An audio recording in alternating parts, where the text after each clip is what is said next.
Welcome back to another video. This is the first part of what if Naruto was the leader of the Uchiha clan, but before we start, check out my Patreon for early access, lemons, exclusive stories, and picture-in-picture mode for mobile users so that way y'all can listen to it while doing something else. Also check out the author's fan fiction page. Link to all that will be in the description. Chapter 1, Birth of a Savior. November 14th is a special day for one Naori Uchiha. She was a beauty only matched by a few in the Uchiha clan. Her purple hair reached to her waist and flowed like a calm breeze. She possessed the normal pale skin of the Uchiha clan, a pitch black eye that shined with a hidden beauty. She only possessed one eye due to going blind in her other eye from freeing her husband using Izanami. "Come on, honey. It's almost over," a male voice said from her side. This was Naka Uchiha, the husband of Naori Uchiha. He possessed gray chin-length hair and was wearing the typical attire of the Uchiha with a high-collar blue robe. He was wearing dark gray pants and black ninja sandals. I am trying," Naori gritted out. She was currently giving birth to their son. She had done many things and many other impossible things, even like fighting a biju, but giving birth. This was something new and painful. "I see ahead, you're almost there," a Uchiha doctor said. "Okay honey, last go and we can hold our child," Naka said, giving his wife's hand a squeeze. He looked at her and smiled. A small part of him still couldn't believe that he had married this woman after all the pain he put her through. Naori smiled back and nodded in determination. She was ready. "Okay." The woman then began to push until she was able to see her beautiful baby. Naori began to see a small tuft of black hair and doubled her efforts. The doctor grabbed and held him. He quickly went over to the female nurse for help. She cut the umbilical cord and they grabbed a towel and wiped the baby off. They looked at the baby, who was not crying and simply just laying in the doctor's arms. The male doctor, seeing something may be wrong with the baby, gently slapped its chest. He was not expecting for the baby to swing his small hands and slap him in the face. "That's my son." Naka grabbed his son from the shocked doctor and brought him over to his wife so she could hold him. "Hey sweet thing." Naori cuddled her son, who seemed to snuggle into her. The baby then opened his eyes to his parents, showing them he had eyes black as the night with dark black hair that had a hint of purple in it from Naori and seemed to have the face of his father Naka. "Oh, he's so handsome."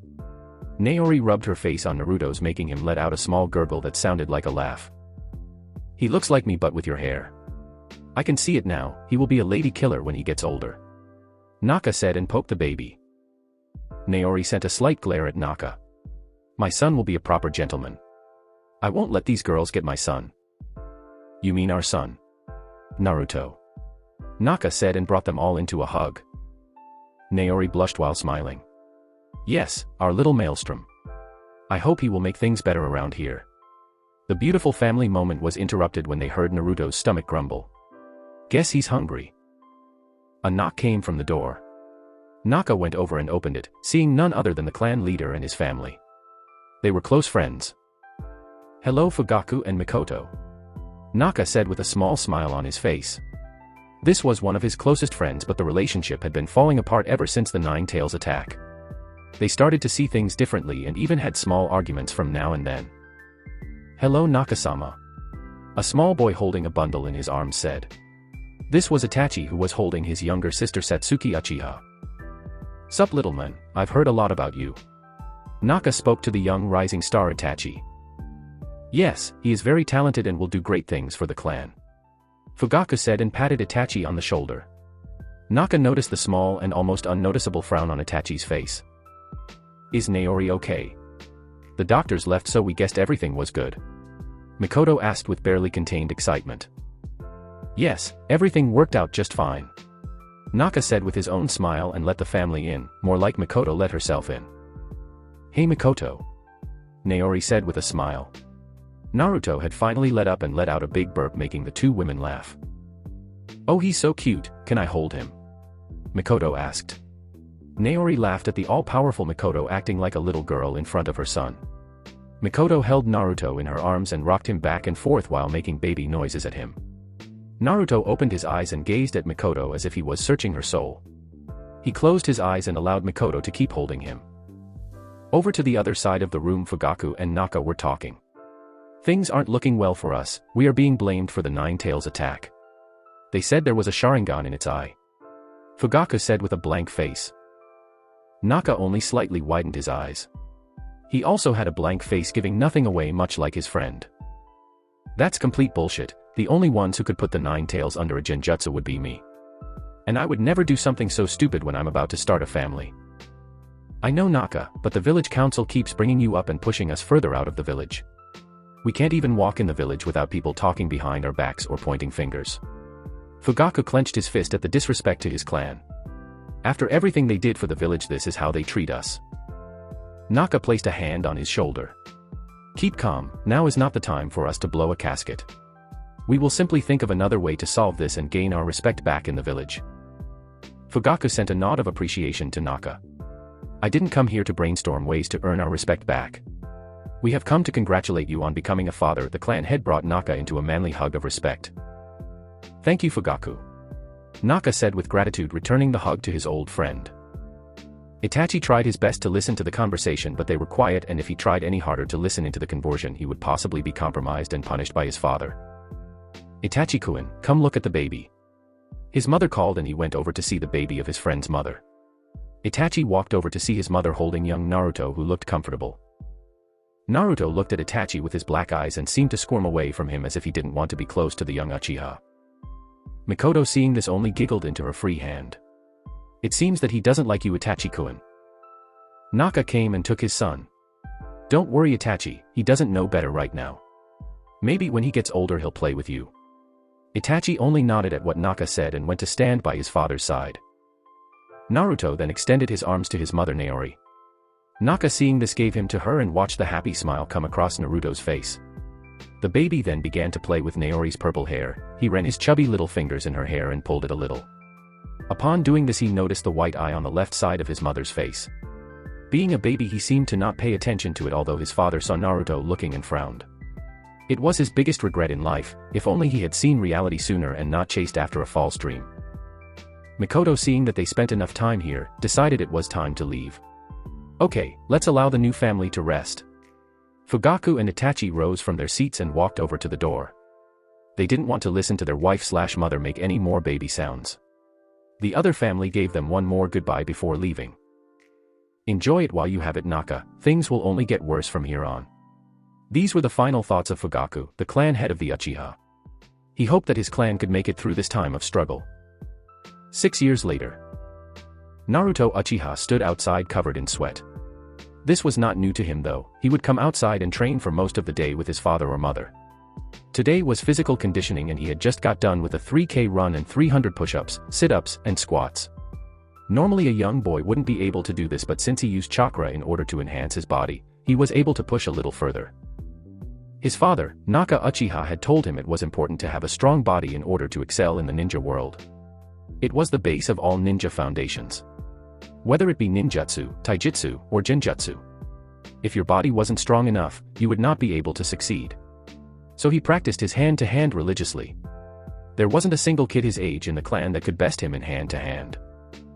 298, 299, and 300. Naruto finished with a strong right hand to the poor training post that looked as if it had just been jumped, but all the damage was done by one person, a boy. Naruto pulled up his shirt to wipe his sweaty face. Naruto looked at the damaged post and smirked. Thanks for hanging in there, Woody. Naruto said, looking at the post in front of him. He had just thought of that name. Naruto. The mentioned boy turned his head to see his father looking at him from the porch of the backyard. Naruto was in a training field they owned in the back of their compound. In the clan they were damn near royalty. Your mom wants you.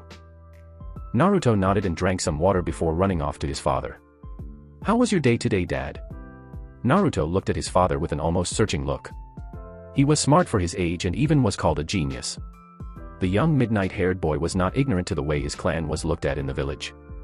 He knew his father would have meetings with the clan head and village leader who often visited the compound. Naka simply smirked and put his arm around his younger son and walked into the house. Nothing for you to worry about, short stack. Naruto's eyebrow twitched just a little, but his father saw it. The young child tried to stay calm in situations like this in order to not give gas to his father's fire of teasing him. I simply talked to Fugaku and the Hokage about some future dealings. Naka's grip on Naruto's shoulder tightened just the slightest. They walked to the living room where his mother was. He saw her talking to a young boy who had messy black hair and a playful look on his face. In his lap was a girl about his age who looked just like the older boy except for a more feminine look to her short black hair.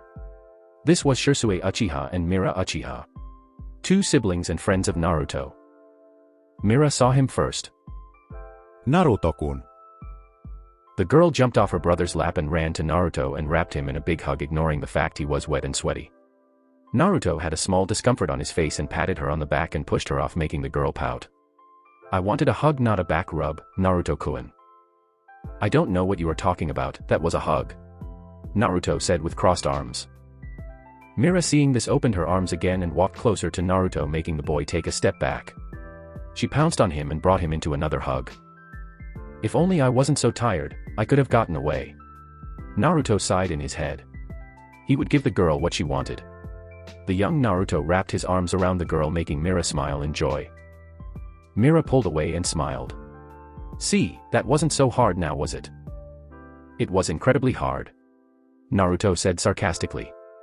This caused him to duck a smack to the head. He smirked. "You remember I beat you last time in our spar, sure you want to go at it again?" Mira would have said more if it wasn't for someone appearing behind Naruto and giving him a nuggie. "You bullying my sister, little man?" Shisui messed up Naruto's purple-tinted hair. The boy freed himself and fixed his short spiky hair. He fixed his high-collar black Uchiha shirt and patted down his gray loose pants. Naruto walked over to his mom and sat next to her. "You didn't invite him over, did you?" Naruto pointed at Shisui. Naori brought the young boy into her lap and brought him into her chest. This made Naruto blush from embarrassment and caused Shisui to laugh at him. "Mom, knock it off." He tried to wiggle out of her grasp, but he couldn't, she was still too strong for him. Although his mother was retired from the ninja life, she still trained just like she wasn't. Naori would often spar with her husband like they used to. "What are you talking about?" Naori said in a false oblivious tone. This caused Mira to giggle at Naruto. Her son looked up at her with his one Tomo Sharingan in both eyes. He had received this when he was training one day, and a little too intense training along with anger later, he awakened the famous eyes of the clan. Naruto looked at his mother, who had her long wavy purple hair covering half of her face, only showing her one good eye. Although she had one good eye, he could never catch her from the blind spot. "You're embarrassing me," Naruto said, and looked for his dad, who was chuckling silently.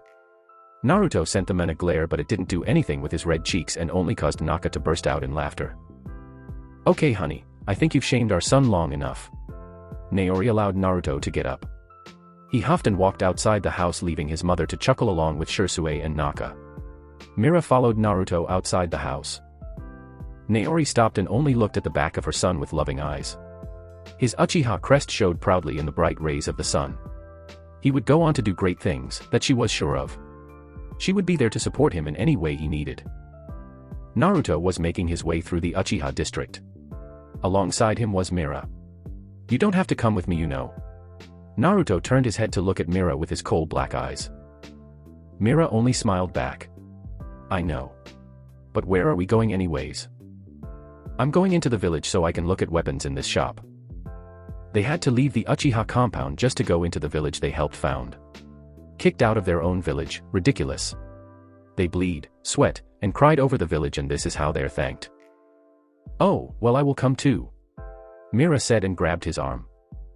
Naruto wiggled his arm out of her grasp and just continued to walk with Mira at his side. "Why are you looking at weapons anyways, Naruto-kun?" Naruto turned and gave her a smirk. "So I can get stronger. I need a weapon to help me branch my ninja skills out."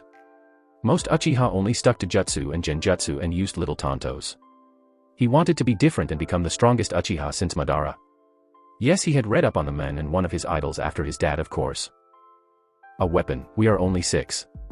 Mira said in surprise. Why did he need a weapon at such a young age? Naruto turned and gave her a stern gaze. "In this ninja world, if you want to survive, you need power. Our clan possesses the strongest ninja. I wish to bring great pride to my clan and parents, and in the process become the strongest," Naruto said with a clenched fist and smile. His dream was to one day lead the Uchiha clan and become the strongest Uchiha. Mira, seeing her friend's determination, also thought about what she was training for. Initially she was only training because her brother was strong and she wanted to be strong just like him, but then she met Naruto when her brother visited Naori's house. Now seeing Naruto had such big goals, she wanted to help him and stand by his side. I will get strong to help you, Naruto-kun, in any way she could. That's a big dream. A emotionless voice behind them spoke up. Naruto kept walking, already knowing who it was and not really liking the person. Mira, however, turned and waved at the person. Hey there, Itachi. The now named Itachi Uchiha looked down and smiled at the girl.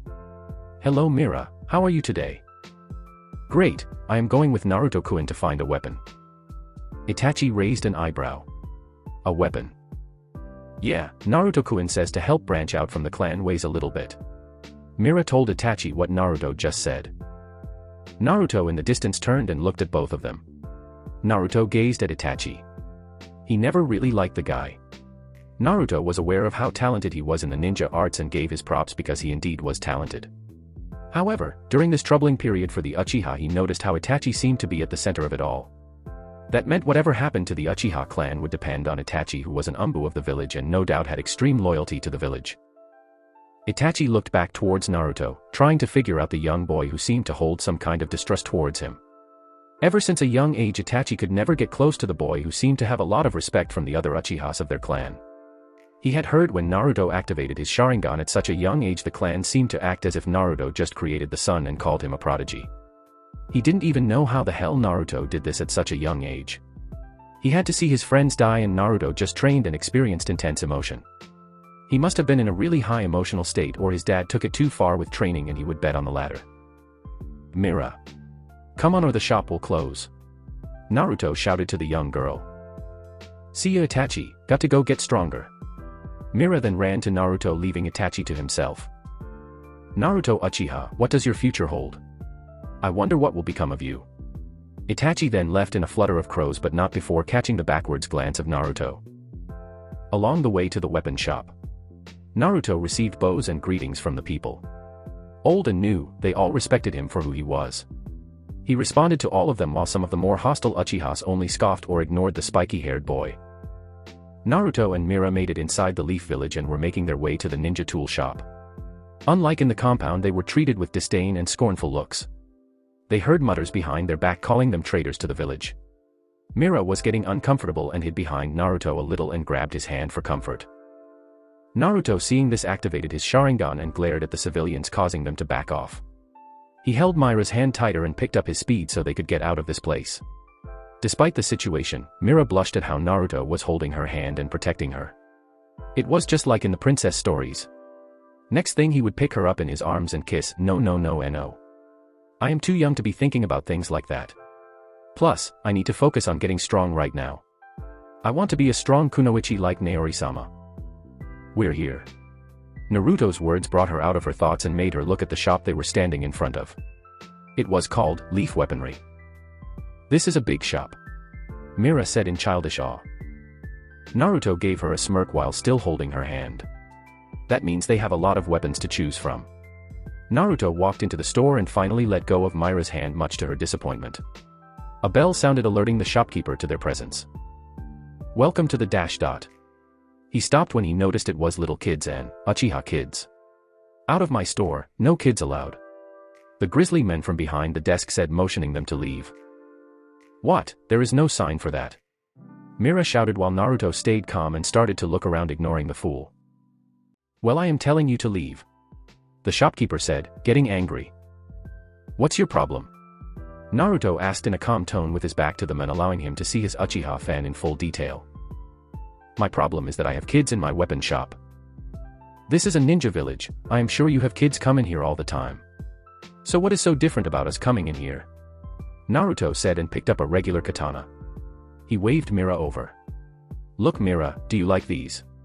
Naruto showed her the other swords on the wall. Oh, that's a nice one. She grabbed a 16-inch short sword. The girl gave it a couple swings and lunges. Get out of here, you brats. The men came from behind his desk with a broom and tried to push them out. Naruto pulled Mira away and stood in front of her protectively. He looked towards the shelf where he saw a bunch of other weapons on display. He then got an idea. If that's how he wants to be, then I'll be a little petty. Naruto pushed the shelf over, knocking all the weapons down to the floor in a giant mess, and dashed out the store, followed by Mira. They laughed and ran back to the compound before he could call someone and get them in trouble. Okay Naruto-kun, that was fun, but I need to get going now, it's getting late. Mira gave Naruto a hug which he returned for once. Alright Mira, I will see you some other time. Mira gave one last wave and smiled, then ran off to the direction of her house. Naruto was about to go home as well, but being just outside the compound he would explore a little and maybe get some training in before he leaves. Naruto ran around the forest of the Leaf Village all by himself. The sun started to go down, casting an orange glow on the forest and village. He was using this time to boast his stamina and leg strength. He would often throw punches or kicks and acted like he was hitting an enemy. He jumped over a giant tree root and landed on the ground, but it sounded a little weird. Naruto looked down and stumped his foot on the ground a couple of times. He looked over to the tree that seemed to have a hollowed-out section in it. So being curious, he walked inside the place and looked down to see a hatch and a Uchiha symbol on it. Naruto pulled the latch off and moved it to the side, which revealed a ladder that went down into a hole of darkness. A little off-put by the dark hole in the ground, he hesitated for a second. However, if he wanted to become stronger he couldn't run away from his fears, so he manned up and climbed down the ladder. Naruto landed on his feet and heard the sound echo all around him. An echo, that means this area is big and hollow. Naruto walked around and watched his steps. He didn't want to trip and land on a pointy item. He felt his hand rest on something. Moving his hand around he felt what seemed to be paper. Why is there paper down here? Naruto then felt a pull on his chakra system. Naruto then saw as light appeared in the room. All along the wall torches blazed to life, birthing life to the room. Naruto was in what looked like an underground cave with a bed made from wood and had sheets on top sitting in the middle. He could see a table with one chair and weapons along with clothes and food along with other supplies. Naruto walked over to the table where he saw a journal. He ran his fingers on the cover and had to wipe off a little dust that was on his fingers. He saw the name on the front and it made him gasp. Madara Uchiha. Naruto then looked at the weapons along the wall again. He could see multiple red armor sets along with different gunbai and scythes. These were famous weapons used by Madara Uchiha. There were swords, daggers, and kunai down here. Like a vault. Looks to be a hideout. Naruto then turned his attention back to the book on the table. He sat in the chair and opened the first page. I am Madara Uchiha, the leader of the great Uchiha. This is my first entry about the journey I hope to take. It was that idiot Senju who told me to do this. Saying I wouldn't be so uptight if I wrote my feelings down. I hit him with a nice fire jutsu for that comment. Too bad he fucking healed from it. If I had healing abilities like that, I would be unstoppable. Maybe I should bite a piece of his body off in our next fight and bring it to my base for development. All jokes aside, today we battled the Hyuga for their land. The clan also possess a special dojutsu, but it is nothing compared to the might of the Sharingan. They mainly use hand-to-hand sticking to palm thrust and finger jabs.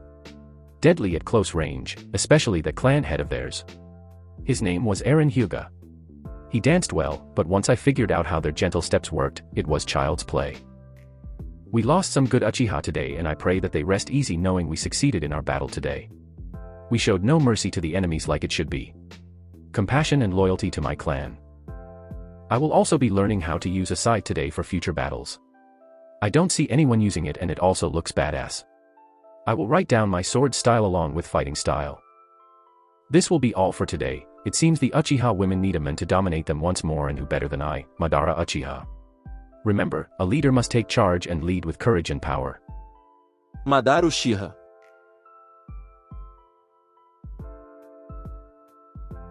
Whoa. These were the only words Naruto could say at the moment. To think he stumbled upon the lair of Madara Uchiha. He flipped through the journal and saw it was filled with entries and jutsu along with fighting styles of all kinds. He stopped. In this first entry, Madara seemed like a somewhat decent person. How did he go from leading the clan to being labeled a traitor and wanting to destroy the village he created? This must explain how he became what he is today.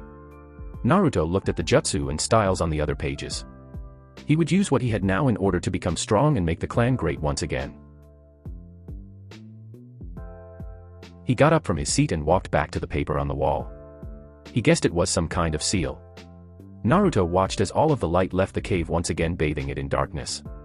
He climbed up the ladder and returned home to his family. Not wanting to be under his mother's angry gaze, he picked up his pace in order to not be too late even though it was already nighttime. Chapter 2, Plans in Motion. Naruto was walking down a pier along with his father, Naka Uchiha. It was a couple of days after he had found Madara's hideout. He decided he would keep it to himself and make it his training spot. Naruto had begun to practice with one of the scythes and gunbai Madara had. It was really hard.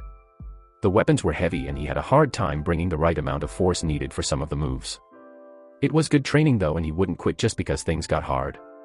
That was not the Uchiha way. He wanted to ask his parents for help on using the weapons but figured it would be no good since they only use swords. It was a good thing Madara had notes on how to use the weapons or he would really be in deep shit. The scythe was not like a katana that had grace and beauty, the scythe was meant to reap and cause destruction. The gunabi, however, could be used for everything. You could block with devastating power, bring forth massive wind blast and most importantly, reflect attacks. He could not do it yet, so he decided to work on his swordsmanship first, which meant he would work on using katanas first. Which meant he would be asking his father and mother for sword training. Alright Naruto, this is simple. Naruto paid attention to his dad who was on the pier and looking at him with a smirk. Pay attention. This is the Uchiha Trail of Fire. Naka then went through hand signs slow enough for his son to keep up with. Naka then shot a decent-sized fireball over the lake. Naruto looked on at his father with amazement. This was his first time seeing his father use such a high-ranked jutsu. He had watched Naka spar with his mother, but it was more like listening because he couldn't see them even with his Sharingan activated. Think you can do that? Naka gave his son a challenging smirk. Naruto didn't give him a reply and simply walked up and did the same hand signs his dad did with just as much ease and finesse. Naruto channeled the chakra in his lungs and brought it to the surface, molding the chakra into hot flames. The boy released a massive fireball on the lake that was so hot Naka could feel the heat from where he was standing. The fireball evaporated part of the lake, causing it to shrink in size. Naka looked on with shock on his face and blinked a couple of times to make sure he was not in some kind of dream. His son just shot a fireball bigger than his own. He turned to Naruto, who didn't even look tired and could still keep going. The man's shoulders then began to shake. Naka then started to laugh, causing Naruto to look at him with a raised eyebrow. Way to go, son. You did that on your first try. Naka ruffled Naruto's hair and grinned down at the boy. Naruto only smiled with pride and joy in himself. It seemed as if all his training was paying off and he would only grow stronger from here. That was the goal after all. Become strong. The father and son were so focused on their recent achievements that they didn't notice eyes on them. Itachi was with his younger sister Satsuki, who had just witnessed the whole thing. The young girl had gotten stars in her eyes and had an excited look on her face. Oni-chan. That was so cool. How did he do that? I want to do that and be just like Naruto. Satsuki spoke with excitement. Everyone in the clan knew who Naruto was. It was no secret that there was another Uchiha prodigy on the rise. Itachi, however, was not as excited as his sister. That was bigger than my fireball when I first tried it. Not to mention the boy is still growing and has a good head on his shoulders. He then looked down to his sister, who seemed to admire the young Uchiha. I don't want her to be close to someone who clearly doesn't like me and has extreme loyalty to the clan at times like these. Itachi patted Satsuki on the head, gaining the young girl's attention. Are you going to teach me that? Satsuki asked, giving Itachi the puppy dog eyes. I can teach you that and so much more. Just don't hang around him too much. Itachi started with a smile but finished with a serious look towards his younger sister. Oh, okay. Satsuki replied with a little hesitation in her tone at the mood swing of her brother. Itachi, seeing his sister was a bit shaken up, decided he would make it up to her. Giving her the famous finger poke to the head, she blushed and grabbed her forehead. He smiled down at her. Come on, let's go home and do some training. Itachi walked off with his sister on his back, and Naruto along with Naka also went home to do some sword training for Naruto. None of them noticed the umbu in the trees. It was a male with a blank white mask. I will report this to Danzo-sama. He would like to know about such a child. Naruto was walking back to his house with his father next to him. They waved and smiled at all the Uchihas greeting them. It was all smiles and how handsome the young Naruto-sama looked. It was a difference from how he was talked about in the Hidden Leaf Village. He was sent glares, cursed at, spit on, but only to his back. The young Uchiha girls around his age blushed and waved shyly towards him. He would only look at them with an uninterested gaze and look the other way. Naruto was ignoring them, but it only seemed to make them more interested. Naka, seeing this, only chuckled at his son's fangirls. It seemed that even in the great Uchiha clan there were Uchiha fangirls. Naruto looked at his dad with a raised eyebrow. Naruto was then stopped when one of the Uchiha boys ran up to him. He looked like the normal Uchiha with pale skin with black hair and eyes. Naruto-sama. Are you going to be in the tournament later today? Naruto only smirked at the boy. Is that really a question? You should be ashamed of yourself. Naruto said coolly and walked off. All the girls had hearts in their eyes while the boys said how cool he was. So you want to participate in this tournament? I guess you will have to get some training in, won't you? Naka looked down at his son with a smirk which Naruto returned. Yes, and I was going to ask you and Mom for help on sword practice. Naruto stated. Oh, now you want to use swords? Yes, eventually I would like to be able to use a scythe like Madara-sama. I tried to use one of those things and let me say, it is hard as shit. It may look cool but it's not cool when you almost cut your hand off. Well, I will just have to be better than you, won't I? Naruto said with a challenging smirk on his face. You little brat. Naka put Naruto in a headlock and hit him on the head. You'll never surpass your awesome dad. Just you wait, old man. Naruto shouted, losing his temper and getting ready to throw down in the middle of the street with his dad. Naka got a tick mark on his head. It seemed he needed to teach his son a lesson in manners. Right before he could get into it, a Uchiha from the police force appeared and whispered in his ear. Naruto witnessed his dad's face go from joking to serious in a matter of seconds. He wondered what made his dad so tense like this. If he had to guess, it had something to do with the clan. Sorry Naruto, but I have to attend a meeting with the clan and its elders. His look turned apologetic. Ask your mother if she can teach you. Naka then left in a body flicker with the Uchiha to the meeting point. Naruto looked down in sadness. He quickly got a hold of his emotions and started to walk off. I need to figure out what is going on. But I don't know where they are meeting. Naruto then searched his thoughts for where they might be gathering. He went through all the possible places they may be. All historical landmarks in the compound until he remembered something in Madara's journal. He snapped his fingers and quickly headed off. They are at the Uchiha tablet. Naruto put his hands in a ram sign for the body flicker. He learned it from Shisui, not having practiced it much. He had to use a lot of focus and chakra to really get moving like Shisui. Naruto then left burning the ground in his wake, not knowing he used fire on a subconscious level. Naruto appeared outside in the forest area. He had to wait a minute to catch his breath. He would be good after that in a matter of seconds. Naruto began to walk in the forest until he found what he was looking for. Nakano Shrine. It was a place the Uchihas would go to have meetings and even give birth in hopes of having a blessed child. He then saw the place he was looking for. The shrine looked as if it was made yesterday with how clean it was. Not even a hint of dust on it. Naruto hid his presence as much as he could for someone his age. He snuck into the building and found himself in a room with placemats all over the place. He activated his Sharingan and scanned the room looking for the hidden entrance. He found the mat and silently moved it and crawled down into the entrance. He could see a good part of the clan, men and women, even Shisui. Fugaku was standing at the front of the room with crossed arms and listening to the complaints of the clan. Fugaku then opened his eyes, revealing his 3 Tomo Sharingan, and silenced everyone in the room with just a look. I know how we are being treated and it sickens me to the core. We have given so much for this village, but time and time again we were denied our achievements. The clan members began to murmur in anger to each other. It stopped when the clan head spoke again.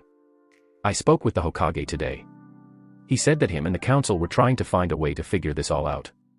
But to me it just sounded like bullshit. He's been saying that for years, allowing the elders and civilians to push him around. He need just give us what was taken from us. The clan roared in agreement. Fugaku then closed his eyes again and opened them once again, allowing his Mangekyo Sharingan to flare to life. We will just take it back ourselves. Naruto widened his eyes in shock at what he just heard. A revolution against the village was sure to get them all killed. This would spark a civil war in the village, causing them to die useless deaths. He can't allow that to happen, he wouldn't. Naka snapped his head towards his friend with wide eyes. What the hell was he talking about? Take it themselves. Did he not understand the words he just said? Oi. You don't mean fight against the leaf, do you?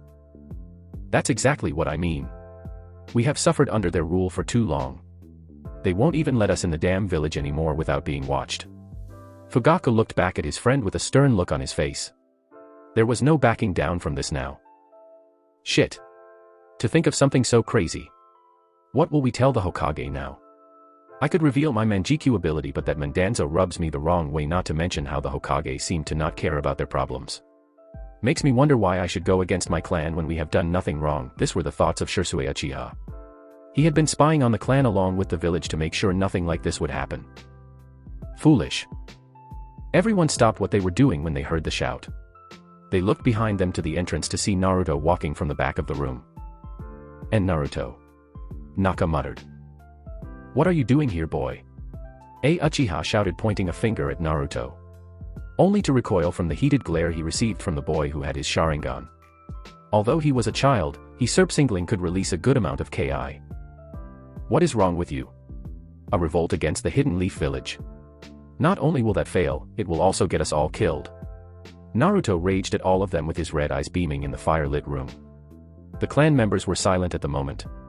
To be getting yelled at by a child hurt their pride, even if he was a royal child of the clan. Our clan is already low on numbers due to the last war and high-rank missions we keep getting sent on, which, if you didn't know, were suicide missions. That's enough now. Fugaku tried to place a hand on Naruto's shoulder and take control of the room back. And you? How could you even think of something like that? You are the clan head, the strongest of us. You help us thrive, not plummet, especially in times like these. Yet, you say we should revolt against the leaf. Naruto smacked Fugaku's hand away, making the man widen his eyes at the anger being directed towards him. Do you really think we can defeat the strongest village along with the strongest Hokage? You can't even defeat the Hokage, so how would you even expect us to beat him along with the rest of the village? Questioned Naruto. Fugaku stayed silent, actually taking the time to think about how they would even execute such a plan. Naruto was right, he wasn't strong enough to beat the Hokage, and the members of his clan were lacking in number. But they had to do something or they would suffer until the village decided they had enough and killed them all in their sleep. You clearly didn't think all of this through. I have a better idea. Naruto said, gaining everyone's attention. If they want us out of the village that badly, why don't we just leave? Many gasped at his statement. Naka, Shisui, and Fugaku looked at Naruto with wide eyes. The thought of leaving not even crossed their mind. And where would we go? A female Uchiha asked, standing up. She did not want to fight the Leaf Village because she knew damn well that it would not work and they would only suffer from the action. Naruto had his eyes closed and thought. This was a big moment for him and the clan. They were not outright rejecting his answer, which meant not all of them wanted to fight the village to regain respect of those who would rather see them dead. He then remembered the state of the world right now. The stone was recovering from the last war, the cloud was not on good terms with the leaf due to what happened with the Hyuga, the leaf was suffering from internal conflict, and last was the Mist Village. They were in a civil war that had been going on for a couple of years now and was completely blocked off from the rest of the world. The answer then came to him.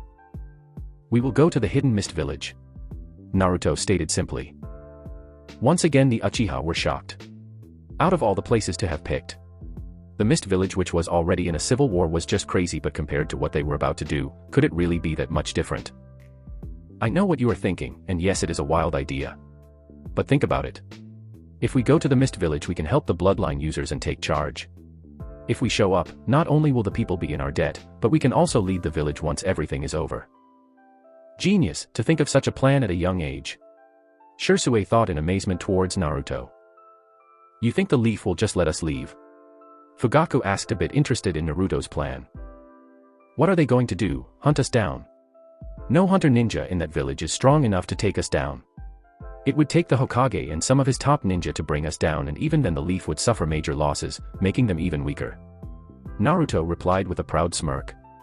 Whether it was in his clan's strength or the fact he came up with such a good plan. What about the other villages? They will surely come after us. Another Uchiha asked, getting to his feet. The other villages are in no position to make such moves against us.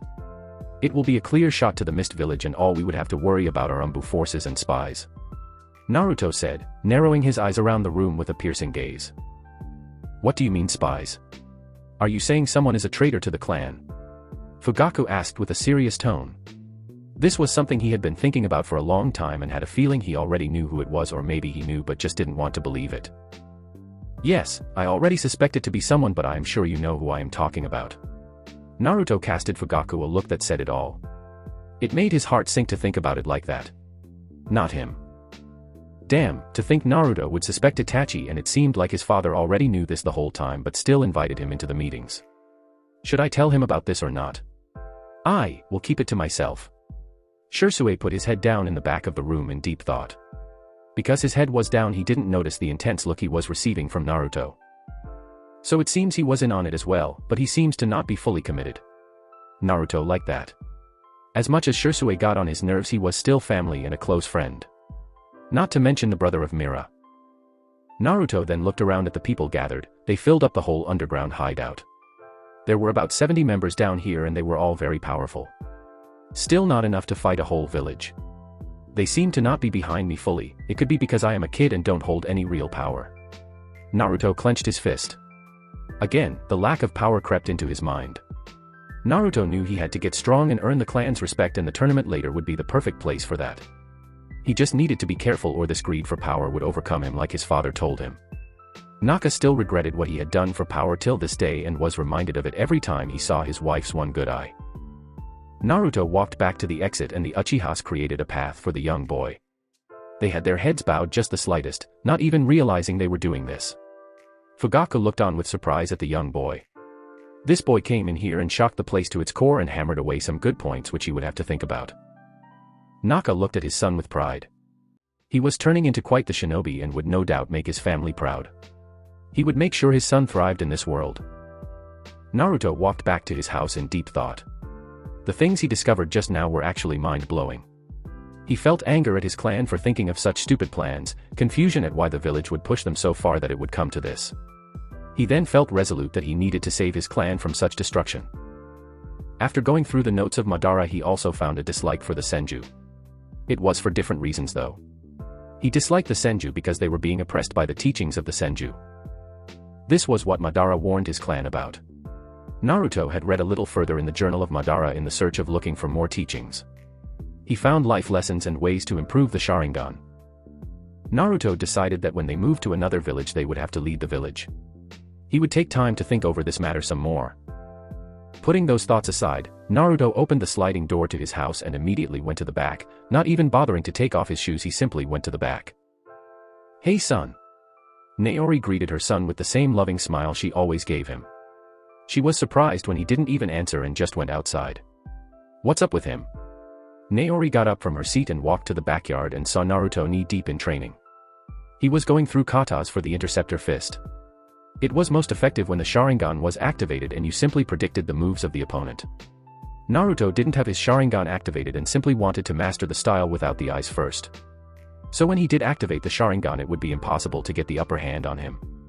Naruto would also train his one Tomo Sharingan to the max, wanting to get the most potential out of it.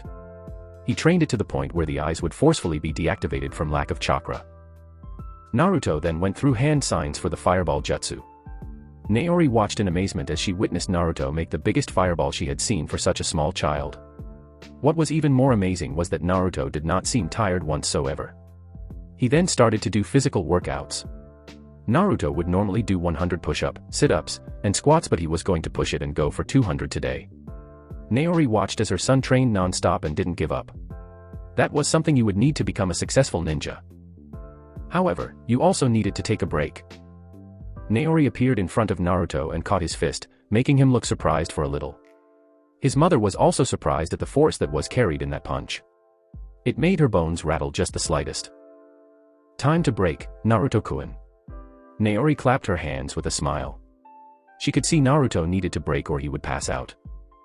After this, Naruto then threw a punch for his mother's stomach, but she blocked it easily. He was not deterred though, because he continued his onslaught of attacks. Naruto threw a kick meant to clip his mother's ankles. Naori saw this before Naruto even knew he would make the move, which led to her jumping over the leg sweep. She was not expecting Naruto to put his hands on the ground and do rapid leg kicks. Naori blocked them all with ease, but was just surprised that Naruto would do something like that. He did a sweeping leg kick, but again she jumped over it, but Naruto knew this and used it as a way to get up with momentum. Naruto got up and went for a leaping punch towards her face, but Naori only caught his hand and did a shoulder toss. Before Naruto could hit the ground, he put his hands in a half-ram sign and disappeared in a body flicker. He even knows that. It is not to the level of Shisui-kun, but he can still grow. Naori easily sidestepped a straight punch from Naruto. Her black eyes tracked his movements with ease. Naruto appeared again and threw quick punches, but Naori dodged, spun, and slipped around his punches. She saw Naruto miss a step and trip on his feet, and she took this chance to end the little fight. Naori land punched to Naruto's right side, which sent him a good distance away. Naruto coughed on the ground and looked up to the sky. He just got beat by one punch from his sweet mother. It seemed all the training she had been doing wasn't just for show. Naruto looked to the side and saw his mother's two swords sitting on the porch. That made him think about his own kenjutsu training. He was learning himself, so he didn't know if he was good or not, but he would like to learn from his parents who are masters of the blade. "So, now will you take a break?" His mother's face blocked his view, showing her smiling face. "Yes." Naruto responded with a sigh. "Great." She picked Naruto up and walked over to the porch and sat down, putting him in her lap. Naruto normally would have complained about this, but simply let her do whatever since he was tired. "Now I see you have a high affinity for fire, but just to be sure, why don't we check?" Naori pulled out some chakra paper holding two slips. "Watch closely," Naori said as she channeled chakra into the paper and watched as it caught fire and crumbled.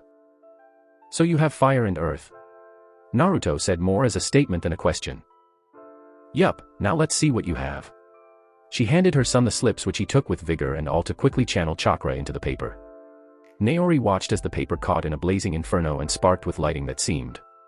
She noticed something strange about his lighting though. It seemed to change colors to purple and quickly went back and checked to see if it was the same with his fire, but saw it was still the same color. "I have two like you," Naruto said in excitement. "I can help you with your training in nature if you want." "Really?" Naruto turned in his mother's lap and looked at her with joy. "Of course, son, anything for you." She wrapped him in a warm embrace when Naruto quickly returned. There was a soft smile on Naruto's face. He cherished moments like this with his mother. It also only made his goal much clearer. Naruto pulled away and gave his mother another questioning gaze. "Mom, can you train me in using two swords like you and Dad?" Naruto really wanted to learn this. If he could use a sword in one hand and a scythe in the other hand, he would be a menace in close-quarter combat, not to mention he would be using a gunbai as well. "Why do you want to use swords all of a sudden?" Naori asked with a raised, delicate eyebrow. "Dad asked me the same thing. Is it really so bad for me to use swords?" Naruto said with a little annoyance in his tone. It was quickly washed away when he felt a hand smack his head. "Don't take that tone with me, young man. I brought you into this world and I can take you out of it," Naori said, looking down at her son who was still in her lap with a lump forming on his head. "I didn't even do anything. I just asked a question." He rubbed his head. Naori looked for a moment. "Well, I guess I overreacted a little." She looked sheepish and had a small blush of embarrassment on her face. "Can you teach me or not? I can just ask Dad if you see a dash." "No. I can teach you." Naori cut him off. She wanted to train her son as well. Her stupid husband was taking all the training sessions. "I am better than your father after all," she said with clear pride in her voice. "Okay, let's get started." Naruto jumped off her lap and went back out to the field, ready to start his kenjutsu training. 3 hours later. Madara hideout. Naruto was back in the dark cave reading through the notes of the legendary Uchiha. He had come down here to get a breather and prepare for the tournament coming up later today. He would show his skill and prove his strength to the clan, which would further bring his name up in the clan, which would make them want to follow him more. Right now he was reading something very interesting. It dealt with Madara unlocking some new form to his eyes. Today we had a battle with the Senju. It was a long battle which we almost came out on top, but that blasted Senju Tobirama created some teleportation jutsu and managed to mortally wound my beloved younger brother. I had Hashirama in a pinch and was closing in on the victory. Once I heard my brother scream, I looked to see him on the ground bleeding. I abandoned my battle with Hashirama and quickly helped him up. His wound was lethal and he needed immediate attention. That was when Hashirama extended a hand to me for an alliance in order to make our young dream of peace come true. I was going to accept. I too was getting tired of losing loved ones and wanted an everlasting peace for my people as their leader. That was my duty. Right when I was going to put an end to it, my brother stopped me and reminded me that they were the whole reason he and my clan were dying off. I quickly left the scene with those who were able to leave. His condition did not get any better and it drove me crazy. I tried everything, we even had the best doctor this world had to offer. When things were getting to an all-time low and I slowly began to lose hope. Even members of the clan started to leave and join the Senju of all things. My brother passed away with the only thing being left of him are his eyes that I now use to see the world in a new light. I've now gained power unmatched by the clan. It is my eternal Manjikyu Sharingan. Never-ending light. With these new eyes come a boast in all my capabilities. I even have a new power called the Susanoo. It is the ultimate defense along with offense. There is another step higher called the perfect Susanoo which reaches even the heavens. I will take this power and crush the Senju once and for all. Madara Uchiha. So it seems when he losing someone close to you, it gives you power. What a tragic tale, to have lost his brother and even have some of his clan mates give up on him. Naruto walked away from the table and got back to training with his kunai and shuriken. After doing a couple of flips in the air, Naruto threw his kunai and watched as they all bounced off each other and flew to their own targets, landing right on the bullseye. He landed with his Sharingan activated and let out a breath. He then heard the sound of his kunai hitting something else which unlocked a compartment. He walked over and saw a needle wrapped in paper and sitting in a black box with protective padding. It seemed to just fall out the wall if the perfect hole in the wall the size of the box was anything to go by. Naruto picked up the paper and saw Madara's hand writing on the paper. Hashirama cells. Naruto blinked and looked at the needle with clear liquid inside the jar. How the hell did he get this? Naruto then remembered Madara said he would bite off a piece of Hashirama to gain power. Whoa, so just putting this in my body will make me stronger. Naruto looked at the needle with trepidation. This was something he needed and would only help him, but stuff like this had major drawbacks. Looking back at the paper, Naruto saw more. Danger, this fool's cells are very powerful and if not strong enough could take over your body and kill you. But if I am able to assimilate the cells into my body, then I will have amazing regeneration and be able to use wood style. Well, I'll be damned, the great healing and wood style. Now he was really tempted to inject this into his body. But my body is definitely not strong enough to handle the power of the first Hokage. Naruto put everything back to how it was and decided he would come back for this when he was much older and could handle such power. He had a tournament to attend right now anyways. Fixing his clothes, which consisted of a black pants and a white form-fitting shirt. Over this he wears a black high-collared, long-sleeved mantle that splits down the lower half of his body with a Uchiha crest on his back. Around his waist he wears a white obi and black belt. Now let's get things started. Uchiha Square. It was now nighttime and there were members of the clan all crowded around in the park watching their kids battle it out in a ring. It was just a big white circle on the ground with people outside the circle placing bets and cheering the kids on. They were currently cheering on Naruto, who was giving a beating to another kid. Naruto ducked and moved to the side, avoiding a blow that would have done major damage. He didn't need his Sharingan activated to see this boy's moves. Naruto was also training his regular eyes to watch body movement and predict his opponent's body movements. Naruto quickly moved in on his enemy and delivered merciless shots to the kid's body. Naruto finished it all off with a spin kick which sent him out of the arena. Who's next? Naruto shouted, standing tall in the circle, allowing the wind to blow his hair. The crowd roared and cheered in approval at the young boy's performance. He had won 13 fights in a row without taking a single hit. Way to go, Naruto-sama. Can I be your girlfriend? He's going to be the next genius of our clan. Naruto only smiled at his plan. His smile did not go unnoticed though. Itachi was in the crowd with his family watching the impressive matches. He was impressed by Naruto becoming so strong at a young age. However, that smile, it is not a smile you have when beating someone, it is a smile you have when everything is going your way, as if you had just finished a plan to 100% accuracy. Two-chan. I want to go and do that. I've been training as well. Itachi looked down at his sister, who was begging their father to let her go and fight. Go ahead, you'll beat him in an instant. Fugaku said with a smirk towards his daughter. Right. Satsuki dashed off to the circle. Naruto saw her coming and his smile only grew, putting Itachi on edge. What is he planning? He seems to have got everything he wanted once again. Was getting my sister to come and fight part of his plan? But for what reason? For the life of him. Itachi just couldn't seem to get inside of Naruto's head. The little Uchiha was quite the cunning fox. You are going down. Naruto. Satsuki said with a confident smirk on her face. Then come. Naruto said calmly and made a bring it gesture with his hands. She wasted no time and ran towards Naruto with the intent to come out on top. The crowd was silent for once at the match in front of them. This was the daughter of the clan head and younger sister to the greatest prodigy Itachi versus Naruto, the only son of Naori and Naka Uchiha. Some of the greatest Uchihas the clan has produced. Naruto easily grabbed the fist Satsuki threw towards him. He stepped into her guard and delivered a shoulder tackle to the girl who was smaller than him. He kept hold on her wrist and gave a countless amount of punches to her gut and face. Naruto would have done more, but Satsuki managed to duck her head and bring it up quickly. What she thought would be an easy hit was stopped when Naruto delivered a quick chop to her neck, making her crack her head to where Naruto delivered the chop. Naruto pushed her away, making Satsuki stumble back in a sly daze. Those punches hurt and they came so fast. She could feel some blood in her mouth and swallowed it. Naruto rushed her in an attempt to overwhelm her. The only person who could somewhat match him was Mira, but she didn't want to fight in the tournament. Naruto went for a right hook to the girl's face, but she blocked it and threw her own punch, but Naruto also blocked that and countered with a punch of his own. Satsuki barely avoided the attack, and because she was too slow, a fist from Naruto made her see stars. "You've got to be faster than that." Naruto had his hands up and bounced on his feet. Don't tell me what to do." Satsuki charged Naruto, who only had a smirk on his face and simply evaded all of her attacks with ease. "Faster." Naruto threw a punch that connected with her chin, snapping her head upwards. Naruto flipped over her and gave the girl a kick to the back of the head, making her stumble. "Pay attention." Naruto went for a kick to her back, but she turned around with great speed and grabbed him by the ankle and threw it to the side, leaving him suspended in midair. "Now."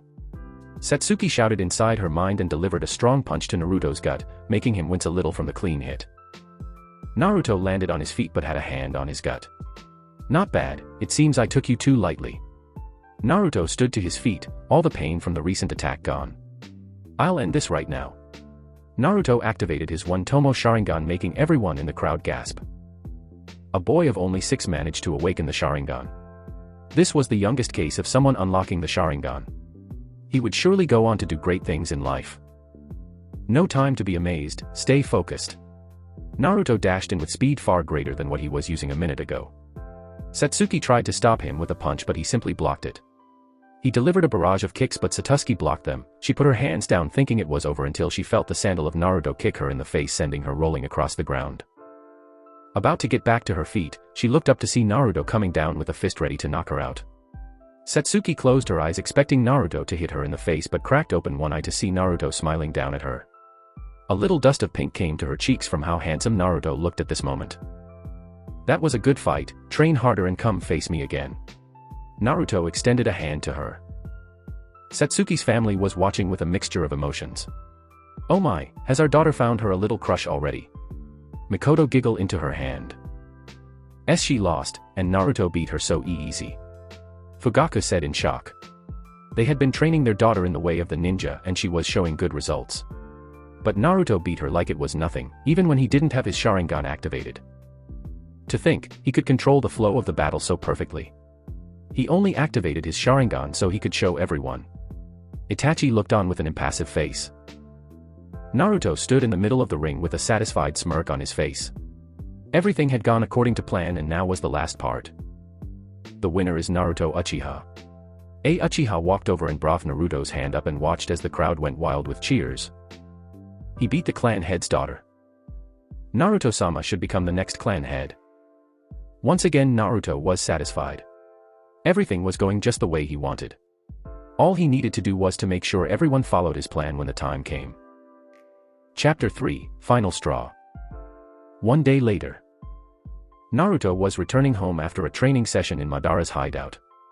He had practiced on using the gunbai and it was starting to show great results. He read in Madara's journal that he could use it to form wind attacks without having wind-natured chakra. This meant he could summon wind attacks with his gunbai and enhance them with his fire, causing nothing but death to his enemies, just the way it should be. It was 11 a.m. and Naruto was going to go home and see if he could get his mom to make him some lunch. He couldn't train effectively on an empty stomach after all. Maybe he would go see how Mira is doing and get some training from her speedster of a brother. The image of Satsuki then popped into his head. The girl was talented and had great potential. She could become a wonderful rival and friend in the future. However, her brother, Itachi, would be a problem. He didn't like the guy one bit and was sure after he beat his sister in a fight Itachi did not like him that much either.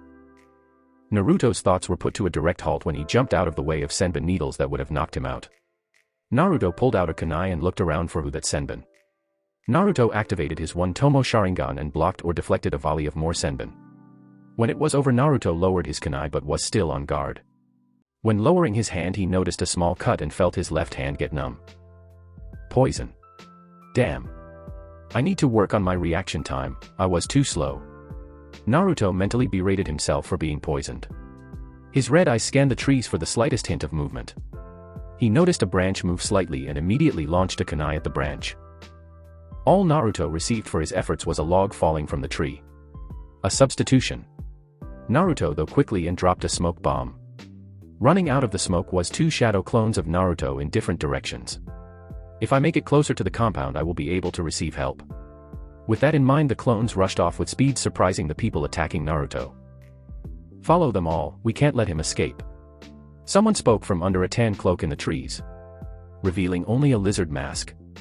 3 other masked figures nodded and dashed off after Naruto, not knowing who was the real one. Naruto was running through the forest with his head on a swivel and sweat coming down his face. He still didn't know who was chasing him and only hoped that he would be fast enough to make it home in time. That Senbon was poisoned and meant to knock him out, which meant they wanted him alive and take him somewhere, and he couldn't allow that to happen, not at a time like this. Naruto turned and deflected a kunai that was aimed at his shoulder. Knowing he had just been spotted, he picked up his speed using the little chakra control he knew to send it to his legs and dashed off with speeds of a genin. Naruto had made it out of the forest and was now in a clearing. 3 masked ninjas appeared in front of him with tantos drawn and ready to apply force. The purple-tinted haired boy stopped on a dime and stood in place glaring at the masked ninja while a silence ran through the field with the sound of his heart beating like crazy in his ears. "What does the Umbu of the village want with me?" Naruto asked, but it sounded more like a demand. "Just come with us and nobody will get hurt." The what looked like captain wearing the lizard mask spoke, aiming his tanto at Naruto threateningly. "I'll never come with you." Naruto pulled out a kunai and got ready to do battle. He wished now more than ever that he had brought a gun by or side with him. That way he could defend himself better from the battle he knew was going to happen. "You have no choice," the captain said and leaped towards Naruto. The boy put up his kunai in guard against the tanto which was pressing down on him with great force. He locked eyes with the captain and used his genjutsu skills he received from his mother and father to place the guy in a quick genjutsu that would leave him frozen. With the captain being frozen, Naruto lunged his kunai towards the guy's heart, aiming to get a quick kill. However, Lizard wasn't captain for nothing and quickly dispelled the genjutsu and only suffered a shoulder wound. Lizard jumped back and pulled the kunai out while he let his 2 comrades go forward. They also had tantos out and ready to deal damage to the midnight-haired boy, who quickly created a clone and charged back with vigor. Naruto's heart was pumping and his blood flowed through his body, fueling his muscles. Clashing kunai and tanto together, Naruto and his clone were quickly being outmatched. Naruto, seeing this, decided he would just have to fight dirty and try to get a signal out to his clan. Naruto spit through the eye hole of his masked attacker, whose mask looked like an owl. He quickly moved to the masked ninja's blind side and jammed a kunai to the guy's neck, but he slightly evaded it but still suffered a small cut on his uncovered neck. It seemed like only the captain could wear a cloak. Naruto put his hand in a half-ram sign and body flickered to his clone's side and quickly did a barrage of slices to the other Umbu, pushing him back from the surprising speed and power behind the boy's attack. Naruto body flickered back a good distance and went through hand signs for the fire-style fireball jutsu. Instead of aiming it towards them like the Umbu thought, Naruto shot the massive fireball into the sky and watched as it went to heights which could be seen from the compound. Naruto also pumped a good amount of chakra into that fireball, and the release no doubt was felt back in the compound. Naruto's chakra even cratered the ground he was standing on. Damn, he sent a signal to the traitors. Quickly get him before backup arrives. The captain along with the other Umbu charged towards Naruto with speeds his Sharingan could barely keep up with. Shit. They are much faster, I can barely see them. Naruto did something he saw Shisui do with his Sharingan while they were training one time. Naruto channeled fire nature chakra onto his kunai, which extended the kunai to 14 inches. Naruto combined this with the body flicker and began to appear and disappear while swinging his flame-covered kunai multiple times, sending out flaming blades that connected with his desired targets. This was called Uchiha style Halo dance. Naruto appeared back into view and dropped down to a knee. The effects of everything was starting to drain him of his chakra. The Umbu were now littered with burns on their gear and had blood running down their heads and arms. The captain lifted his mask slightly and spit out some blood. It seems we underestimated you too much. He got a middle finger from Naruto as his response. We won't make that mistake again, boy. The Umbu disappeared from view, making Naruto get back to his feet and look around for them with his red eyes glowing. Naruto was punched in the face and kicked in the back while someone kicked his leg, dropping him to a knee. The boy rolled and got back to his feet but couldn't block the tanto that sliced through his right side, causing blood to gush from his black high-collar long sleeve. A cry of pain escaped Naruto's throat and he clutched his bleeding side. Looking back up, Naruto could see the Tonto coming down to slice his chest open and no doubt kill him or at least knock him out, letting him be taken and healed up by these Umbu. The world slowed and Naruto could see the pattern the Tonto was going and calculated different ways to dodge it effectively. Naruto moved out of the way of the falling Tonto and readied his kunai to shove directly up the masked ninja's throat. When the world picked back up, Naruto was untouched by the Tonto while his kunai was now sitting safely in the masked Umbu named Owl's throat. Everyone stopped and just let what happened sink in. Naruto had just killed an Umbu. The young Uchiha looked up and heard the masked ninja gasp. He had just awakened the second tomo of his Sharingan in both eyes. Catching the light reflection of his kunai, Naruto saw his Sharingan had evolved and a grin spread across his face. "Looks like I leveled up." The grin left his face as he remembered where he was and what position he was in. Naruto knew he was still weaker than these guys and would still lose this fight if nobody came to help him. "Indeed, but it is of no importance," the captain said and appeared behind Naruto with a senbon in hand. The lizard mask ninja was going to jam the needle into the neck of Naruto until his face was grabbed and shoved to the floor, cracking his mask and skull from the force which caused the ground to crater and cracks to spread. Naruto turned around and saw his dad standing there with a furious look on his face. He had his katana drawn and Mangekyo blazing ready to take lives. "D-Dad," Naruto said in relief and awe. He had just killed that guy by simply slamming his head on the ground. Naka looked down and saw his son's changed eyes. Letting a smile grass his face, Naka ruffled Naruto's hair. "Good job, my son, it seems you keep getting stronger right under my nose." Naruto smiled tiredly and began to stumble forward until he fell into his father's arms. All the events finally catching up to him and his body giving out on him. Naka created a clone and handed his son over to it. Once that was done, his Ki flared and covered the whole clearing and his chakra poured off him in waves. Naka's Mangekyo was in the form of a red three-pointed pinwheel while his pupil was prominent in the center. "Now, care to tell me why you attack my son, Anbu of the Leaf?" he spat out with clear disgust. "We were just finishing off a future traitor," the Umbu said and charged Naka with his full speeds, which was Jounin level. Naka easily ducked the Tonto swipe meant to take his head off and quickly slashed his blade, and faster than the Umbu could see, Naka sliced his head off.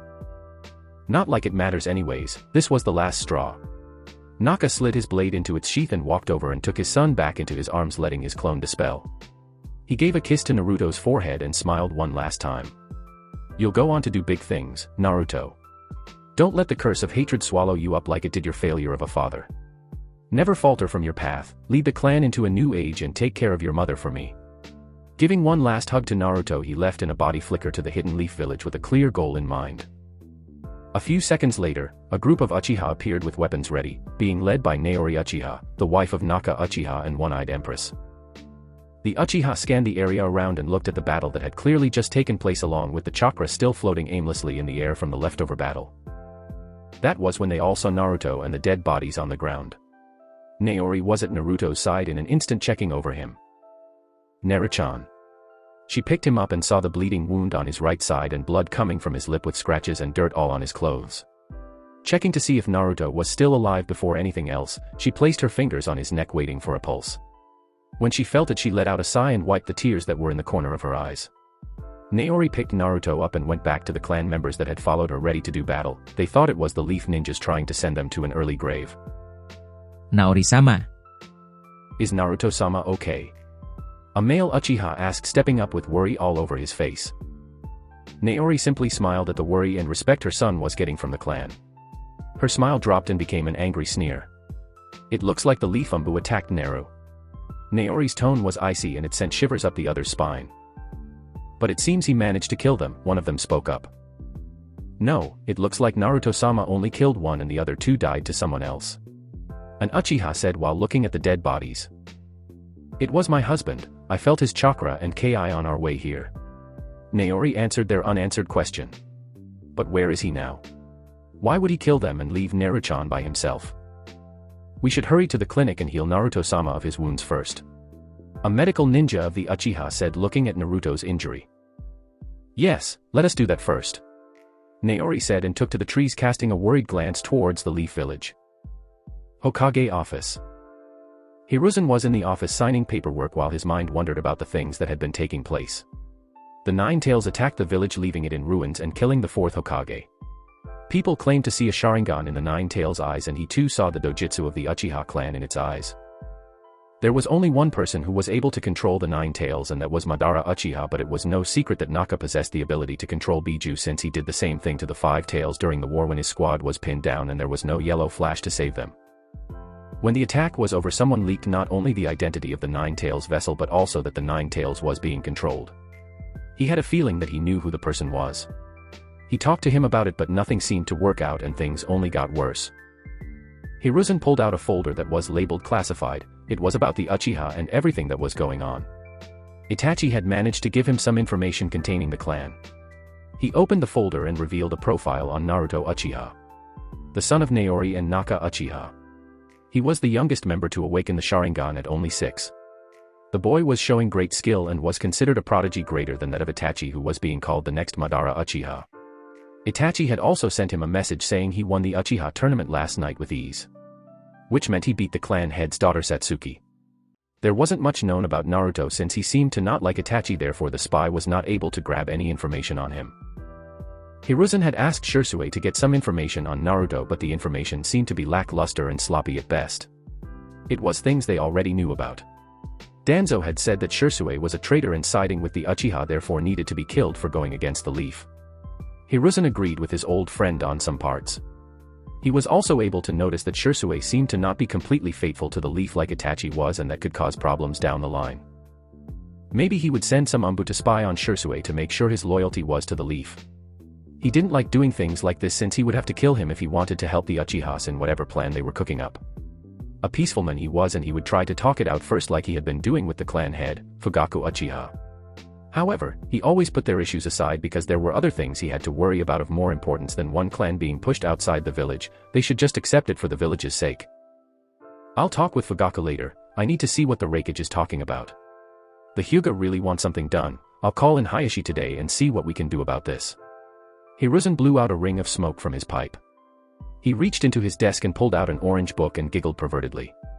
He opened the page and started reading until he heard the glass break and his neck grabbed in a tight grip. Hiruzen was picked up and thrown with great force into the wall of the office. Cut you with your pants down. The deadly tone of Naka came from the broken window. What are you doing, and Naka? Hiruzen coughed out from inside the wall he was slammed into. The Umbu dropped down and rushed Naka without speaking and aimed to kill. Naka simply maneuvered around them all and killed them in an instant with his sword. Isn't it obvious? Naka swung his blade down ready to kill Hiruzen, but the old man managed to pull out a kunai and block, but found it increasingly hard to do so. Naka kicked the old man in the gut and gave him a jaw-shattering punch that sent him crashing outside into the streets of the village. Naka looked down on Hiruzen from the broken window. I'm here to kill you. Naka blasted the Hokage with the full force of his Ki and watched as if pushed down on Hiruzen like a giant boulder while the regular civilians passed out along with the other ninja around the tower. Why, you're making a mistake, Hiruzen said while summoning Enma and throwing off his Hokage robes. We can talk this out. There is nothing else to talk about. Naka launched himself downwards while his Sharingan spun widely and his blood pumped in excitement of the deathmatch about to take place. Council meeting hours later. The council room was dead silent at the moment. Why? Because the third Hokage was in a weakened state. The god of shinobi was just in a deadly battle with Naka Uchiha, which left him heavily injured, but he was still able to pull through and only suffered deep cuts and broken bones. When the battle started, he was on the receiving end of the devastating power of Naka Uchiha. The battle lasted 3 hours and tore a good part of the village up, and many civilians were injured during the battle. Other ninja tried to jump in and help the Hokage, but it was no use because they were effortlessly swatted away. Hiruzen was pushed to limits he hadn't been in a while and was rusty, but once he got a hold of himself he was able to use all of his experience and storage of jutsu and make a brutal comeback on Naka, and in the end knocked him out. However, he did not come out of the battle untouched. Hiruzen's left arm was broken along with broken ribs with a bruised back.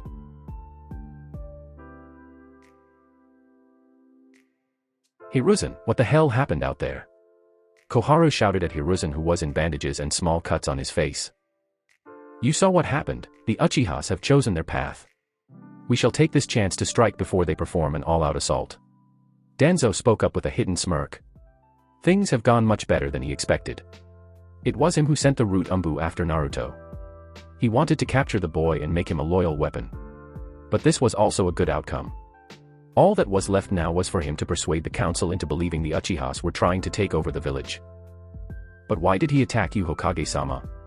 The clan head for the Nara asked, fully awake. This was something serious and no time to be sleeping. Because the Uchiha are traitors to the village. They have finally snapped and want to take over the village they think is theirs. Danzo said. I agree with Danzo, it seems as if they could no longer be contained and are now making moves. Chozo Akimichi spoke in a serious tone not often heard by him. Yes, when one is pushed and put under pressure for as long as the Uchihas, the person would naturally snap. Inoichi spoke, referencing his mental studies. As someone who focused on the mind, he knew all about these kinds of situations. Then what are we waiting for? Let's go and round them all up. Sum yelled and flexed her claws. I think we are missing something here. Shikaku interrupted before things got more troublesome than they already were becoming. Even if what you guys say has some truth to it, there is still no reason Naka would attack you so openly and as fiercely as he did. There has to be something that happened. Shikaku voiced, being the one to try and see things outside the box. That is logical, but the real question is, what was it? Shibi voiced after talking the whole situation over with his bugs.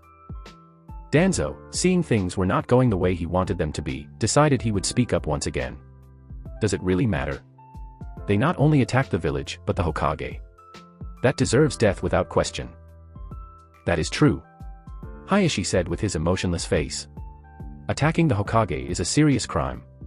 There were times when the side branch members would feel ballsy and try to attack the main branch members. This would lead to their eventual execution. That was when the idea hit him. Why don't we perform a public execution? On the inside, Danzo was smirking like Christmas had come early. That is a perfect idea. It can serve as an example to the Uchiha to not challenge us again and also show the civilians that we are still in power and on top of things. That was when Hiruzen had enough. Silence. He blasted them all with his Ki, making them all freeze in their movements and sweat to form on their foreheads. Even Danzo froze from the powerful Ki. It seems this battle had awakened some of the power he had been holding back from being Hokage for years. Last time I checked, I was still a Hokage and I decided what would happen. Can't you see, this is exactly what the Uchihas were planning. If they killed you, they would no doubt launch a full-force attack on the village.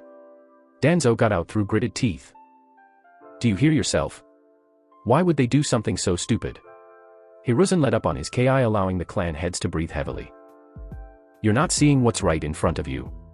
The civilians are in uproar, thinking a civil war is about to break out. If we perform this public execution, we will not only put the Uchihas in cheek but also put the civilians' heart at ease knowing we have won. He makes a good point, Hokage-sama. Hayashi took Danzo's side on this. Once he had the branch member killed that would step out of line, the others would also fall back in place. Let's take a vote. Danzo raised his hand as he spoke. If you wish to see Naka Uchiha put to death, raise your hands. Hayashi, Inoichi, Choza, Koharu, Hamura, some raised their hands. Then it shall be decided, come tomorrow, Naka Uchiha will be no more. Hiruzen glared at Danzo with clear anger. That will not happen. Oh, but it will, we have outvoted you, so there's nothing you can say. Danzo had to suppress a smirk at getting his way. Root HQ. We must take measures to avoid mayhem. Hiruzen knows that the Uchiha are planning a revolt but yet does nothing. He is too soft. I hope this fight with Naka would wake him to the truth, but I guess not. Danzo spoke while looking towards Itachi. Itachi only stayed silent while he looked at Danzo, emotionless. He was merely thinking of the things that had happened today. Not only did Naruto almost die, but he, the Hokage, was in a death match. In which case even Hiruzen, as a Hokage, will have no choice but to take drastic measures. The old man's tone was blank and gave nothing away.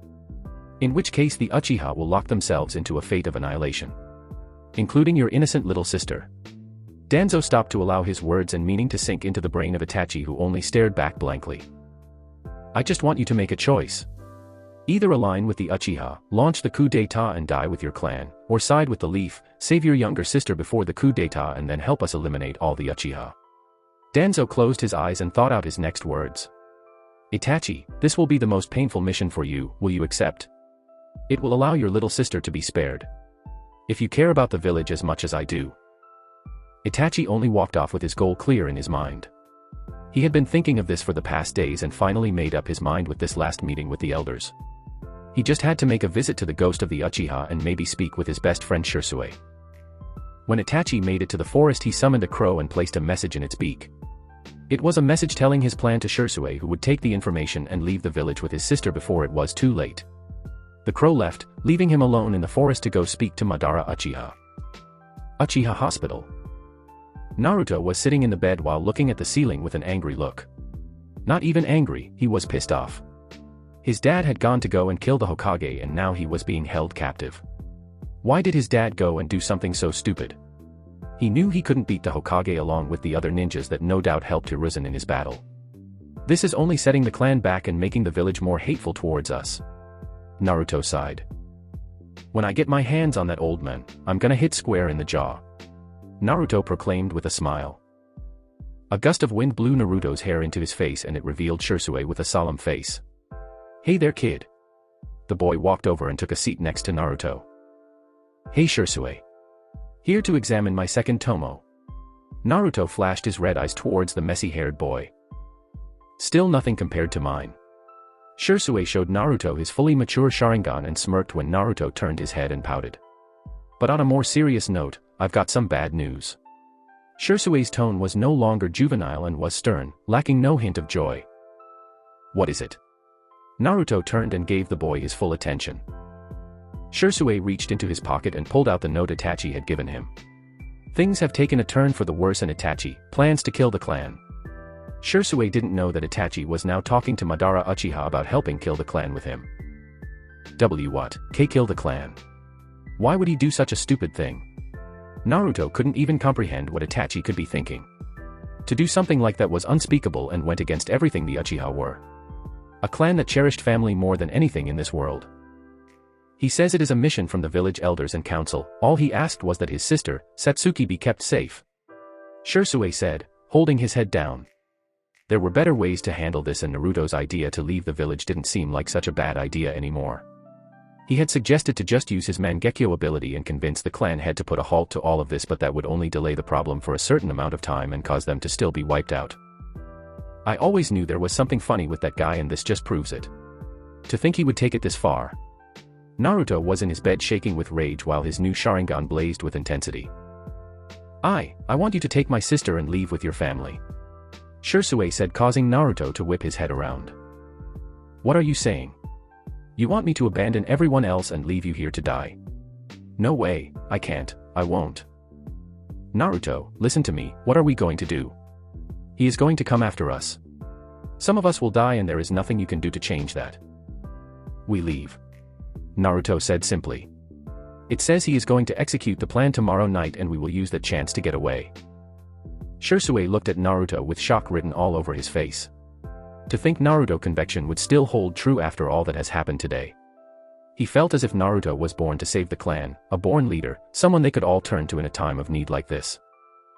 We will save everyone and create a new path for the Uchiha. Naruto said sternly and stubbornly. Make some clones and spread the message to everyone in the clan, our legacy will not fall. We've come too far to simply die out like those Senju. A fire was lit ablaze in Naruto. The true will of fire. The will to succeed and overcome obstacles that intend to keep you from your goal. Saving everyone will surely not work, it is impossible. Shisui thought in sadness. Naruto was very mature, but he also still had a naivety that he would have to learn the hard way. You can't save everyone. Are there still those who wish to partake in this coup d'etat? Naruto questioned Shisui. Yes. Make sure you tell them to be ready for battle tomorrow. Why? They will be our defense in the escape. Naruto smirked at Shisui, who looked on with confusion. What do you mean? Tell them we will be making an escape and they must kill Itachi, who is the traitor to the clan, and regroup with us once they have finished the job. Shisui widened his eyes. He doesn't know what he's doing. If he tells them to stay back, they will no doubt become sacrifices for the rest of the clan's escape. Itachi is one of the strongest members of our clan, and no one but his father, myself, Naori, and Naka could have beat him. They won't stand a chance. Shisui wondered if he should tell Naruto this, but then thought about the pros and cons. If he told Naruto, he would most likely try and think of something else to try and keep everyone alive. If he didn't tell Naruto, the clan would be able to leave with a good portion of its members alive and nobody would ever know what happened. Shisui wondered if he should talk with Fugaku about this. That is when it hit him. If I speak with Fugaku about this plan, he could use the members who wanted to revolt against the village to cover us and not make it seem as if they had been abandoned and lied to. This way the Uchiha could still put up some damage against the village and keep Itachi off their backs while those who didn't want to do that could escape. Do you got me? Naruto asked while throwing a pillow towards Shisui, who blocked it. Why yeah, I got you. I'll go and get it done. Shisui stood up and threw the pillow into Naruto's face, knocking him on the bed from the force. You punk. Naruto ready to throw the pillow only to see the boy he was aiming at was now gone. I have got to get him to help train me in that. Naruto's future plans to have Shisui train him in body flicker was cut off when the door was slammed open and Mira along with his mother entered. Naruto-kun. Mira shouted and jumped on the bed and wrapped Naruto into a hug. Are you okay? I wanted to come early but I was training and then big brother Shisui told me to stay inside because it wasn't safe. Yeah, I am alright, and it's fine. I wouldn't want anything to happen to you. Naruto said and returned the hug, much to the happiness of Mira, who was enjoying that Naruto returned the hug and wasn't trying to be a tough guy for once. Are you really okay, Naru-chan? I know today has been a busy day.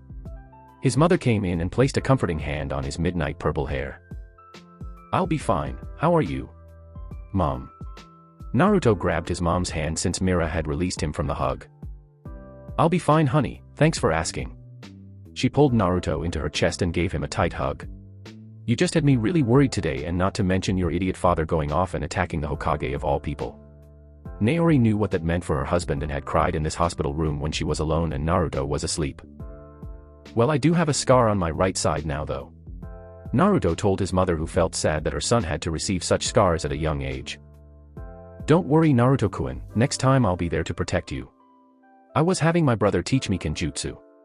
Mira gave Naruto a bright smile that made him blush a little, but he turned his head before he could be teased by his mother any further. However, it was too late and the damage was already done.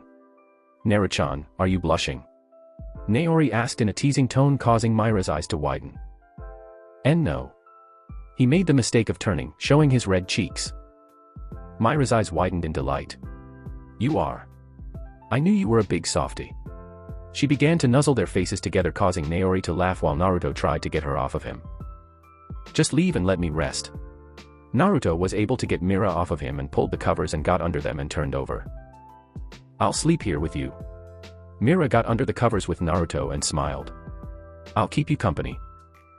Great idea, sweetie. Naori walked over and gave them both kisses on their foreheads. I'll see you guys tomorrow. Love you. Love you too. Mom. The door closed, leaving the smiling Mira and wide-eyed Naruto. Well, good night Naruto-kun. Mira wrapped her arms around Naruto and laid her head on his chest and closed her eyes, ready to sleep with a smile on her face. Naruto only let out a sigh and laid his head back on the pillow with a sigh. He would enjoy these moments while they lasted. Come tomorrow there would be no time for games. Next day. Naruto was at home, finally out of the hospital.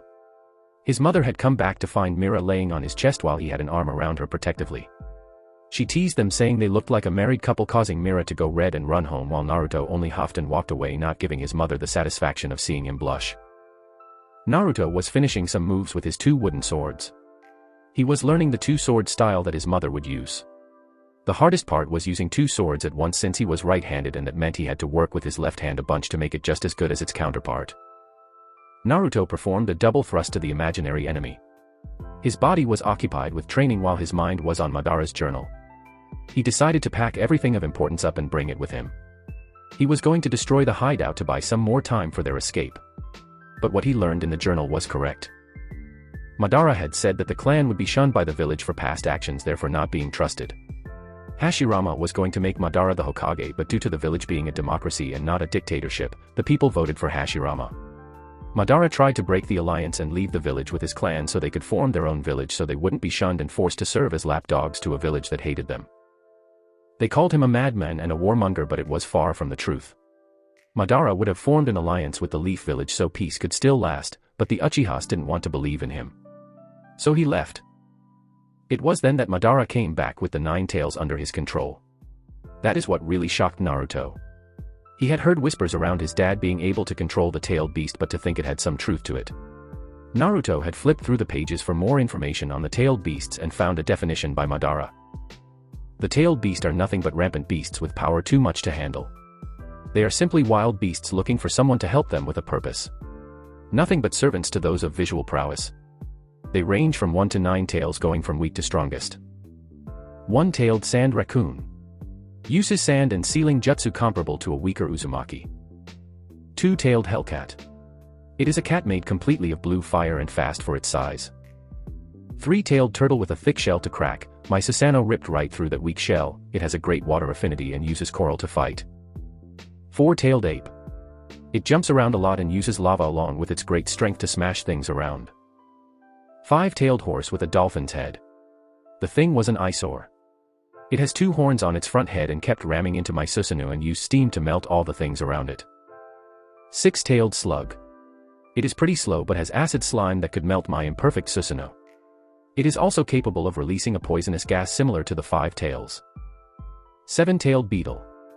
It is a giant insect with 6 wings and a tail. Looks like an armored rhinoceros. Using its wings it can release an explosive and blinding powder. It also uses its horn to ram into things as well with the tailed beast's bombs. 8-tailed with an ox head and tentacles for tails. It uses ink-based attacks along with its amazing strength. 9-tailed fox. It is the strongest Biju. Its power makes the others look like babies using massive tailed beast bombs and fire attacks. Its chakra is almost infinite. Tailed beast equals peace. Once Naruto read that he was fascinated by the tailed beast and wished to meet them all. Surely creatures such as that are not simply mindless beasts like Madara labeled them as. Not to mention he said that the Biju equal to peace. If that was the case, Naruto would go after the Biju sometime down the line and form this peace Madara was talking about. How he would do that, Naruto had no idea. If he just captured them he would simply be like the first Hokage which collected all the Biju. However, that was not peace and simply silent conflict which soon led to war by using the Biju as weapons. If he did what Madara did and simply put them all under his control and used their power to cause war and destruction, that would only lead to a giant war which would be the complete opposite of what he wanted. Maybe if I try and speak with them, things will be different this time. Although I much rather fight first since I am sure I would have to prove my power to them in some way. Naruto jumped in the air and fell performing an X-shaped slash towards the imaginary enemy he was fighting. He then performed multiple spinning slashes and deflected the dozens of kunai coming towards him from a kunai launcher. His mind then wandered to the battle Madara had with Hashirama. It made no sense to Naruto. Why would Madara go back and destroy everything he had worked so hard for? Maybe there was some hidden meaning that everyone was missing. Naruto thought with clear confusion. Naruto. The mentioned boy was snapped from his thoughts when he heard his mother shout his name and run to him with tears in the corner of her eyes. Yes, Mom. Naruto relaxed and took a breather but was worried at why his mother was about to cry. Naori lifted up a paper with a shaking hand.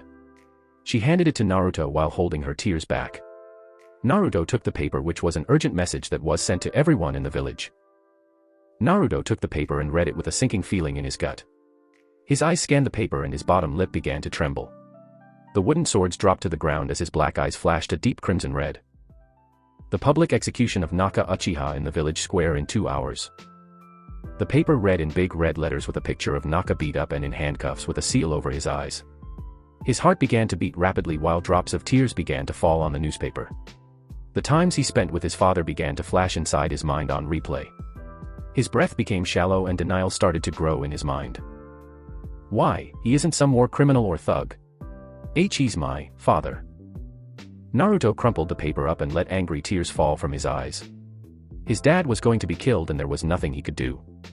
Naori, seeing this, pulled Naruto into a tight hug and let silent tears fall from her eyes while her son cried into her shoulder. Naori's heart felt like it weighed a ton and her guilt was immeasurable. All over the village, civilians and ninja alike received the same news. The reactions varied. The civilians cheered and began to toast to the death of a criminal and the cause of the Nine Tails attack. The ninja shook their heads at the foolish Uchiha. It was a pity that they would lose such a strong ninja, but this is what happens when they get cocky, someone has to put them in their place. The Uchihas, however, felt a burning rage that they would kill one of their own and parade it like it was some festival. They could hear the cheers of the civilians all the way in the compound. The Uchihas were ready to march into that village and raise hell. They would have maybe attempted something if Fugaka didn't wait for them at the entrance to the compound with his Manjiku ablaze. He had moved them all to the Uchiha shrine so they could talk in private. He had received the message from Shisui last night and was surprised that Naruto came up with such a plan. Fugaka knew that with the execution of Naka today that the clan members who wanted to start a revolt on the leaf would have no problem laying their lives down for the members who wanted to escape. It was because of this event that they would allow their family and friends to escape if it meant they had to sacrifice their own lives for it. Perhaps that is why you did all of this, Naka. Did you know your death would cause a chain reaction and cause the clan to finally see the truth? That the leaf is no place for us. Fugaka thought sadly while paying his respect to his old friend. You would have been a better clan head than I ever could, but perhaps your son will do a better job than the both of us. The clan head opened his eyes and looked over the Uchihas gathered in the shrine. You all know what the plan is. We will not fall today. He received nods from all the Uchihas who would partake in being the shield that allows the others to escape. They were resolute and would hope that their family made it out of this alive. 2 hours later, Leaf Square. The Leaf Square was packed with the whole village in attendance. It was mixed with civilians, ninjas, and even kids. Mainly the clan heirs along with kids from ninja families. Everyone was cheering in excitement for what was to come. On a large stage were the elders of the village along with the clan heads. It was then everyone saw the Hokage make his way to the front with a blank face showing nothing to the crowd of people here to watch him and die. People of the leaf, I bring you. Naka Uchiha. Hiruzen spoke out using chakra to make his voice echo across the square and over the cheers of his people. 2 Umbu walked out dragging the battered form of Naka Uchiha. The Uchihas in the crowd gasped at the condition of their clanmate. He had bruises all over his face and scratches with bandages wrapped around certain parts of his body. It seems like they felt like torturing him out of information before he was killed. Through all of this, Naka didn't say a word and remained silent. The Uchihas were furious and just wanted to launch the plan early and kill all these people who dare laugh at this situation. Their anger paled in comparison to Naruto's, however. The boy was just a ball of hate and the dark desires were slowly taking over his mind. His Sharingan was spinning wildly and barely concealed Ki was pouring off the boy. Naka raised his head and looked over the crowd that was calling him names and damning him to hell. None of it mattered, however, though. He was looking for people who meant everything to him. My family. Naka spotted the beautiful purple hair of his wife and dark hair of his son. They were being surrounded by the clan in a protective manner. He smiled at the thoughtfulness of his clan. He would miss them but hoped his sacrifice was not in vain. Naka saw his son's teary eyes and smiled lightly. Don't cry, son, your father has only one regret. And it's that I won't be able to see you grow into the splendid men I know you can be. Naka moved his vision to Tohi's wife, who also had tears in her eyes but still showed love towards him. My angel, my saving grace. I'll miss you just as much as I will our son and clan. You stuck with me when I was in that time of darkness and helped get me out. Just be there for our son. The Umbu pulled out their weapons and got ready to impale Naka through the heart and kill him in an instant. They just waited for Hiruzen, who had a sad gaze. The Hokage brought his hand down as the signal and looked away. Naka mouthed the words I love you to his family one last time with a smile on his face. Naori's tears then fell as she told Naka she loved him back, while Naruto's eyes began to burn and spin intensely. The swords pierced Naka's heart and he let out a final grunt before he collapsed face first with a smile on his face. The crowd cheered at having killed the traitor. Naruto began to cry tears of blood as his Mangekyo was just awakened. He gained another tomo which quickly combined with the others, turning it into a black 3-pointed pinwheel with a hole showing the red iris while there was a black pupil in the middle. Naori saw her son's eyes begin to bleed and gasped when she saw his eyes change right in front of her. She knew what this meant and only hoped Naruto didn't fall to the curse of hatred, but if he did, she would help bring him out of it just like she did with his now deceased father. She pulled out a rag and wiped his bloody tears and watched as her son fainted from everything that had happened. Naori caught him and just hugged his body while Mira came and hugged them as well. Fugaka watched with sadness as his best friend's family mourned his death. He also saw that the young Mira seemed to awaken her Sharingan with one tomo. After having no parents and being raised by her brother, spending so much time with Naori and Naka, she must have felt like her father had also passed. The man looked down to his daughter, who had a sad face. The girl felt horrible for Naruto and wished she could do something to help. His wife Mikoto sniffled a little and went over to comfort the grieving family. Fugaka then looked towards the stage where the dead body of his friend laid. He would not allow them to keep his body and possibly try and take his eyes. With his mind made up, Fugaka took to the roof and jumped until he was on the stage in front of his friend's body. What are you doing here, Uchiha? Here to finish what he started. Danzo questions angrily. I am just taking my friend's body, he will lay in the Uchiha compound. Fugaku dropped down and easily broke the cuffs and removed the seals on his body. Fugaku gently took Naka in his arms and was about to leave until he was surrounded. You won't be taking him anywhere. Koharu shouted. We will take the body and run a proper skin over his body. You mean take his eyes? Fugaku said with his own anger getting the better of him and letting his Sharingan show. This man will rest in the embrace of his family, not some vultures like you. Uchiha members appeared around Fugaku ready to strike the Umbu if they were threatened.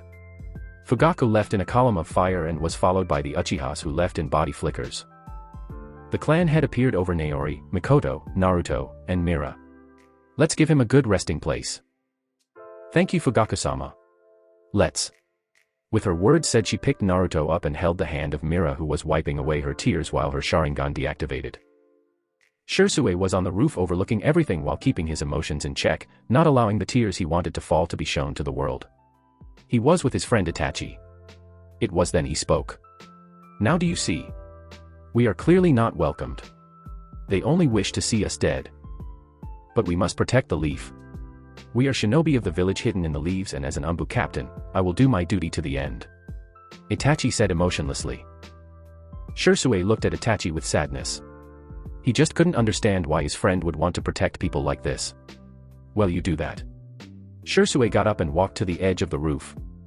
I will not throw away my life for people like this. The messy-haired boy then left in his signature body flicker. Itachi just watched his friend leave and let a small frown tug on his lips. He only hoped that he took his advice and left this place before it was too late.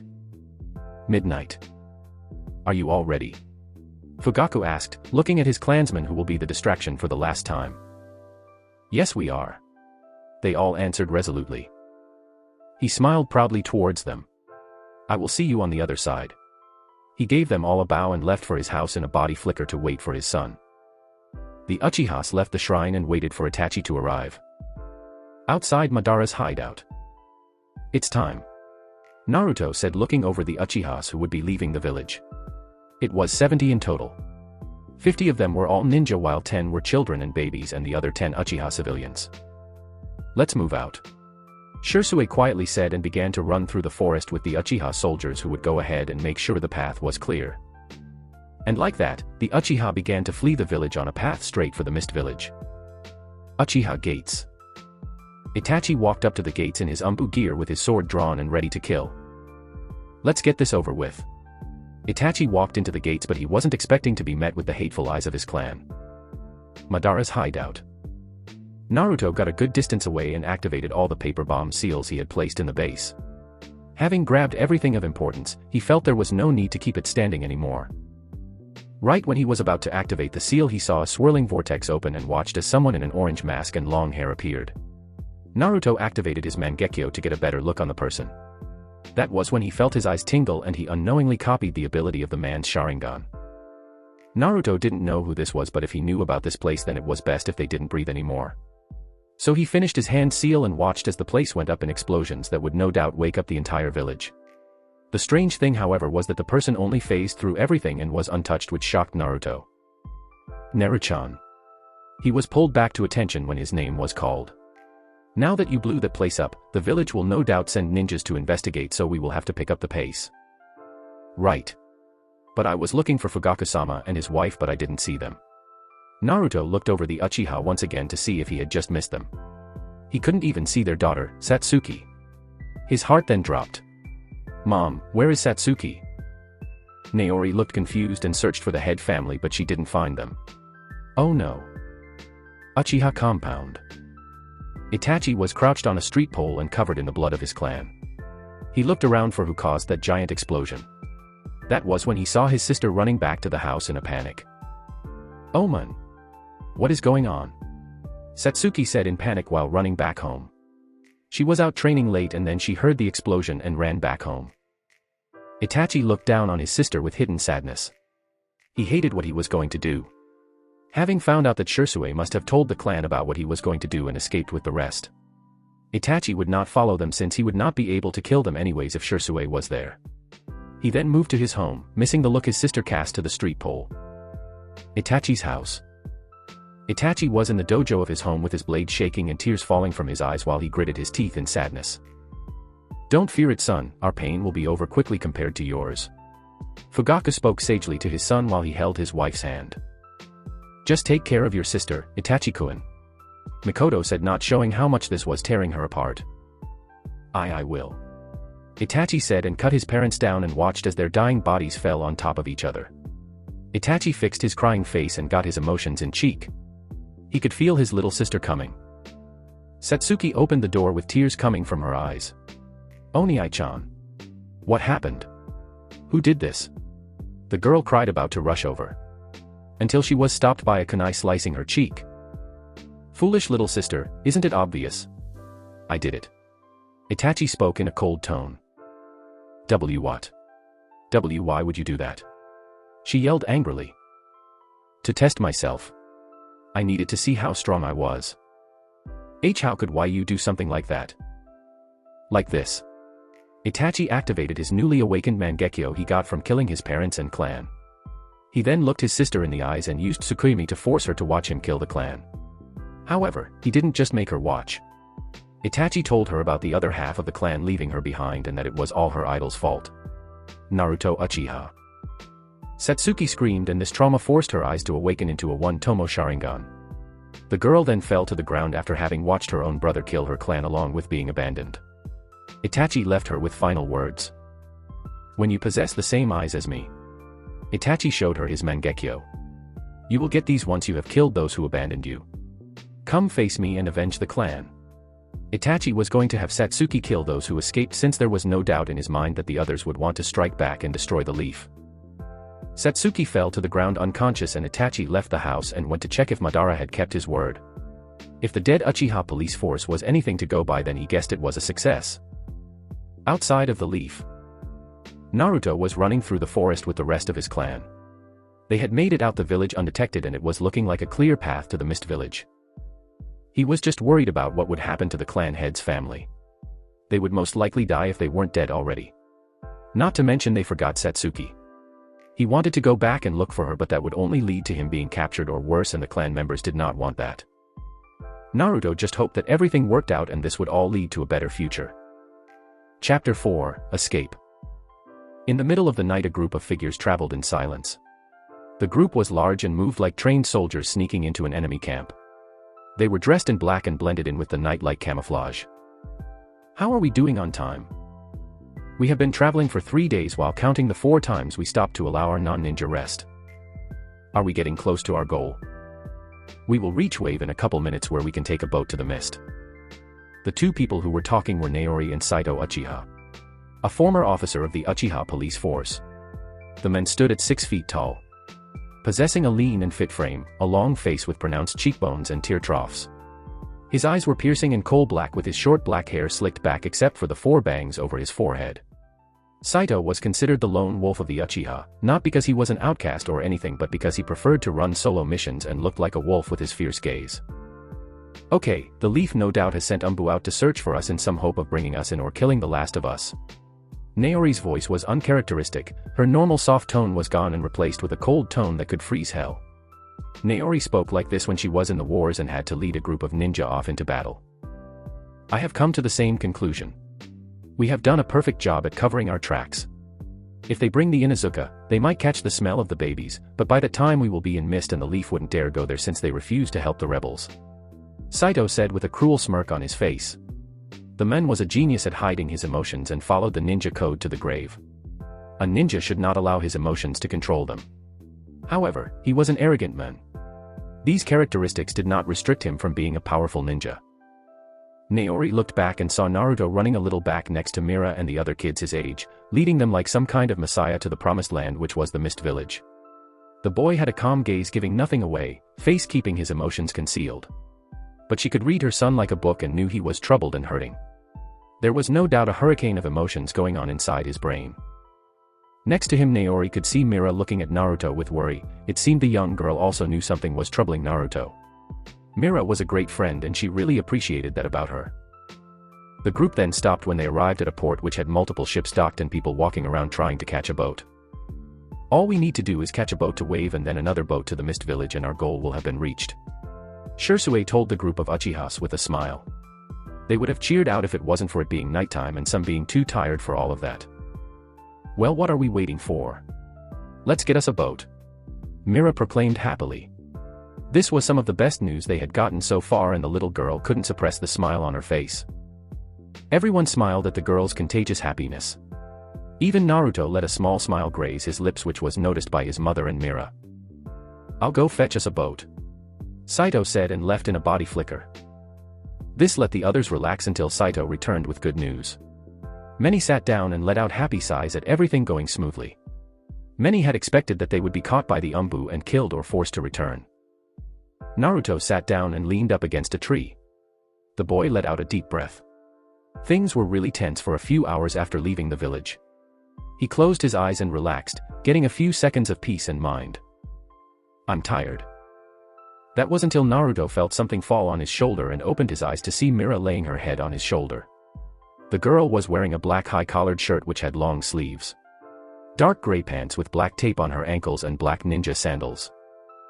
You can rest on the boat ride to Wave, Naruto told her and closed his eyes again in an attempt to meditate. He read that this could keep you calm and increase the balance of physical and spiritual chakra inside your body. The boy hoped to be able to use the yin and yang release in the future. If he could mix yin release in with his genjutsu, that would place his genjutsu level even above Madara and Itachi. The same could be said if he used yang chakra. It used physical energy, so this could possibly make his punches hit harder and strength to rival Tsunade Senju. If he covered his whole body in yang chakra, he could be almost indestructible while also using yin release to cast unbreakable genjutsu and slicing them to bits with his scythe. But I want to rest now. Mira whined like a baby while shaking his arm. Why are you acting like a baby? We have to stay focused right now, Naruto angrily told Mira while giving her a stern gaze. Annoyed that she was acting so carefree and childish in a situation like this. Mira pouted at Naruto being so mean to her. On the inside, she was shocked that he would snap on her like that. His eyes were filled with anger towards her and not the usual calm and happy gaze he gave her. You don't have to be so mean to me, and we are only 6. Mira rested her head on Naruto's shoulder with an angry pout on her face. Come on Naruto-chan, don't be so mean to Mira-chan, Naori said and sat down next to Naruto and placed her head on his other shoulder. I won't get any peace of mind with you two around me, Naruto said, annoyed, but his heart felt a little lighter and a small part of the darkness in his heart was put to rest. Naruto would not allow the darkness to take over him, but he would not shy away from it or try and push it away. It was his own darkness and he would not fall to his own hatred. He was well aware of the curse of hatred that the clan always fell to. Naruto read over the notes left behind by Madara along with the tales of his father and how Naka considered himself a bad person for what he had done in the past, even if he was forgiven by his wife and clan. Yeah, don't be so mean to me, Mira said and smiled happily with her head on Naruto's shoulder. Time went by and Naruto kept his eyes closed with a sense of peace in his heart.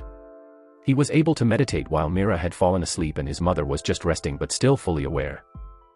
I am back with good news, Saito alerted everyone with his statement. This caused all of the Uchihas to wake and pay attention. I have gotten a boat for all of us. It will only be us on the boat. Nobody asked how he managed to get a boat for just the Uchiha clan in the middle of the night. Most of them got the answer in only a matter of seconds. He used his Sharingan and placed a genjutsu that made the boat captain do whatever they wanted. Everyone had gotten up from their seats or tree branches and started following Saito to the boat. Naruto shrugged his shoulders in an attempt to wake up Mira, but she was out like a light. Mira-chan, we are leaving, Naruto said quietly to Mira, who only mumbled in her sleep. He sighed and picked the girl up in a bridal-style carry, causing the sleeping Mira to get a red tint to her face but tried to hide it by turning her head into Naruto's chest. Her plan had gone to perfection. Naori, seeing this, giggled into her hand. She had made sure Naruto knew how to treat a lady. Her son would not be a dense fool like her husband. The thought of her now deceased husband made her frown just the slightest. They all made their way to the large boat that looked similar to a small yacht. Some marveled at the luxurious boat in front of them before snapping out of it and climbing into the boat. Everyone took seats and relaxed while others went out to guard the boat and keep everyone safe. Naruto went into one of the rooms and laid Mira down in the bed. He pulled the covers over her and walked out the room and under the light of the white moon. Naruto leaned on the rail of the boat and looked at the waves crashing against the side of the boat. Naruto activated his Sharingan and gazed at the stars in the sky which twinkled and gleamed their holy light on him. Naruto pushed his dojutsu further and looked into the reflection of the water and saw his 3 tomo. Naruto pushed more chakra into his eyes and watched as his tomos combined into a 3-pointed pinwheel. The pinwheel had a hole in the middle showing the blood red of his iris and black pupil. He really had it, the Mangekyo Sharingan. It was then the heavy weight of reality came crashing down on him. His dad was dead. Naka Uchiha didn't walk the earth anymore. Naruto couldn't go into his mother's room and see them cuddled up anymore. Naruto's vision filled up with tears and he began to cry. All the things he had been holding back finally came bursting out. He had killed, and half of his family died to a traitor nonetheless. Naruto was then turned around and brought into a warm embrace. "It's okay, Naruto-chan." His mother hugged him tight while her own tears fell from her face. The sight of her only child in so much pain was just too much. Naruto clinged onto his mother like a lifeline and sobbed into her chest. It was comfort for both of them. Naori also needed this just as much as Naruto did. The mother and son just stood in each other's embrace. Naori pulled away and wiped the remaining tears from Naruto's eyes with her thumb and gave him a brilliant smile. "Mama's going to be here for you every step of the way, okay?"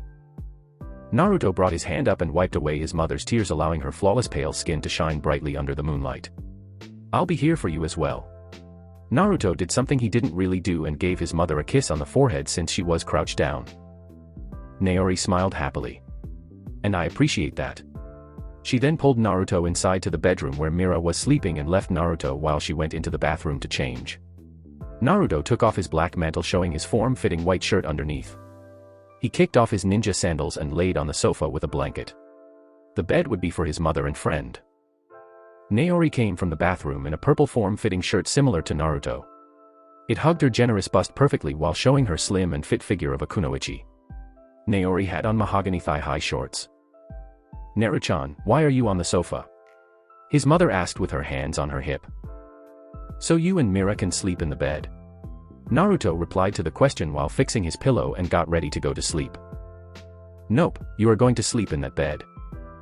"But it won't be enough room with the 3 of us," Naruto complained. "It will be fine, just get in the bed. I don't want to hear you complaining about how your back hurts in the morning." He would have complained some more but his mother gave him that look. So he got in the bed and like magic, Mira was on his arm. "Why is she such a wild sleeper?" Naruto said and tried to remove his arms but Mira had a tight grip. "You were the same way when you were 4. If it stormed you wouldn't let go of my hand for the whole night." Naori laughed at the embarrassment on her son's face. "Did not," Naruto retorted. "If it helps you sleep at night." Naori then got in bed and wrapped the 2 kids up in her arms. "Sleep tight you too, and I love you." "Love you too," Naruto said and closed his eyes for a peaceful sleep in the embrace of his mother. Next morning. Leaf Council Chambers. "Hiruzen, the body count for the Uchihas is not adding up. I think most of them escaped," Danzo told Hiruzen with a little worry hidden in his tone. Hiruzen blew out some smoke. "That could cause a problem." "No, it is a problem. Their clan was killed by their own up-and-coming prodigy. They no doubt realize Satsuki is still here," Choza said to the members of the council. "They will come back and try to destroy our village or cause some kind of damage in the future." "I know," Hiruzen said tiredly. "Our Umbu have found nothing while the Inosuka said they could smell the trail of babies. That is proof that some of them escaped. But we lost the trail somewhere on the borders of the Land of Fire." Tsum, the leader of the Inuzake, spoke up, a little angry that those traitors got away. "In her clan, if you abandoned the pack you were asking for death. What are we going to do about the last Uchiha?" Hayashi questioned. "I say you give her to me, and allow me to make her a loyal leaf ninja," Danzo quickly said. "No." Hiruzen shot that down with a clear and stern tone. The girl said that Itachi told her the clan abandoned her. She plans to eventually go and kill them along with her brother for leaving her to die. Inoichi said, bringing up some intense news. "This girl could easily turn into a flight risk if we handled this wrong. What a drag, why don't we just give her what she needs while she is young so that way in the future she will keep us close to her heart?" Shikaka said with a bored look on his face. "That might work, our standing against the villages has no doubt dropped. We must keep her loyal and keep the Sharingan in the leaf," Inoichi said with a smile. We will keep looking for the Uchihas and hope to bring them back as a form of repentance. Hiruzen said. Treat Satsuki with respect and kindness. Hiruzen ordered everyone in a steely tone of voice. He was looking at the ninja clan heads along with the civilian heads. Danzo would definitely keep looking for the Uchiha, even if they were no longer in the land of fire. Hiruzen underestimated their hatred. The Uchihas would not want to come back, they would rather burn the place down. If he found the clan, he would force them all in his root program and have a whole army of the strongest ninja clan. Water Country. The Uchihas were running through the misty forest of the Mist Village. Many were on edge in the unfamiliar territory. Many were just itching to pull out their weapons and slay whatever was in front of them. Naruto had his head on a swivel while his Sharingan was activated. Even with his dojutsu on, it was hard to see which limited the effect of his Sharingan ability. This would also be a good training method though, since it could help his vision and not make him depend on his eyes along with the rest of his clan.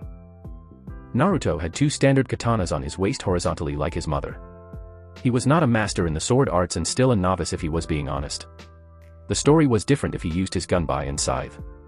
They were taken from Madara's hideout, so in a way they belonged to Madara, but he was dead and they weren't doing anything but collecting dust, so Madara would never see these weapons again. The group came to a quick stop when Naori held up her hand and stopped. They watched the woman look around with her black eyes. Naori pulled out one of her swords and got in a stance. She then spoke up. We have people closing in on us. The woman then deflected a hail of kunai with her sword with ease. Everyone pulled out their weapons and protected the kids and elderly. They were not fighters and must be protected since they were not capable of protecting themselves. Naruto looked around ready for anything. He pulled out one of his swords and got into the stance his mother had taught him. It was called the butterfly dance, and the 2 swords symbolized the 2 wings of a butterfly, which could be majestic and beautiful like a butterfly but also deadly and sharp like a dance of death. Something shot towards Naruto at great speeds. The boy turned around and put up his sword to block but would not be in time. It was a mist shinobi with a kunai in hand. The mist ninja's head was cut off in a quick slice.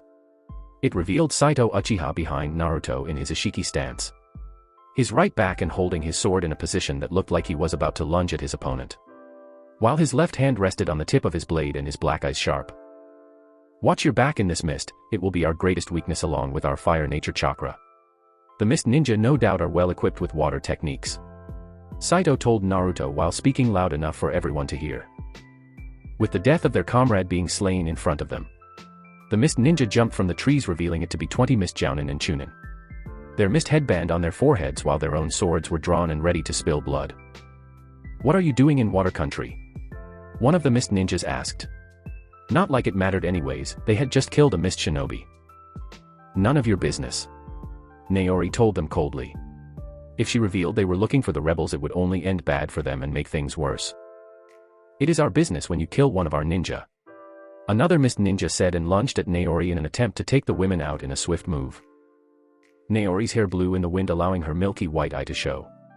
This caused the mist ninja to freeze in his tracks and take a good look at the person in front of him. Why you are Narwa Uchiha? The man's shout caused the other mist ninja to gasp in shock. They began to whisper among themselves about the one-eyed empress and what she was doing in Water Country. It was then they remembered she was an Uchiha, which meant she had a bloodline, which meant she was an evil devil. You are an Uchiha, and that must mean the rest of you guys are Uchihas. What are Yukias doing out here? The mist shinobi asked multiple questions while their minds rambled on about possible reasons they could be here. Until a complete ludicrous idea came into their head. They were here to help those damn rebels. You are here for the rebels, right? The mist ninja received no answer to his question. This could either mean that they were here for that reason and just didn't want to say anything. Or they were just confused and had no idea what was going on. No matter, you die here. The same mist ninja charged back in with his sword ready to slice Naori down the middle. Naori, without even using her Sharingan, predicted her opponent's movement using her many other battle experiences, easily sidestepped the attack and quickly went behind her opponent so he could not see her. The mist ninja looked around but didn't see her until his vision went black and his heart stopped beating. Naruto looked on with a little surprise at seeing his mother take a life. It was his first time seeing his mother actually fight to kill. Naruto did know his mother was in the Third War and won countless battles in her time. It was just different when seeing her actually do battle.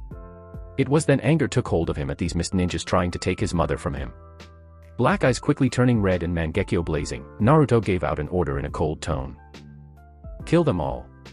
Naruto used surprising speed and rushed at a mist ninja who was not expecting the explosive speed from such a young child. The ninja paid for this and quickly felt a sword go through his heart and strange red eyes staring him down. With the young master's orders being given, the Uchihas who could fight quickly took out their weapons and got ready for battle and charged in to do battle, allowing their warrior blood to take over. Naruto, feeling incoming danger, looked to see angry mist ninjas coming down ready to pierce his body all over. His eyes tingled once again and the sword simply phased through his body and pierced the already dead mist ninja. Naruto, using their surprise to his advantage, quickly moved and stabbed the men in the heart. It seems he was able to use this ability on instincts alone right now. What was that? They simply phased through me. And what is this name, Kamui? Must be the name of the move. Naruto thought about what just happened and made the fatal mistake of taking his eyes off the other ninja to gaze towards his bloody sword. The mist ninja went to capitalize on this and would have if it wasn't for his sword being blocked by another. It was Mira who was struggling with her blade against the stronger ninja. And Naruto-kun, pay attention. Mira was being pushed back and the older shinobi managed to open up Mira's guard and left her wide open. The older shinobi went for a chest slash but had his blade interrupted once again by Naruto, who was using both of his swords, making the ninja have to struggle against 3 swords. Mira stepped on the guy's foot, causing him to lose his footing and Naruto to slide one of his blades down the mist ninja's blade and land a slash on his abdomen. The mist ninja stammered back and grabbed his bleeding waist. "You brats. I'll kill you for that. Humph, you won't be breathing much longer. Worm." Naruto retorted in a cold tone of voice while his eyes gleamed like 2 shining jewels. "Yeah. Worm." Mira copied Naruto and readied her weapon for her first real battle. "You really think you can beat me, a jounin?" The 2 kids charged in without saying any words and weaved in and out in an attempt to confuse the jounin. Mira went for a slice but was blocked and Naruto appeared from behind and stabbed the men. Mira had her Sharingan activated in the men, who turned into water. A water clone was a popular jutsu of the Mist Shinobi and was of no real surprise to the 2. Mira copied the jutsu but didn't use it since she didn't have the chakra for that. Naruto also saw the jutsu but did not attempt to use it since he had no use for it right now. Naruto turned and put his swords up in AX pattern to block the overhead slash meant to split him in the middle. Mira then appeared over Naruto and fell down with her sword ready to stab the men in the shoulder. Mira saw with her Sharingan the men would be able to react to her, so she altered her sword swing from a stabbing movement and a slashing movement. Naruto also predicted the men would dodge, so he placed his foot behind the man's leg and caused him to lose balance once again, allowing Mira to gain a perfect slash along his chest. The blood splattered on the girl's face and she froze. "Good job, Mira-chan, that was a clean cut," Naruto said next to her. He was expecting the girl to answer back with her usual boastful attitude.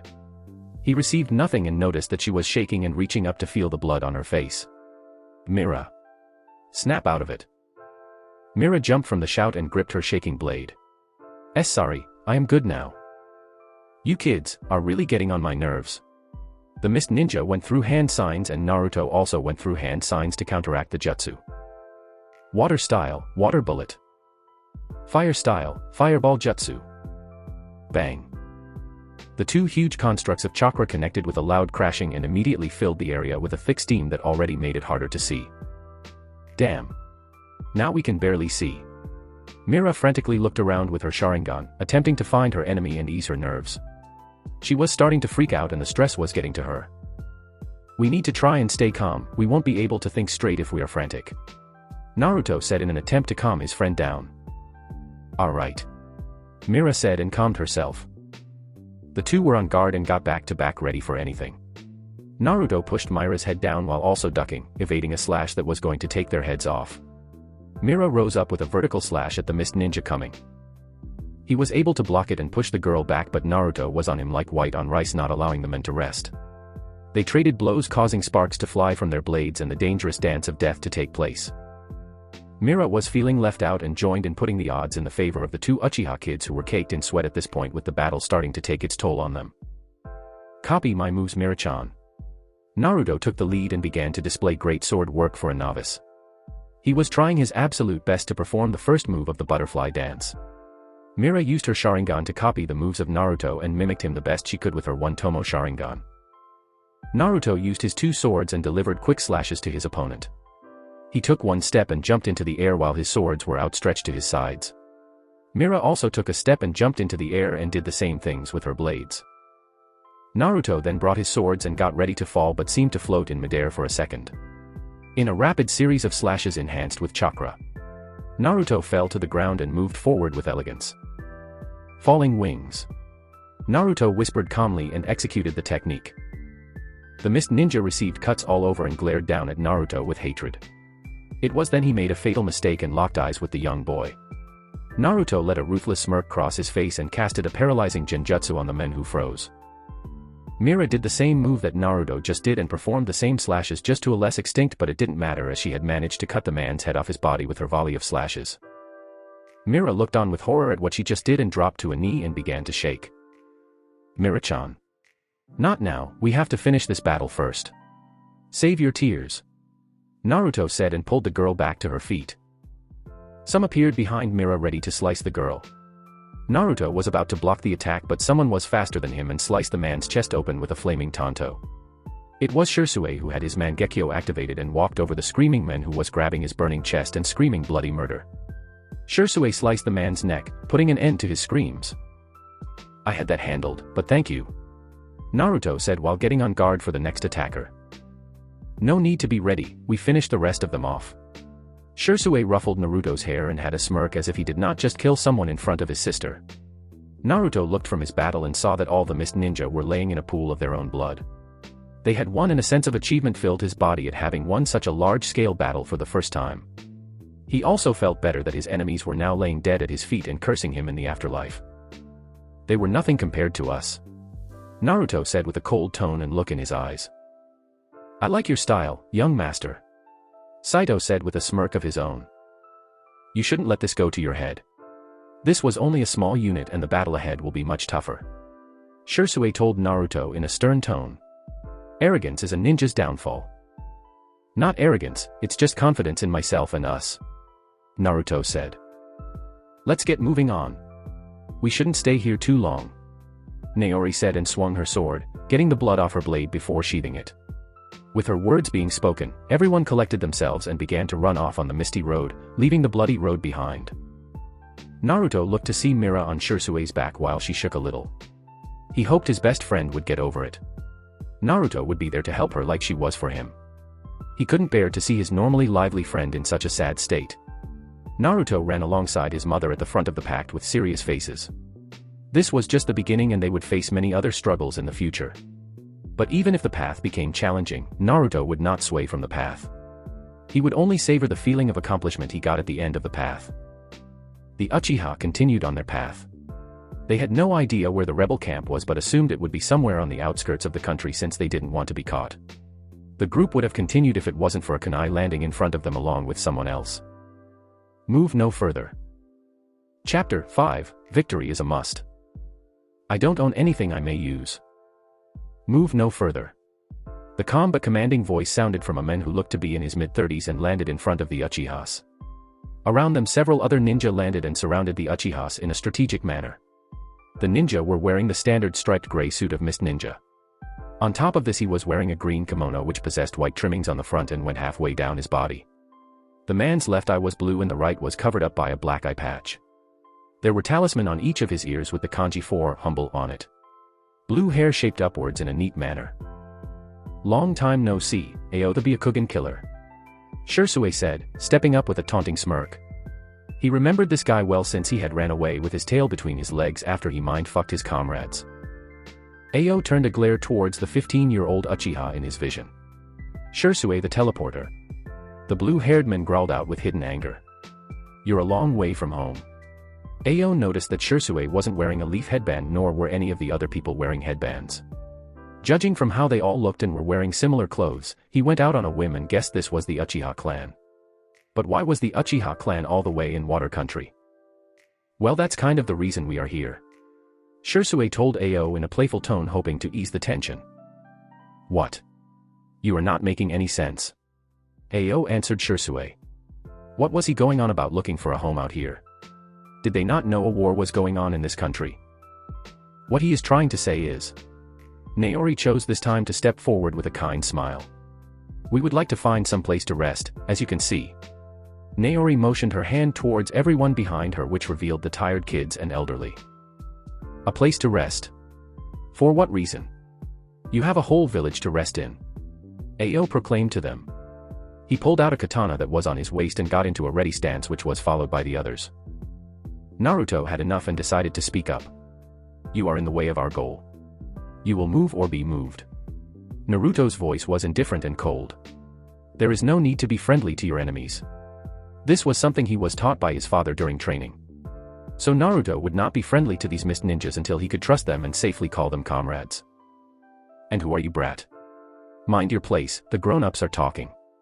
Ao snarled towards Naruto. These young kids these days had no respect for their superiors.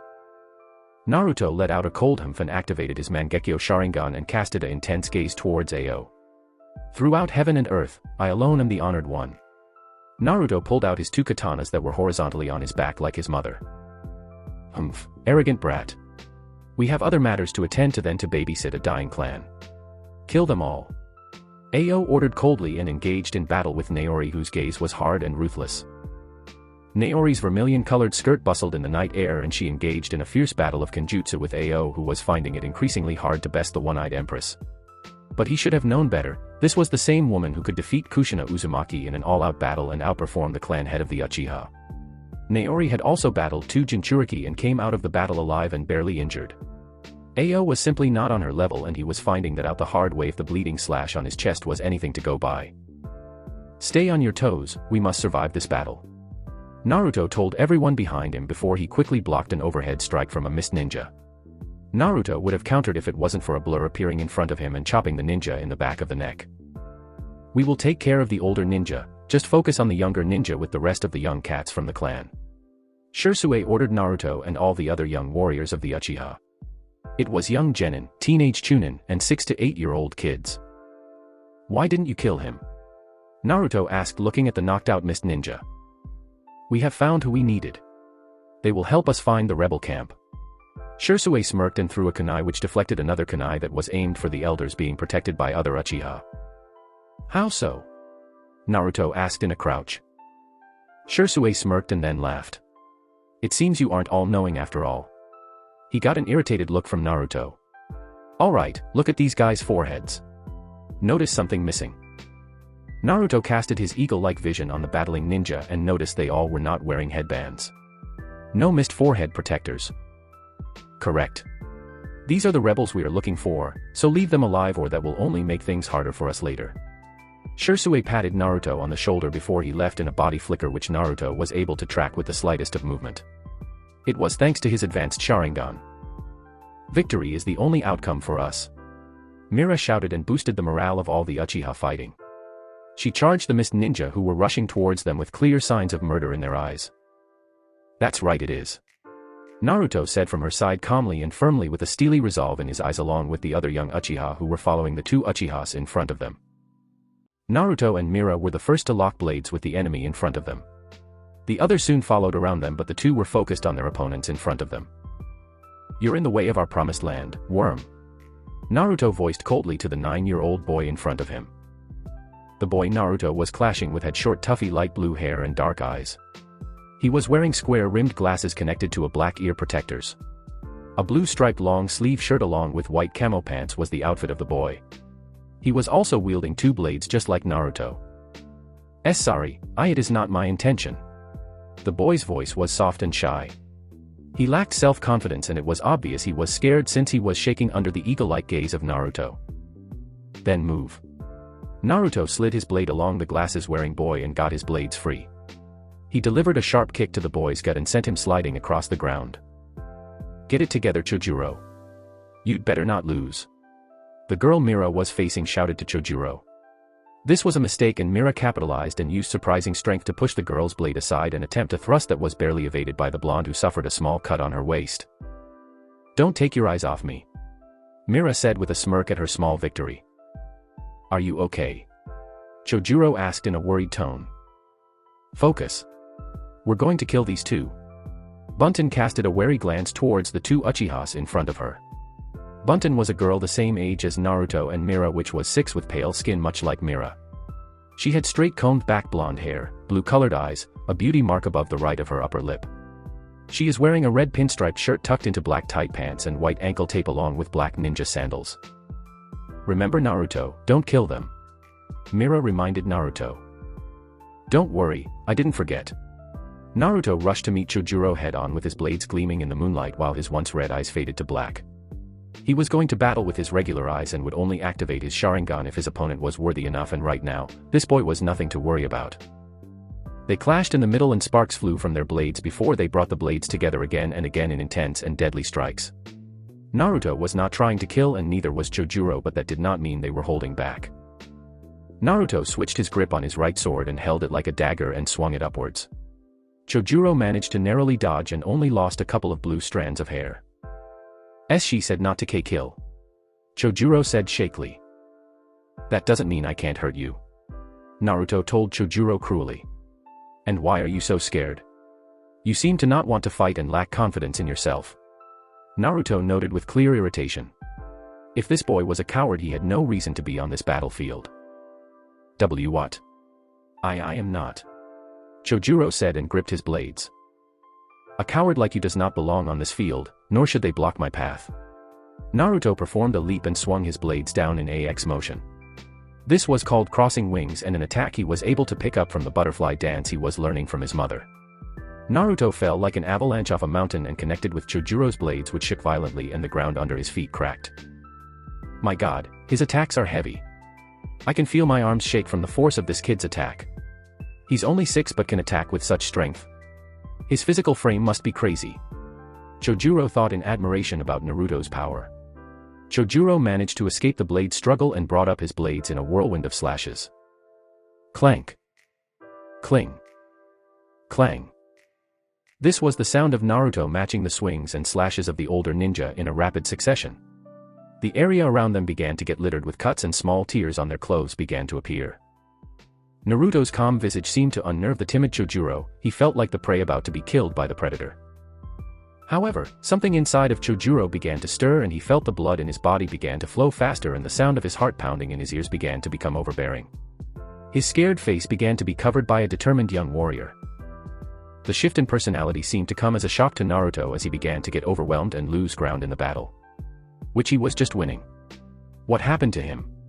He's different all of a sudden. In fluid sways of his body, Chojuro performed an attack. Crashing waves. Chojuro performed 6 quick slashes that crashed into the blades of Naruto like a tsunami.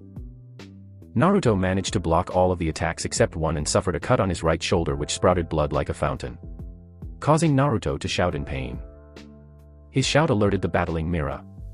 The girl in black took her eyes off Bunten and looked at Naruto with worry. Naruto-kun.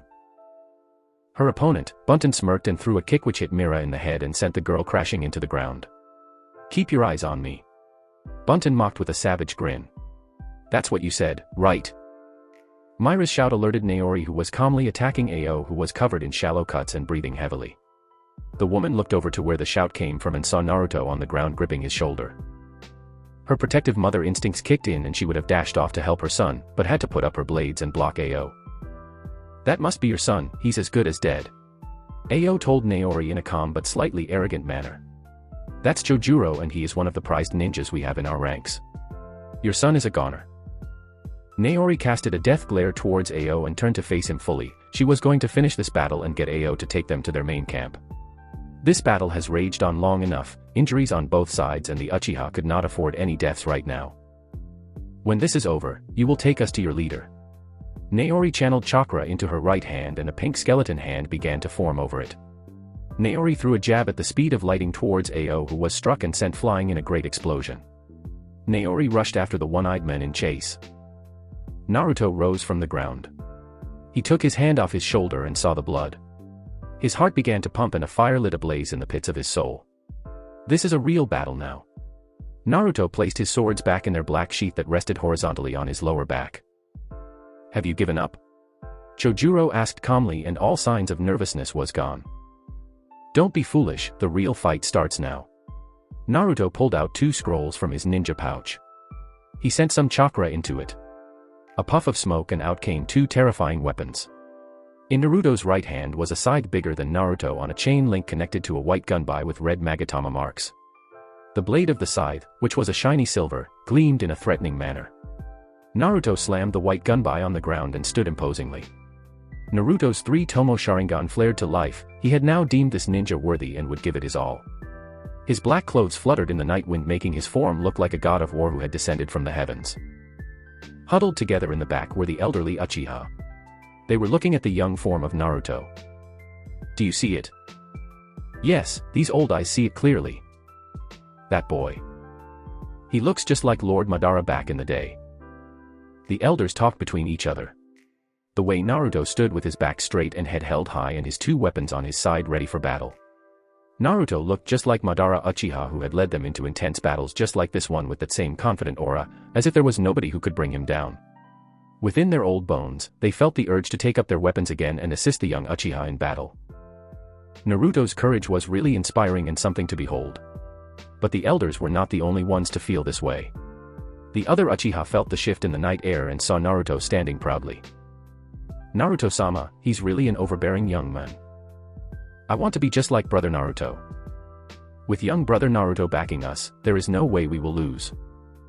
Many Uchihas felt their blood stir and chakra rise to new heights. This was a battle they could not lose. Victory must be achieved.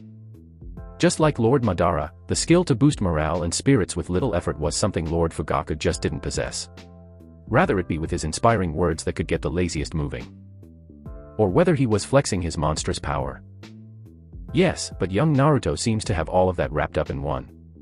He will no doubt lead this clan to greatness. Victory is out of the question for you, Naruto told Chojuro firmly, before he flickered out of view. Chojuro had cold sweat running down his forehead as he blocked an incoming overhead smash from the white fan of Naruto.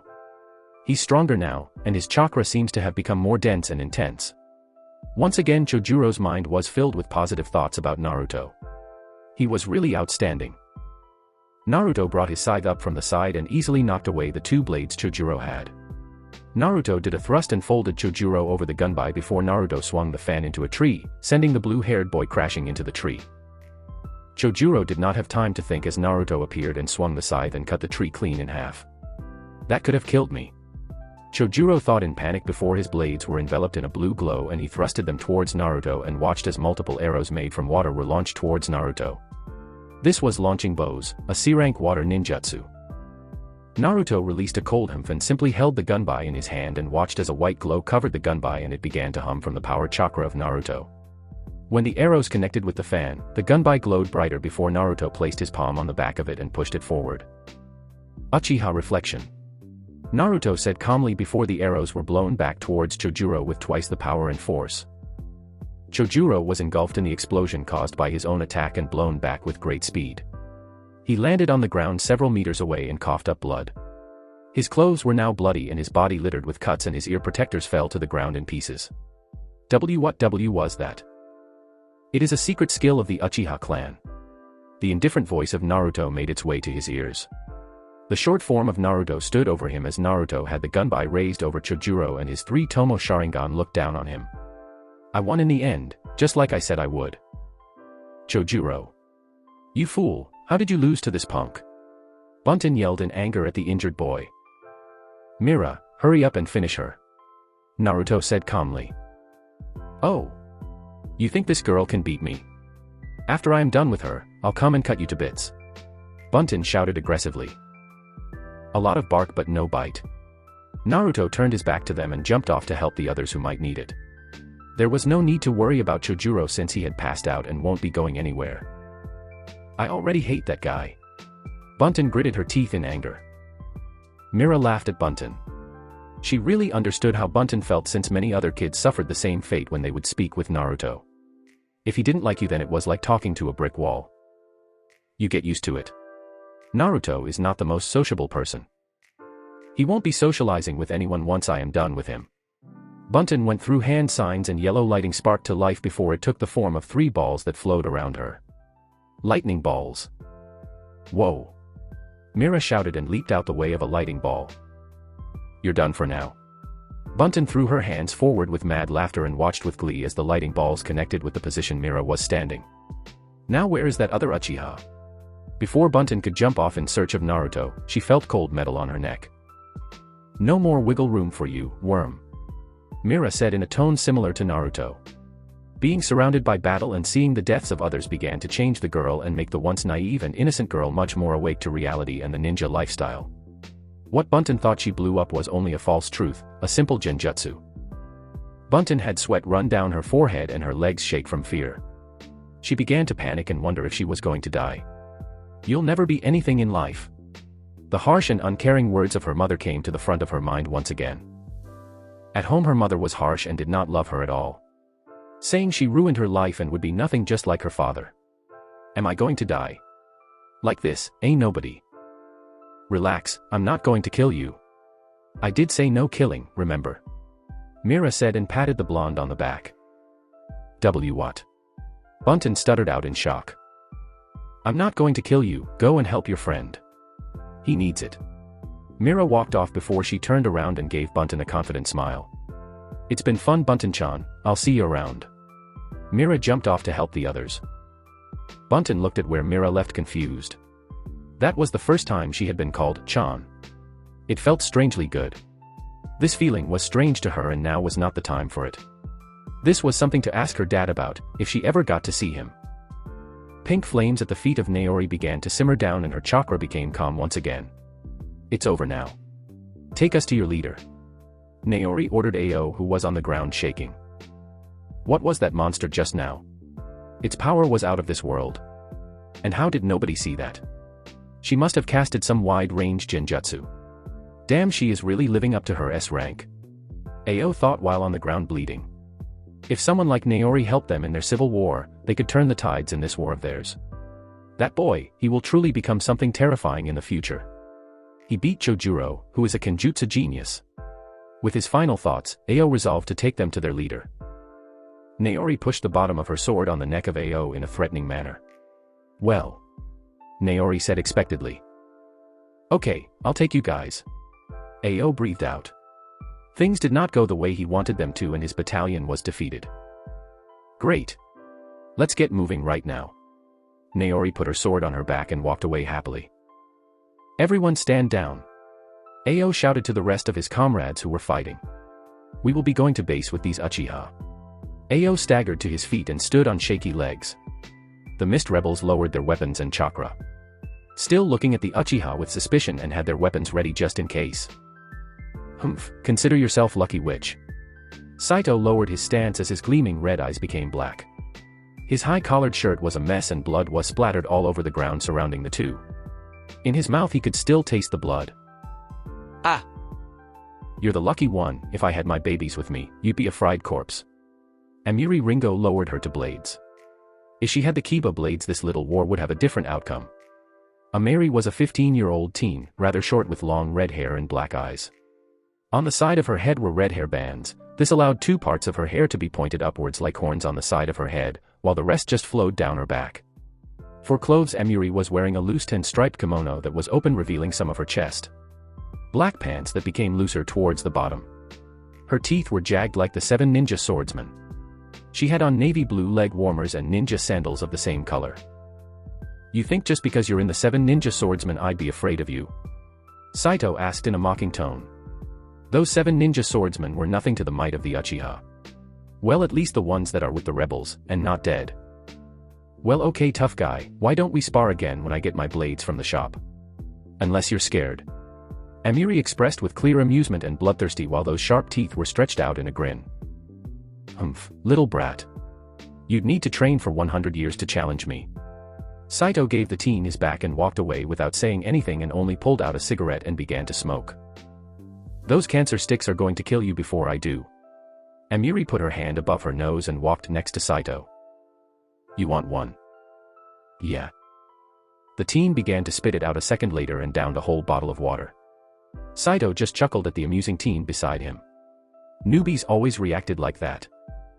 Naruto dropped to a knee and began to pant heavily. He deactivated his eyes and sealed his weapons back up. Naruto then felt something on his shoulder ache. It was the cut on his shoulder leaking blood. That Chojuro really got him good with that one. It was then the feeling of pain on his shoulder began to go away and a green light blinded his vision. "Don't worry, the cut was deep and will only leave a scar." The girl looked to be 15, the same age as Itachi. Long brown hair in a ponytail with a beauty mark under her right eye. She wore a sleeveless high-collar purple shirt and the clan symbol on the back. Baggy blue pants that stopped at her knees and ninja sandals. Naruto looked back to see Izumi Uchiha, the now ex-girlfriend of Itachi Uchiha. Thank you. Naruto stood to his feet feeling much better after getting that wound closed up. That marked the second scar on his body now at such a young age. No problem, we've all got each other's back. Izumi smiled in reference to the clan looking out for each other. Naruto nodded with a smile. Yes, it is necessary that we look out for each other at times like these. We are family after all. The young boy in black nodded in appreciation one last time before walking off to help the others. The young master is remarkable, isn't he? Saito came and patted Izumi's shoulder. She was looking at Naruto's back with a sad smile. Young master. Is he you folks' clan heir or something? Amiri asked with a raised eyebrow.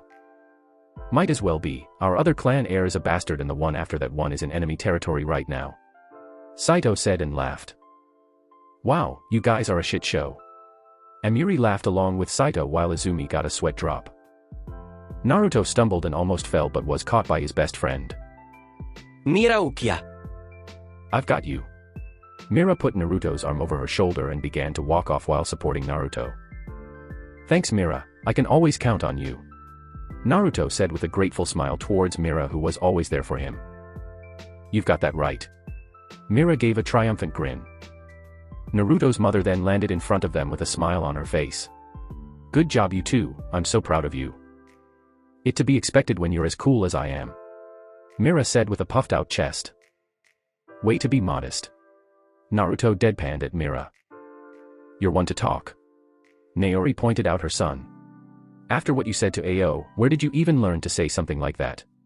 The woman questioned her son with an amused face. It just came to me. Naruto answered the question with a shrug but soon regretted it as he moaned in pain. It doesn't matter, we can talk more later. Naori said in worry and gently took Naruto away from Mira. So they are taking us to their camp? Mira asked with clear hope in her eyes. She was getting tired of sleeping outside and constantly on high alert. Yes, Ao is leading everyone away now. This earned an audible sigh from Mira. Naori's words were like a hot shower after a long day of training. That's good, but we aren't out the clear yet. Naruto said. Yes, Naruto-kun is right, make sure you are still alert and checking for any kinds of traps. Naori told the kids and anyone who could hear them. Right, I'll take point. Mira walked in front of them and began to walk with her hand on the blade at her waist while her head was on a swivel. Alright everyone. We're moving out. Ao yelled to everyone in the field. It was time to move before the loyal Mist Ninja showed up and did some searching. With Ao's orders being ordered, everyone rounded up together and began to follow Ao, who was leading everyone in the front. They simply walked at a fast pace since many were injured in this little skirmish. After several hours of silently traveling through the thick mist and moist climate, the group seemed to finally be making it somewhere if the relieved sighs of the rebels was anything to go by. Naruto noticed a key feature in this mist right now though. The mist is much thicker here, my already limited vision is even less. Naruto moved his hand in front of him searching for something. His hand was then grabbed and squeezed in a comforting gesture. Naori's beautiful face managed to pierce through the fog. Don't worry, I've got you Naruto-chan. How did she know exactly where I was? Her vision must be crazy or she just sensed my chakra. The powers of his mother were really starting to throw his brain for a loop. The time Naori said she was stronger than his father Naka was starting to look more and more true at every moment. That also brought up the question. How strong was his father? We've made it. Ao's austere tone of voice made its way to everyone's ears. Naruto looked up and watched as the mist cleared up to a certain degree. There was a massive construct in the middle with two guards standing at attention. It was two thick walls that sat to the right and left, in the middle was a hole big enough for 2 squads of 4 ninja to rush through. Halt!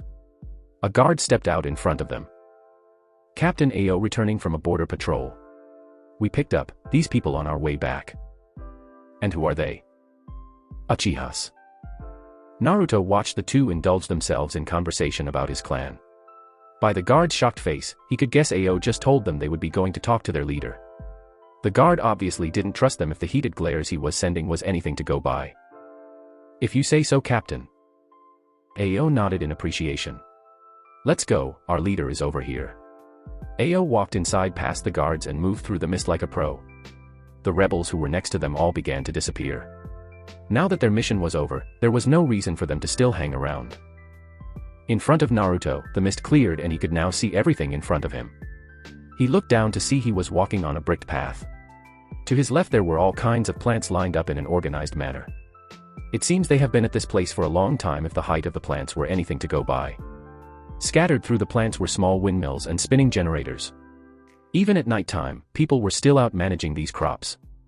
There was even a small pen for the animals.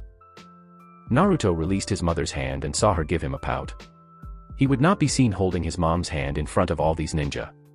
It was too late for that, as Bunten was pointing at him and had a hand covering her mouth with a red face from holding in her laughter. Naruto paid her no mind and kept walking. Why was this blonde even following them? To his left was a bar and an area with seats and tables with people all around it. Naruto could see ninjas and regular civilians. Seems to be one of the cafeterias in this camp. On the brick path were different drawings and boxes with numbers in them. This was hopscotch and chalk drawings. There were many different buildings and tents all over the place and Naruto was only seeing the ones up front. They came to a cross-section on the path that split into 5 different directions in the shape of a pentagon. In the middle of the shape was a big tree with potted plants, drawings, and decorations all over it. It was like a giant board to stick things to, but made of wood and a tree. While walking, the clan of Uchiha got many weird glances from everyone. Some casted worry glances like the ninja and old folk, while the regular civilians just passed them off or drunken ninjas just toasted to them. They all made it to a sturdy-looking building with multiple ninja posted outside. There were even some on the roof and hiding in the surrounding area. Ao knocked on the door and watched as a part of the peephole slide open. "What is it?" A gruff voice sounded from the other side and black eyes could be seen. "It's me, Ao. I am here to speak with the leader." Ao stepped out of the way so the men behind the door could see the Uchiha. Oh, a group. The hole closed and several locks could be heard being undone. The door opened to reveal the tall and muscled form of a man. He possessed black hair that spiked out backwards. There was a long scar over his left eye, pronounced cheekbones, and pronounced hairless brow ridges. He wore an open white haori that looked like it had seen better days. He was wearing no shirt which allowed his bare chest to be revealed to the world along with his many scars. Along his midsection were white bandages tucked into black baggy pants and tan waraji and sock. On his waist was a beatered nodachi with a long shape like a serrate bicone. "Thanks Kenpachi." "No problem, now let's go see the boss.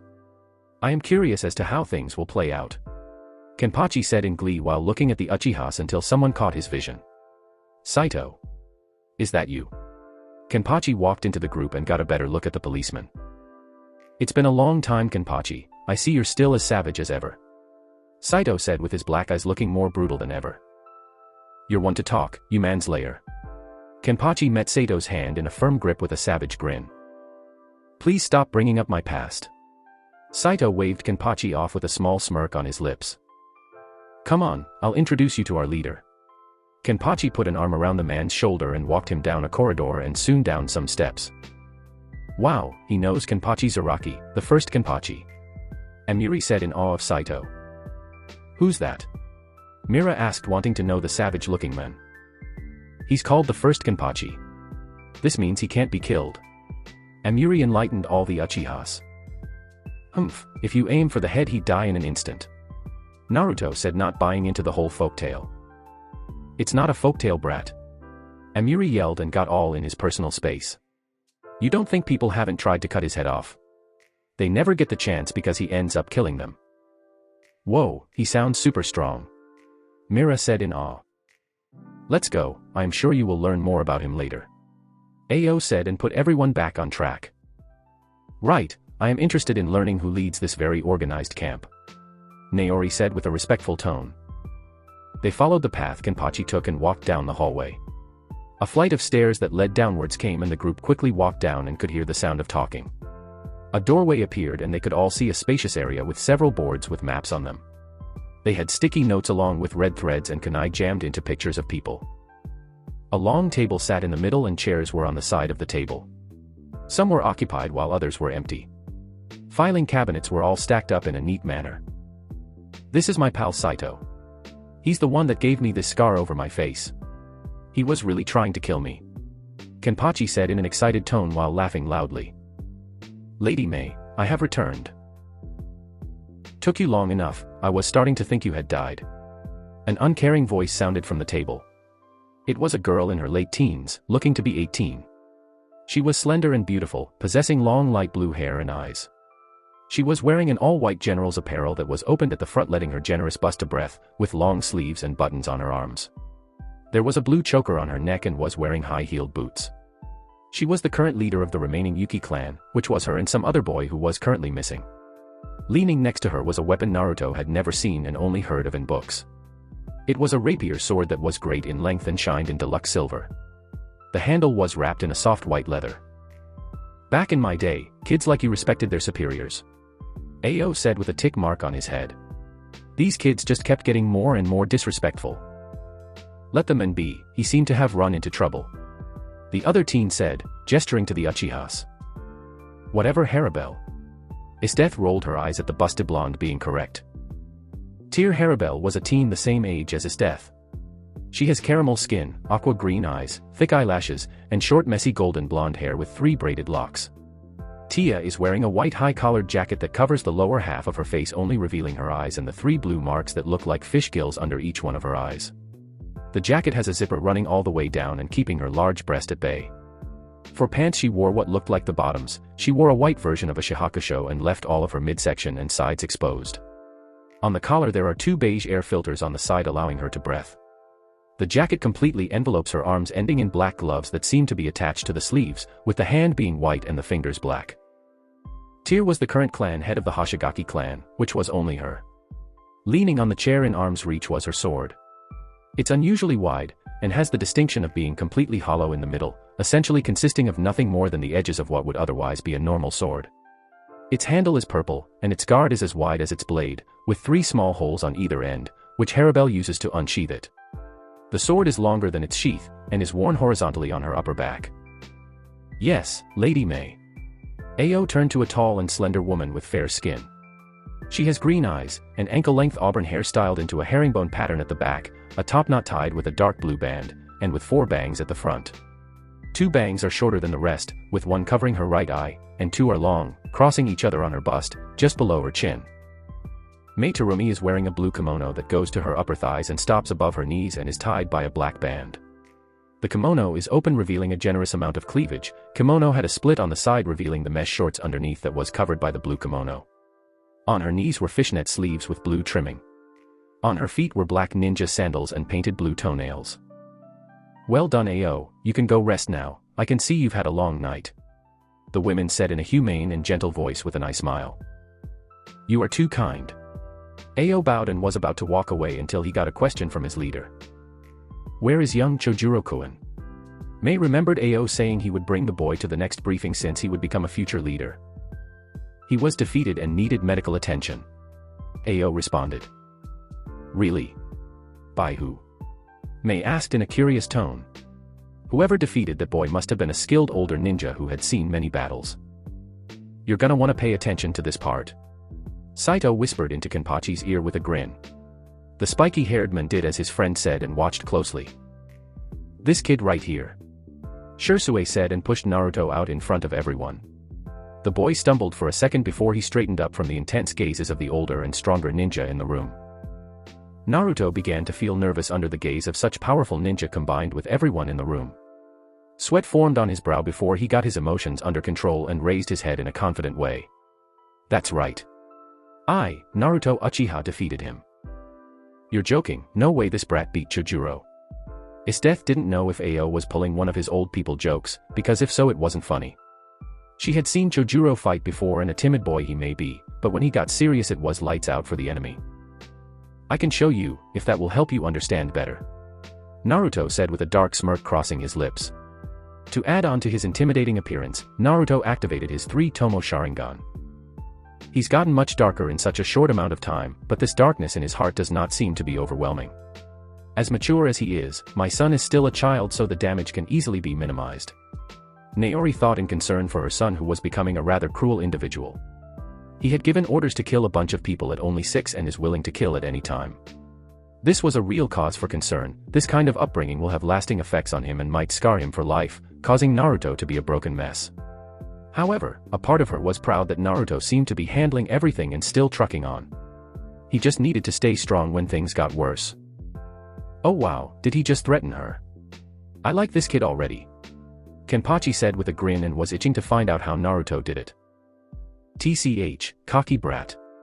I'll shatter you into a million pieces. Esdeath retorted with her own cruel smirk and death glare enhanced by her murderous intent. Naruto slowly reached into his ninja pouch behind him and pulled out 2 scrolls. He sent chakra into them and in a puff of smoke, his scythe and gunbai came out. Mei's interest only peaked at what she was seeing. This boy with midnight-colored hair that was spiky and hung down his face with 2 bangs on the side of his head. His gaze was sharp and intense, downright murderous at the moment. His fully evolved Sharingan spoke highly of his strength and also the pain it took to reach it. His black high-collared mantle was stained with blood and possessed scratches, proof of his battles that took place to get here. Those weapons looked too big for him, but that did not seem to slow Naruto down as he was ready to jump in battle. No doubt how scared he must be at this moment. It was true, Naruto was definitely a little scared right now. He could not defeat this woman in front of him. But he was not shaking with fear because he knew his clan was behind him. Plus, he did not come here to fight the people whose help he needed. That's enough, Esdeath. Mei ordered calmly and sternly. Esdeath let up on her gaze and folded her arms under her generous bust. You got lucky, brat, next time you might not be so lucky. Humph, you can't reach me at all, Naruto said in a cold but mocking tone. He was really talking a big game right now and he knew if it came to it, there would be no way he could back it up. But Naruto was a brave individual. Ah! He sure showed you, Esdeath. Kenpachi laughed out. Hey kid. If you still want to, you can show me, Kenpachi said with a grin on his face. Whoa there, don't jump the gun. Saito put a hand on Kenpachi's broad shoulder. The young master has a long way to go before he fights you. Young master? Are you the clan heir? Mei asked curiously towards Naruto. The boy turned around and faced the clan with the question all on his face. What were they going to say? The actual clan heir was still in the Leaf Village. Yes. He got a nod from one of the male members. Yes. Another man said. You got it, Naruto-sama. A female Uchiha said. Everyone else in the clan began to nod in agreement and encouragement. In their eyes, Naruto was the perfect fit. If it wasn't for Naruto, they would not be here at the moment and probably 6 feet under. It was then an elder of the clan stepped up. His name was Isol Uchiha. This young man is the next in line to become the leader of the Uchiha, while his mother, Naori Uchiha, is the current head. Naruto was shocked and deeply touched that the clan would want him as the heir.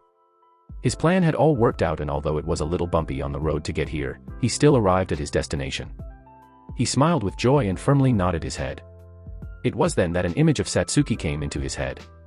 She was the true heir, but due to being in the leaf there was no way Satsuki could become the clan heir. Naruto had already vowed to one day rescue her from the clutches of the leaf and back with her family. But how would she react to being denounced? Those were thoughts for a different time, because now he had to focus on what was going on now. Wasn't Fugaku the clan head and his wife Mikoto the matriarch? Mei leaned on the table with her hands clasped in front of her. Things were not adding up. This boy and mother were just named clan head and heir right in front of her. But what happened to the head family? She needed answer. Well, it's a long story and I will tell you everything, Naori said with a sad smile and heavy heart.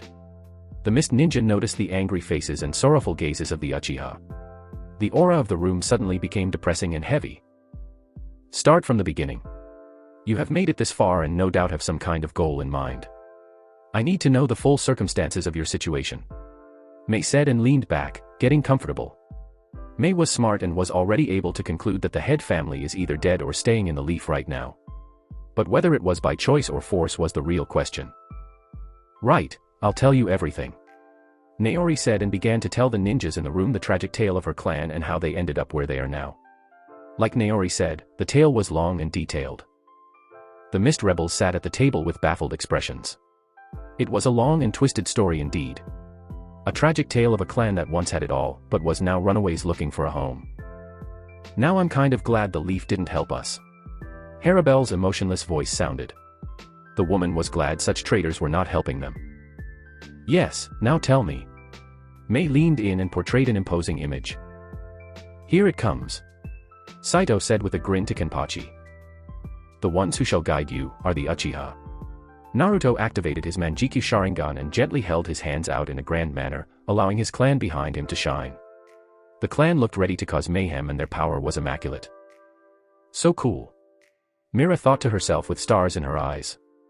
Naruto was just being a total badass right now. She wished to have courage and bravery like him. What do you mean by that? Mei asked with narrowed eyes and a questioning gaze. What he is saying. Naori stepped and hip-bumped Naruto out of the way. This boy was saying the right things in the wrong way, he got it from his father. We wish to help in the civil war, but as payment, we wish to find a home in the Mist Village. Mei closed her eyes and thought. We could use the help since we are outnumbered and on our own. But a group of this size would stretch our supplies thin. But the whole Uchiha clan would be worth it and more. But this could be a trap set by the Leaf Village to try and take over Mist. No, Hiruzen doesn't have it in him. Mei's mind was racing a mile a minute. This was not a simple matter and needed careful thought. The woman opened her eyes and looked at the generals in the room. She got a nod from Kenpachi, a silent nod from Haribel, and a huff and reluctant nod from Esteth. They seem to want this, but I should still test this clan to see. Mei then got up and walked to one of the filing cabinets and pulled out some papers. Mei selected a paper that had danger in red letters.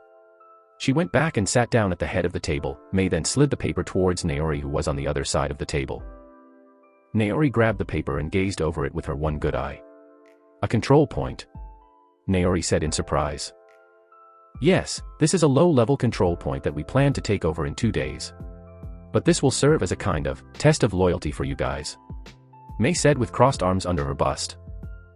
So you don't trust us? You think this is some elaborate scheme by the Leaf Village?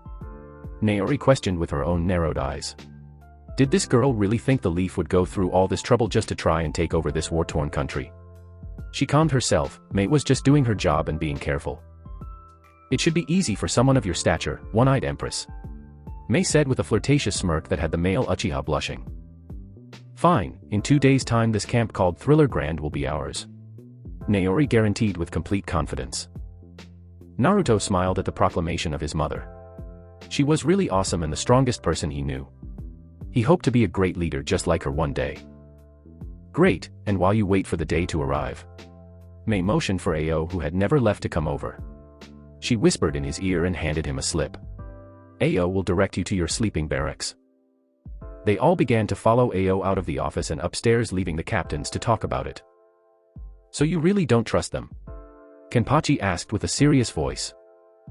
No, I don't. This mission will not only allow us to see their loyalty, but if they die, their failure won't leave a lasting impact. Mei declared in a stern tone of voice. I see. I hope they succeed, we could really use their help. Tear expressed her opinion. I hope that Naruto brat dies. Esteth let out a cold scoff. Who did that brat think he was stepping to her? He was a weakling and weaklings die while the strong rule. Don't be like that, young Naruto-kun is strong and not just in power. You all saw the support and faith those Uchiha had in him. Loyalty like that is hard to come by nowadays. Mei said with a faint smile. Yes, I did see that. He may be a little dark, but his heart seems to be in the right place. The boy could also work on hiding his emotions better. It was clear he was scared when facing Icicle. Haribel said and chuckled at the nickname she called Esteth, who gained a tick mark. We shall see, but it's late and we could all use the rest. Let's all get to bed.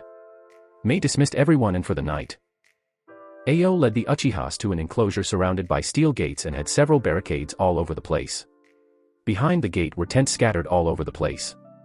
The tents are set on the neatly cut green grass and small water ponds. The trees had cut marks and weapons still in them, while the ground had cracks in some places and slash marks. This is one of our larger training fields. Sorry that we couldn't get you anything better, so just bear with us. Ao placed the slip of paper on the gate. It read closed. At least they wouldn't have to worry about anyone coming to the train while they were sleeping. We appreciate it nonetheless, thank you. Naori cuffed her fist and bowed to Ao. My pleasure.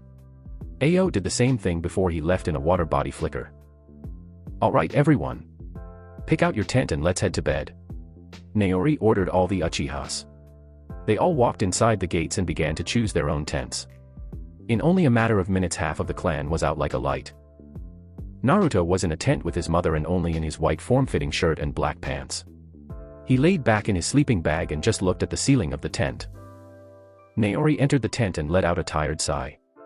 "Naru-chan, how are you feeling?" "I'm feeling fine, we have finally reached our destination and simply need to prove we belong." "How are your eyes?" "They feel perfect," Naruto said and looked at his mother.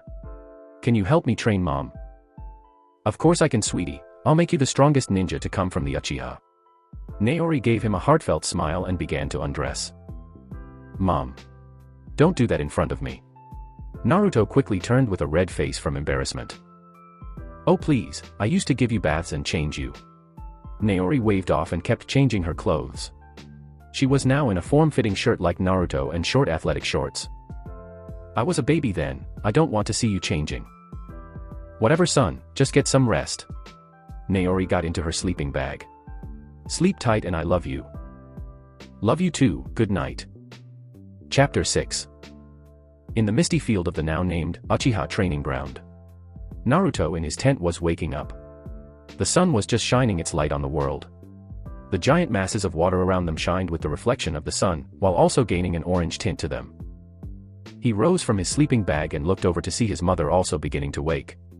Her normally beautiful purple hair was all over the place. But like his dad had always told him, Naori possessed an unrivaled natural beauty no one could hope to match. Nobody could come close to his mother. "Good morning, Naruto-kun," Naori said in a groggy voice.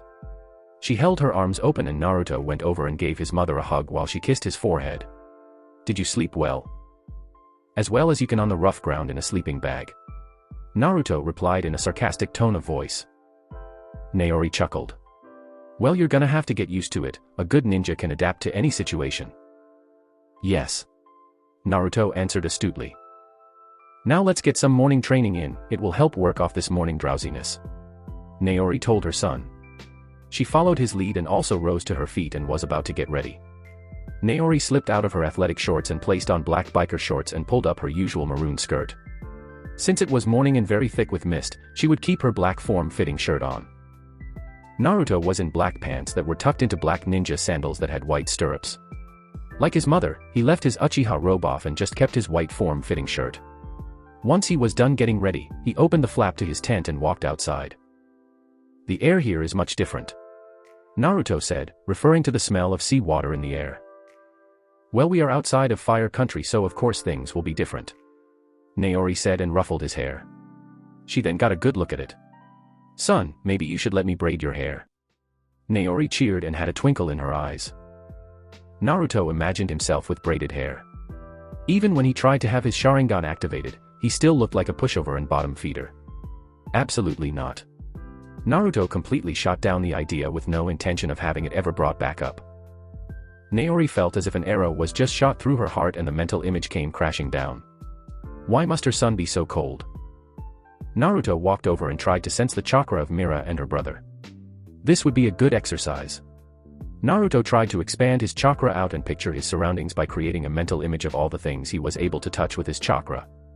Naruto gained a faint blue glow around his body as an invisible field of chakra formed around him that stretched 5 meters all around him. He kept walking past all the tents as he continued to sense out the chakra that entered his field. Naruto was able to feel how many people were inside the tents and who the people were by remembering their chakra signatures. The indigo-haired boy stopped on a dime as he turned to the side. It was Mira's tent. Naruto wiped the sweat off his brow as keeping that going was really taxing on him. Walking over to the tent, Naruto could hear the sound of snoring that sounded like Mira. "Mira, wake up." Naruto got no response to his shout. He didn't see the shadow of Shisui in the tent, which meant the boy was already up and about. "Mira-chan. Get up, we have training." Naruto tried again, hoping his shout would reach the ears of his friend. The messy-haired girl only rolled over and let out some inaudible words. Naruto sighed and zipped down her tent and went inside, not wanting to wake everyone else with his shouting. "Mira-chan, it's time for us to get up." Naruto shook the girl in her sleeping bag. "5 more minutes." Mira said, half sleep. "No, we need to train." Naruto shook her again. "Gimme kiss." Mira made a kissy face in her sleep and rolled towards Naruto. Naruto sighed, it seemed like Mira was in some dream about being a princess. The girl had killed and fought in a life-or-death battle, but could still be so childish. Even though she was maturing, there was still this childlike innocence that resurfaced from time to time. He then looked over to Shirsue's well-made sleeping bag. Naruto got a devilish grin and grabbed the pillow. "Wake up." Naruto brought the pillow down on Mira's face and the girl woke with yelp. Naruto-kun. Mira looked at Naruto in bewilderment. Did he just smack her with that pillow? "I had to wake you up somehow," Naruto said with a playful smirk on his face. Mira held her head down and she slowly rose to her feet. "You've done it now." Mira met Naruto's black eyes with her own in a fierce stare. "Are you sure you want to do this, Mira-chan?" Naruto asked with a confident smirk. "You're going down, Naruto-kun." Mira pulled up her pillow and charged Naruto with a battle cry. She swung the pillow in a wide arc, but Naruto dodged it and hit Mira with his own pillow. Mira stumbled back before Naruto came in with his pillow and tried to hit Mira, who was evading the attacks. Mira saw an opening and attacked Naruto in the face. Confirmed hit, the girl winked at Naruto, who looked irritated. "It's over now." Naruto rushed Mira with his pillow and she rushed back. They then disappeared in a comical cloud of smoke as they were trying to hit each other with the pillow. Outside the tent, all the Uchihas looked at the shadows inside the tent and chuckled silently. Shirsue walked over to his tent and sighed. "These two are going to be the death of me." The older boy unzipped the tent and saw his once neat sleeping bag was now being used as a weapon to trap Mira inside. The girl looked like a fish out of water with the way she was moving around. "Humph, you should have expected this outcome," Naruto said with crossed arms and a smirk. That was until he felt a fist connect with the top of his head. "What are you doing messing up my tent, little man?" Shirsue asked with a piercing stare. Naruto looked sheepish and turned his nose to Shirsue. This caused the older boy's eye to twitch. "Not even going to say sorry?" "I was coming to wake Mira-chan, but the girl just wouldn't wake up." Naruto defended himself. "So you hit her with a pillow?" Shirsue got a sweat dropped at the supposed genius of the Uchiha clan. "Just come on, let's get some morning training in." "Right." Naruto got up and was about to leave when he was hit in the back of the head by a pillow. He turned to see Mira smirking and sticking her tongue out. "I won. Me, Mira Uchiha, beat the clan heir," she said with a puffed-out chest and grand expression. "Why you?" Naruto was about to grab another pillow, but was dragged outside by Shirsue. "Go over there with the rest of the kids, get started on warm-ups like running, push-ups and all that other stuff." Shirsue pushed Naruto in the right direction. He was sure Naruto was going to round them all up anyways, but he took measures to already get the kids ready. "Now hurry up, Mira-chan, before they start without you." "Okay, brother." Mira got up and began to get dressed. Mira was wearing dark blue pants tucked into black ninja sandals with white tape around her ankles. She wore a black sleeveless high-collared Uchiha robe. Mira exited her tent and saw the kids in her age group getting directions from Naruto. He was such a role model, the way he could capture hearts and stir up the desire to improve. The way everyone just fell in line behind him, placing their trust and lives in his hands, was really unbelievable. Mira really looked up to Naruto's bravery and courage. She smiled gently. "Mira-chan. Come on, we are about to start."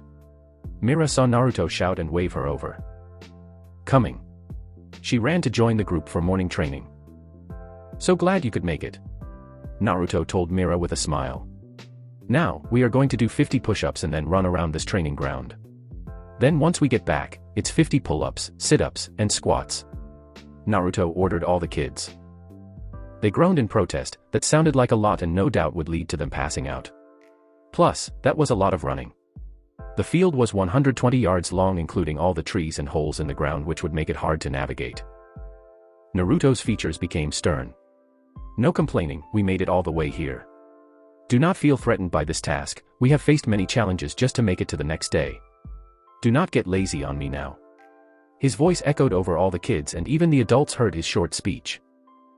"Wow, he has a nice way with words," Izumi said in shock and blinking with wide black eyes. The girl suddenly felt a rush of inspiration and wanted to do better. She was starting to see why Naruto was chosen as the clan heir. "Yeah, he's really something." Shirsue spoke with pride in his tone. Naruto was like his little brother. With someone like him leading the clan, they would go far. "You've raised him well," Saito said to Naori. The young master was truly something. Naori smiled softly at her son.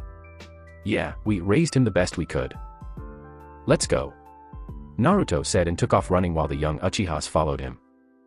Saito got a sad look in his eyes. How is he taking the passing of his father?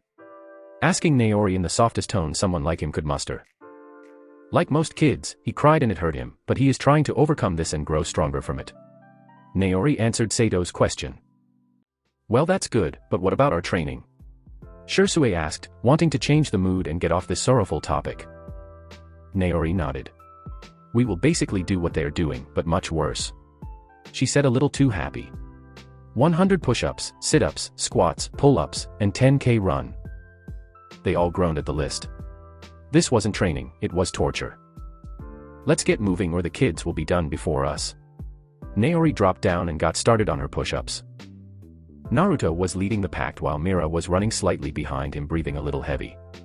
It seems he would have to work on the girl's stamina. However, someone else caught his eye. A boy their age with bluish-black spiky hair with medium-length bangs that almost covered his eyes with 2 longer bangs on the side of his head. The left bang was tied in 2 longer braids. He could be seen wearing the standard Uchiha attire. A navy blue high-collared, long-sleeve mantle that splits down the lower half. Tied by a simple light brown obi and a belt. Naruto did not know his name. He hadn't seen him participate in the Uchiha tournament. So Naruto knew nothing of his skills. Naruto looked at his pale face. He was also breathing a little heavy, which meant his stamina was on the same level as Mira. The boy's face was calm and rather empty. He was either hiding his emotions or just didn't care that much about doing this exercise. Naruto could see the boy was rather fit, which meant he had some training done beforehand. This is the last stretch. Go full speed. Naruto dug his feet into the ground and began to run at his max speed, which was impressive. He was also a little tired from all the exercise, but he had to push himself. With everyone hearing and seeing Naruto's shout, they all picked up speed and began to run at full speed. 2 kids ran ahead of the group with amazing speed. Mira and the boy Naruto had seen. Mira was catching up to Naruto, who was in front of everyone. She looked to the side and saw that this boy was keeping up with her. Mira sent a smirk to him, causing the boy to gain a challenging smile. They both picked up speed, but it was clear that Mira was winning in the little race. Naruto was about to finish first until he was passed by a laughing Mira. Damn, I know I'm fast, but she is a speed demon. Naruto was going his max speed and was still passed by Mira. He crossed the finish line and bent over to pant. Haha. That was fun. How's it feel to eat my D-dust? Mira was on the ground with her chest going up and down. Naruto should have known better, speed was in her family. Why, you are a monster. Naruto panted out with heavy breaths. Mira only laughed with amusement. The other kids followed behind them and all collapsed to the ground. They were dead tired and couldn't move at all. And Naruto-sama, you are a monster. One of the kids on the ground said. He could barely get those words out. Naruto only smirked at the insult, taking it as a compliment. The boy was probably talking about how he could still stay on his feet and give out such harsh workouts. Rest while you can, because after this it's the real training. You know, Naruto-kun, there was this guy who kept up with me for a little bit. Mira said, looking around for him. The boy seemed to have walked off somewhere since she could not see him. Yeah, I saw him. Braid on the left side of his hair. Naruto tried to confirm the appearance. Yup, that's him. Mira nodded. The messy-haired girl was then picked up and slung over the shoulder of her brother. Good job, sis. I saw you leave them in your dust. Shursue proclaimed loudly with pride in his voice. It was only natural that she would be a speedster since he was one as well. It won't happen next time. Naruto crossed his arms and looked away. Ah, don't be like that, I'm sure you will best Mira-chan in a race one day. Naori came into view and placed an arm around Naruto. Don't boast his confidence, Naori-sama, he will never beat me in speed. Mira said in an arrogant tone. She even gave Naruto a cocky smirk. Come on, let's take a break, we will pick back up at 9. Mira walked off with Naruto to take a break and eat some breakfast. Break time was now over and all the kids were off doing any kind of training they wanted. Rather than be with the older Uchihas, or each other. They would spar, practice kenjutsu, taijutsu, or even read. Naruto was with his mom while Mira was next to him.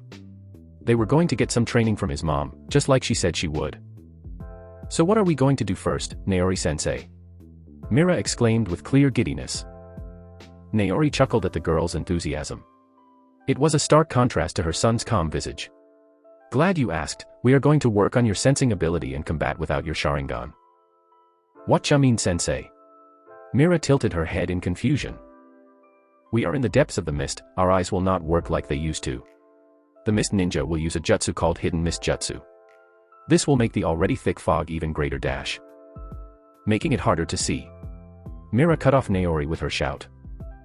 Naori gave the girl an eye smile. You got it, our bloodline will be almost useless, the same with our fire nature chakra. The woman's tone became serious in an instant. She had to make sure the two kids understood this fact. Naruto frowned at all the disadvantages he was hearing. Their most powerful tool would now only become a disadvantage. But this was also good news, if they could survive this war. The Uchiha clan would come out even stronger and better. Don't despair yet, Naori said to her son, seeing his frown. We are going to train to erase those weaknesses. She gave a reassuring smile. Ya Naruto-kun, we're gonna become the strongest once this training is over, Mira proclaimed with a pumped fist. Naori and Naruto smiled. Mira always knew how to boost the spirits of others. You're right, and I'll be the strongest. Naruto smirked. But first, can I see your Mangekyo? Naruto-chan. Naori requested in a soft tone. She didn't want to bring this up since it might be a sore subject for Naruto. If I can see yours. Naruto answered her question with his own. Sure. Naruto sent chakra to his eyes and the two watched as his coal-black eye became red and Tomo's began to spin in his eyes, until it formed a three-pointed pinwheel with a hole in the middle, revealing his black pupil in the middle and red Sharingan underneath. Whoa. Mira said owlishly. Naori got closer and looked at Naruto's eye. It reminded her of how Naruto awakened this. Naori then got a sad smile. Your eyes are similar to that of your father's. This made Naruto widen his eyes. That was news to him. It felt like he was connected with his dad in a deeper way now. What did it look like? Naruto asked his mother a question. I'll show you. Naori activated her Sharingan and placed Naruto in a genjutsu. Inside the genjutsu he was holding a paper in his hand. On the paper he could see his father's Mangekyo. And his mother was right, their eyes were almost the same. His father's eye was a bigger three-pointed pinwheel with the same hole in the middle, allowing his black pupil to shine. The difference between the two was Naruto's pinwheel was like a ring, which gave way to the red Sharingan and black pupil, while his father's was just one big pinwheel with his black pupil in the middle. Naruto smirked, his eyes were much cooler than his father's. Naruto knew he was in a genjutsu, so he released his chakra to disrupt his mother's flow of chakra. When he opened his eyes again, it was to the slightly foggy training ground. Now can I see yours? Mother. Naruto mused expectantly. As promised. Naori sent chakra into her already activated eyes and the two kids watched her in fascination. Unlike most members of the Uchiha clan, Naori's Mangekyo is inverted in color. It is split down the middle in three and has an appearance similar to a three-petal flower or three butterfly wings. Wow, yours is beautiful. Mira complimented. Oh, thank you, dear. Naori laughed with a smile. That's really something. Naruto said in just as much awe. Oh, you're going to make me blush. Naori said bashfully. She then looked back at Naruto with a curious look. What is your special ability? Naruto looked surprised for a minute. He really didn't know since he hadn't had time to think about it. I don't know really. But I was able to phase through people. Naori raised an eyebrow. Phasing through people? Yeah, look. Naruto's eyes glowed and he walked through Naori like a ghost would a wall. Naori shivered at the strange feeling. That was weird. Do me. Do me. Mira shouted in joy and tried to jump on Naruto, but simply fell through. I can't make contact with anything. Naruto confirmed when he tried to help Mira up, but his hand just went through her. What about objects? Naori pulled out a kunai and walked over and slowly tried to place it on his shoulder. However, her hand just went right through. Now that's something. Naori tapped her chin. Try to phase through the ground. Mira shouted. Naruto hummed in thought. If he could move through the earth, that would make him the perfect spy. He would be able to get out of any situation, no matter how bad it is. Without any more thought, Naruto put his hand on the ground and then his arm, until his whole body disappeared. Whoa! Mira and Naori said at the same time. Naruto then rose up from the ground behind Naori. That was weird. Naori jumped in surprise at her son sneaking up behind her. I couldn't sense him at all, it's like he isn't even here right now. Naori noted in her mind. This would be perfect for infiltration missions. So you can't interact with anyone or anything. Which means you also can't attack. Naori counted off her fingers. Yes. Naruto let the chakra leave his eyes as they returned back to normal. He then chopped Mira on the forehead. All good. He smiled. So in order to hit people, he needs to deactivate the ability and activate it again in order to dematerialize. Naori went over the pros and cons of Naruto's ability. It was a very good ability. So what kind of name do you have for this move, Naruto-kun? Mira questioned the boy. It's called Kamui. Naruto snapped his fingers. Kamui. Not bad, I guess. Mira mocked and waved Naruto off. And you could make a better name. Naruto leaned down to Mira, who was still on the ground. Of course, I'd call it Advanced Evasion. Mira said in a grandiose manner. Whack. Naruto mocked with a laugh. Okay, you too. Naori clapped her hands and got the two kids' attention before they could start to fight with each other again. Let's get to training. The woman pulled out two blindfolds and put them around the kids' eyes. Now, you will have to dodge whatever is thrown at you 10 times in a row, we will go up the more you dodge. This is perfect, not only will my senses become better, but so will my evasion skills. I love you, Mom. Naruto got into a ready stance, followed by Mira. Naruto ducked, followed by Mira. Naruto stepped to the side and evaded while the moan of Mira signaled she was hit. He moved to the right and got low to the ground. Wow, he's doing better than I thought he would. Once again, he surprises me with his skill. Naori silently praised her son. He had dodged 4 balls in a row. Naori then threw the ball a little harder and watched as Naruto barely dodged that one. She threw another ball towards Mira, who was struck in the face. She chuckled at that. That's 5 in a row, almost there. Naruto spoke up. His voice was calm, but he held a smirk on his face. Naruto did not want to be cocky since he was sure that if his mom wanted him and Mira hit, there was nothing they could do to dodge. So he tried to remain calm and not let his emotions take control of him. That was an essential role of being a ninja. 5. You must be cheating. Mira shouted in outrage. Just get good. Naruto simply countered.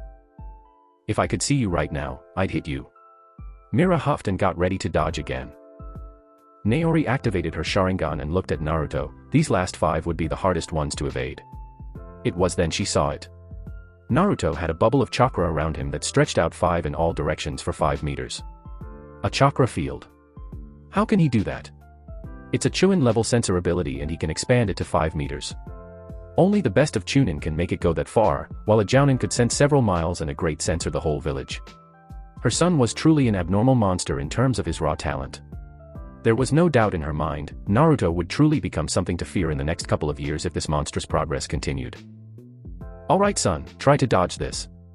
Naori swung her right arm and threw the balls with great speed towards Naruto, who panicked at the fast speeds. Damn, those are fast.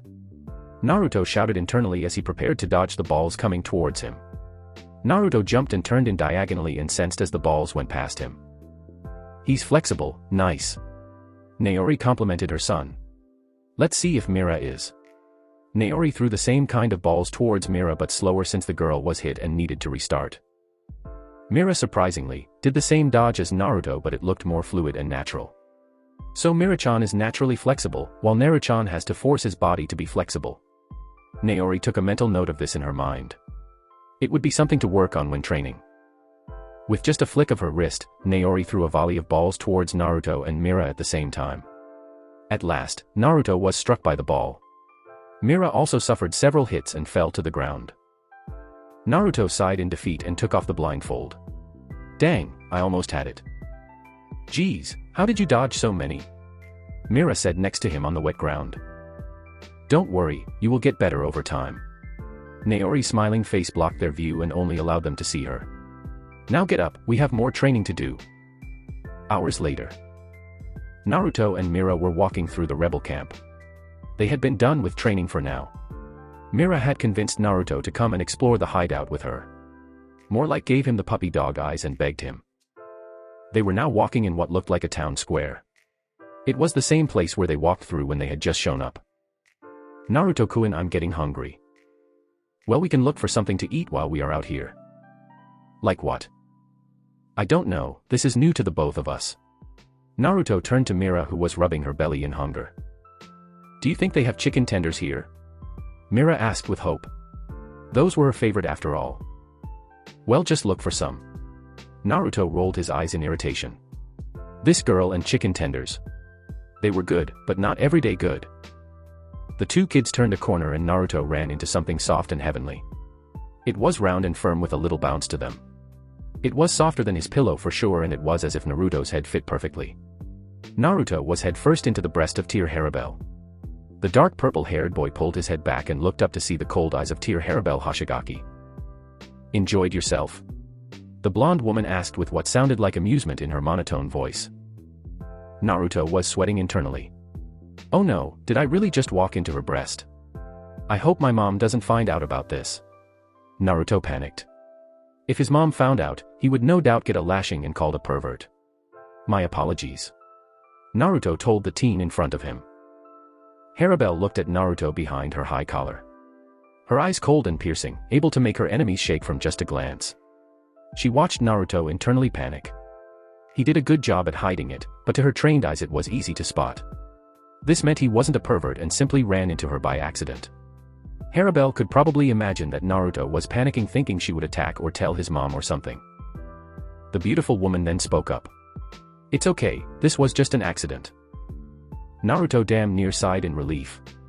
He looked to the side to see Mira staring down at her chest with envy. Harabel's question grabbed the two kids' attention once again. What are you two doing anyways? Shouldn't you be with your clan training? Mira was the first to answer. We are just exploring and looking for a place that serves delicious chicken tenders. At the mention of food, Mira's stomach let out a loud roar. This caused the girl to blush madly in embarrassment and hide behind Naruto. Is that so? I happen to know a place, I can take you if you want. Harabel said with an eye smile. Sure, your treat. Naruto said with his own eye smile. Harabel would have to pay since she offered and was the senior offering to take them. Cheeky brat, I see why Esdeath doesn't like him. Harabel cursed Naruto in her mind. The teen turned and began to walk off in the direction. While they were walking, Mira and Naruto kept looking around at the places, trying to commit it to memory. There were other rebels walking around with their weapons out on display and even people who looked injured. Harabel looked at Naruto and Mira, who were taking in the sights. She could see the calculating look Naruto had, but for what reason, she had no idea. Mira seemed to just be taking everything in with a more childish behavior. That was until the messy-haired girl asked a question. Why does everyone seem so happy? Don't they know there is a war going on? Everyone is well aware of what is going on. But if we all sat around gloomy and sad with no hope of seeing this through, what would that do? Harabel proposed. Nothing, it's kind of the same with our clan. We were all being oppressed and were beginning to lose hope. Mira spoke in a down tone. The bad memories of being kicked from stores, cursed out, and almost killed came rushing back to her mind. It was almost enough to bring her to tears. That was until she felt her hand being grasped in a comfortable embrace. Mira looked up to see Naruto looking with his head high and gazing towards tomorrow. Mira gave a warm smile and a dust of pink made its way to her cheeks. She gripped Naruto's hand in a grateful embrace. That was until Naruto-kun saved us. Mira said gratefully. Did he now? Harabel mused. It sounds as if Naruto just put the clan on his back and saved them all from a worse fate. Yeah, he made a plan that led us all the way here. Mira grabbed Naruto's arm and clung to his side with a happy smile. This caused Naruto to get annoyed and wiggled his arm from Mira's stronger grasp. The girl pouted cutely and turned her head. Harabel froze for just a second. Did Naruto really come up with a plan to lead a whole clan to another country? How could he come up with such a strategy? Harabel looked at Naruto with a growing respect. Now she could understand why the Uchihas voted him as clan heir and have such loyalty. This news would be something to tell her leader. She then turned and saw Mira trying to hold Naruto's hand, like some kind of married couple. Harabel would have some fun with the two Uchiha. So, are you two boyfriend and girlfriend? Harabel asked with a teasing glint in her eyes while a smirk spread behind her collar. Mira blushed madly and looked away while messing with the hem of her shirt. She couldn't even look at Naruto without having fantasies. Naruto just let out a humph and walked as if nothing happened. Love was the last thing on his mind right now. He needed to become strong, and forming a relationship would only get in his way. They arrived at a bar in comfortable silence, just enjoying the sea breeze and bustling camp. The name of the restaurant was called Clausetti's with a picture of an orange chicken as the logo. This place looked similar to a restaurant. This must have been some abandoned village before they arrived. No way they would waste valuable materials on a restaurant, Naruto noted. The place was indeed a camp, but had things you would see in villages, which included roads, shops, training fields, and parks. They entered the place and Harabel brought them to a booth. Shortly after they had sat down, someone had come to ask for the orders. Mira all but shouted for chicken tenders, making Naruto and Harabel to chuckle at her. A tray of smoking chicken tenders was placed in front of them. Mira sniffed the heavenly scent and drool came from her mouth. "Smells so good," Mira sang with a delighted face. "Thanks for this meal again, Harabel-san." Naruto thanked the caramel-skinned women in front of him and Mira. "Yes, thank you, big sis Harabel." Mira cupped her fist and tilted her head downwards. Without wasting a single second, Mira began to dig into her food. Harabel looked surprised for just a moment, before she went back to her stone-cold features. This was the first time someone had called her that. It was normally Captain or Lady Harabel. So why did Mira see her as a big sister? She hadn't done anything to deserve such praise. "Big sis Harabel. Are you going to eat that? 'Cause I'll take it." Mira was reaching for Harabel's full plate, but her hand was slapped by Naruto.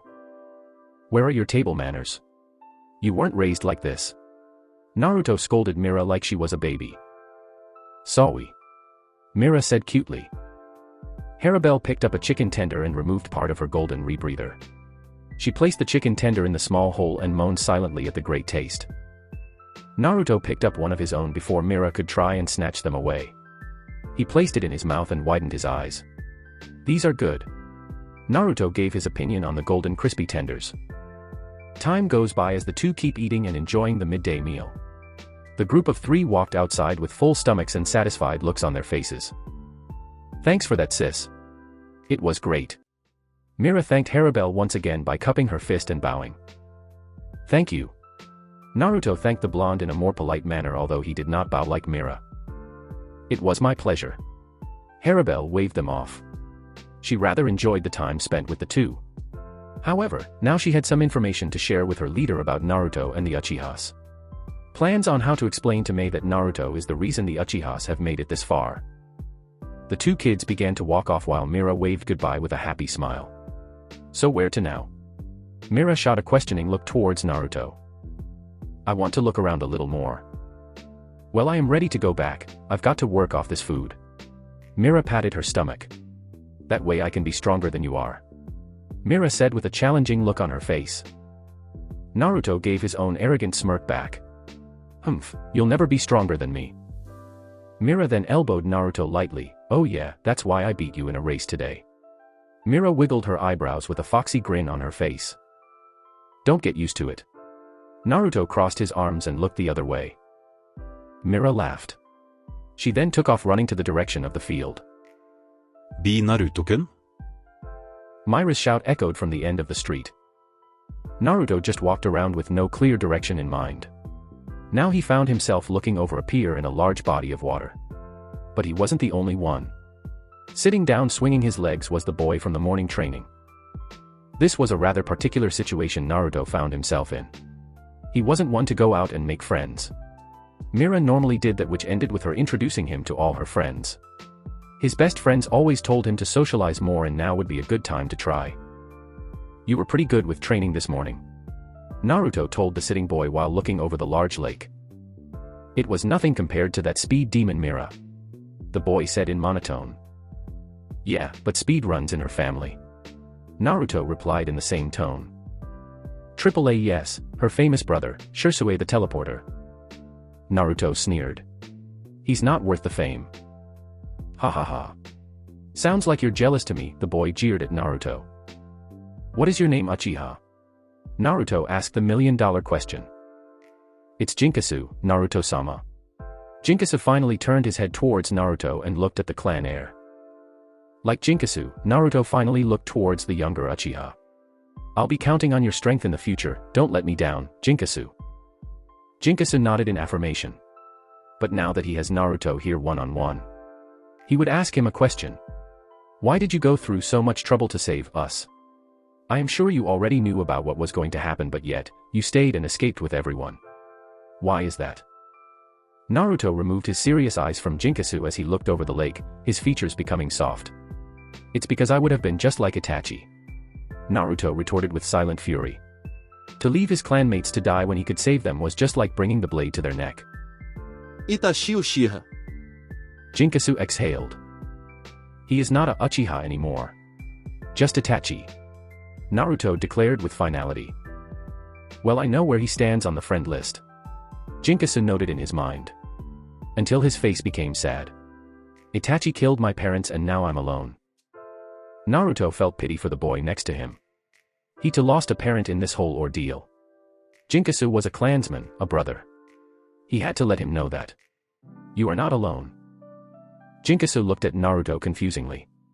What do you mean? I never had any siblings. I mean the rest of our clan. We all share the blood of the Uchiha. What runs through your veins connects me and you. This symbol on our back isn't just for show. We are family. We are brothers.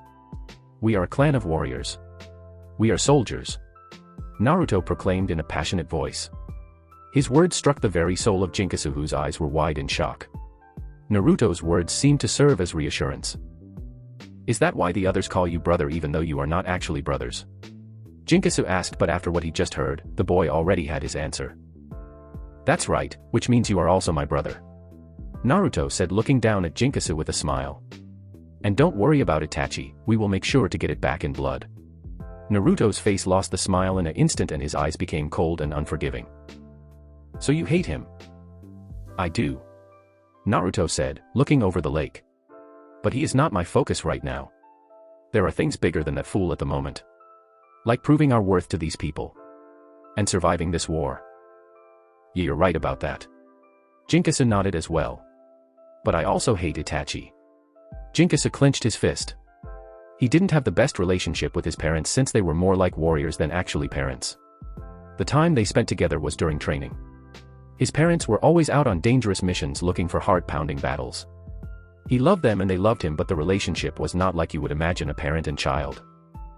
Naruto looked at Jinkasu out of the corner of his eye. He sighed. You don't need to hate.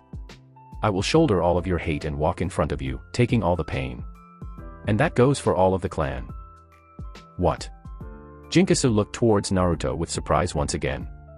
This kid was the same age as him, but he was talking about taking all his pain away. Why would you do something like that? Because that's what a leader does. Naruto answered in a sagely tone.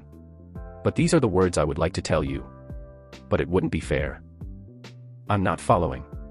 Jinkasu made his confusion known. I don't have the right to take all your hatred away from you like that. You should be angry and hate Itachi. It can make you stronger.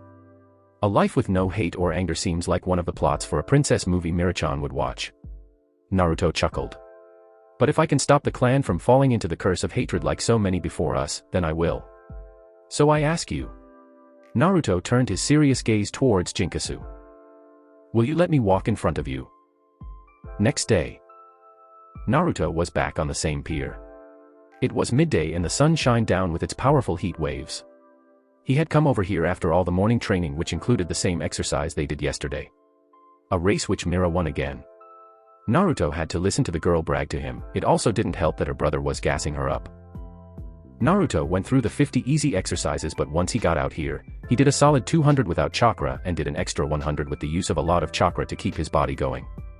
He would seriously need to rest at the end of the day since he was putting his body through a lot of work. Naruto and Mira trained in sword practice with his mom. Naruto was making great progress with the butterfly dance sword style. It wasn't the same for Mira since she wasn't the katana or longsword type like him. This caused her to train with short swords or daggers. Shursue would eventually take over her kenjutsu training once she was older and had a better handle on the basics. So Mira just trained in the sword just to have something to fall back on for the future. They practice more evasion training along with reaction training. Naruto was almost able to dodge all 10 balls while Mira only dodged 7 before being hit. Now, the Uchiha heir could be seen in a Burmese position. His back and neck straight, hands resting in his lap with his fingers connected.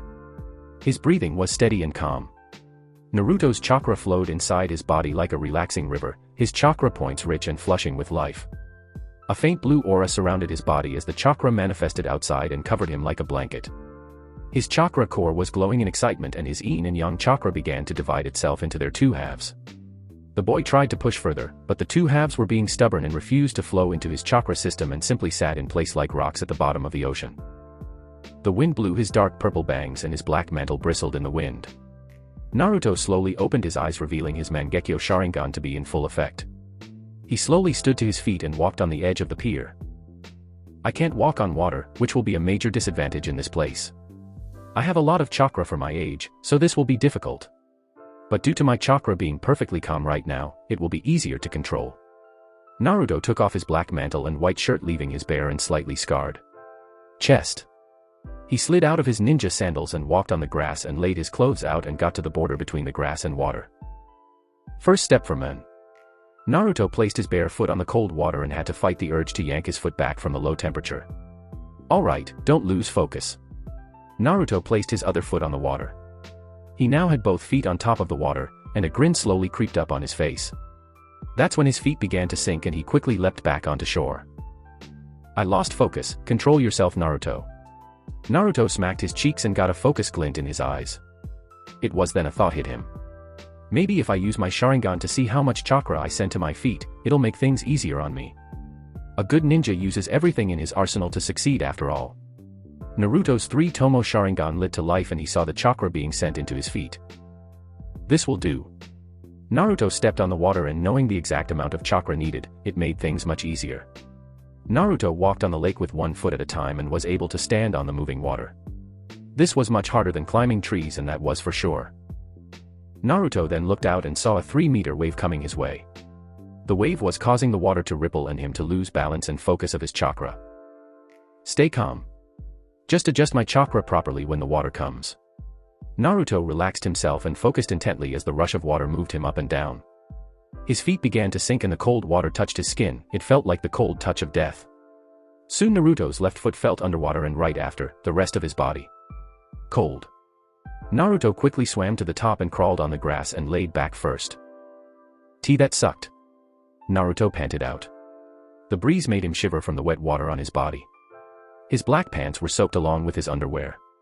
So you have to constantly change the chakra output due to the water always moving. This is the difference between the tree walking exercise and this one.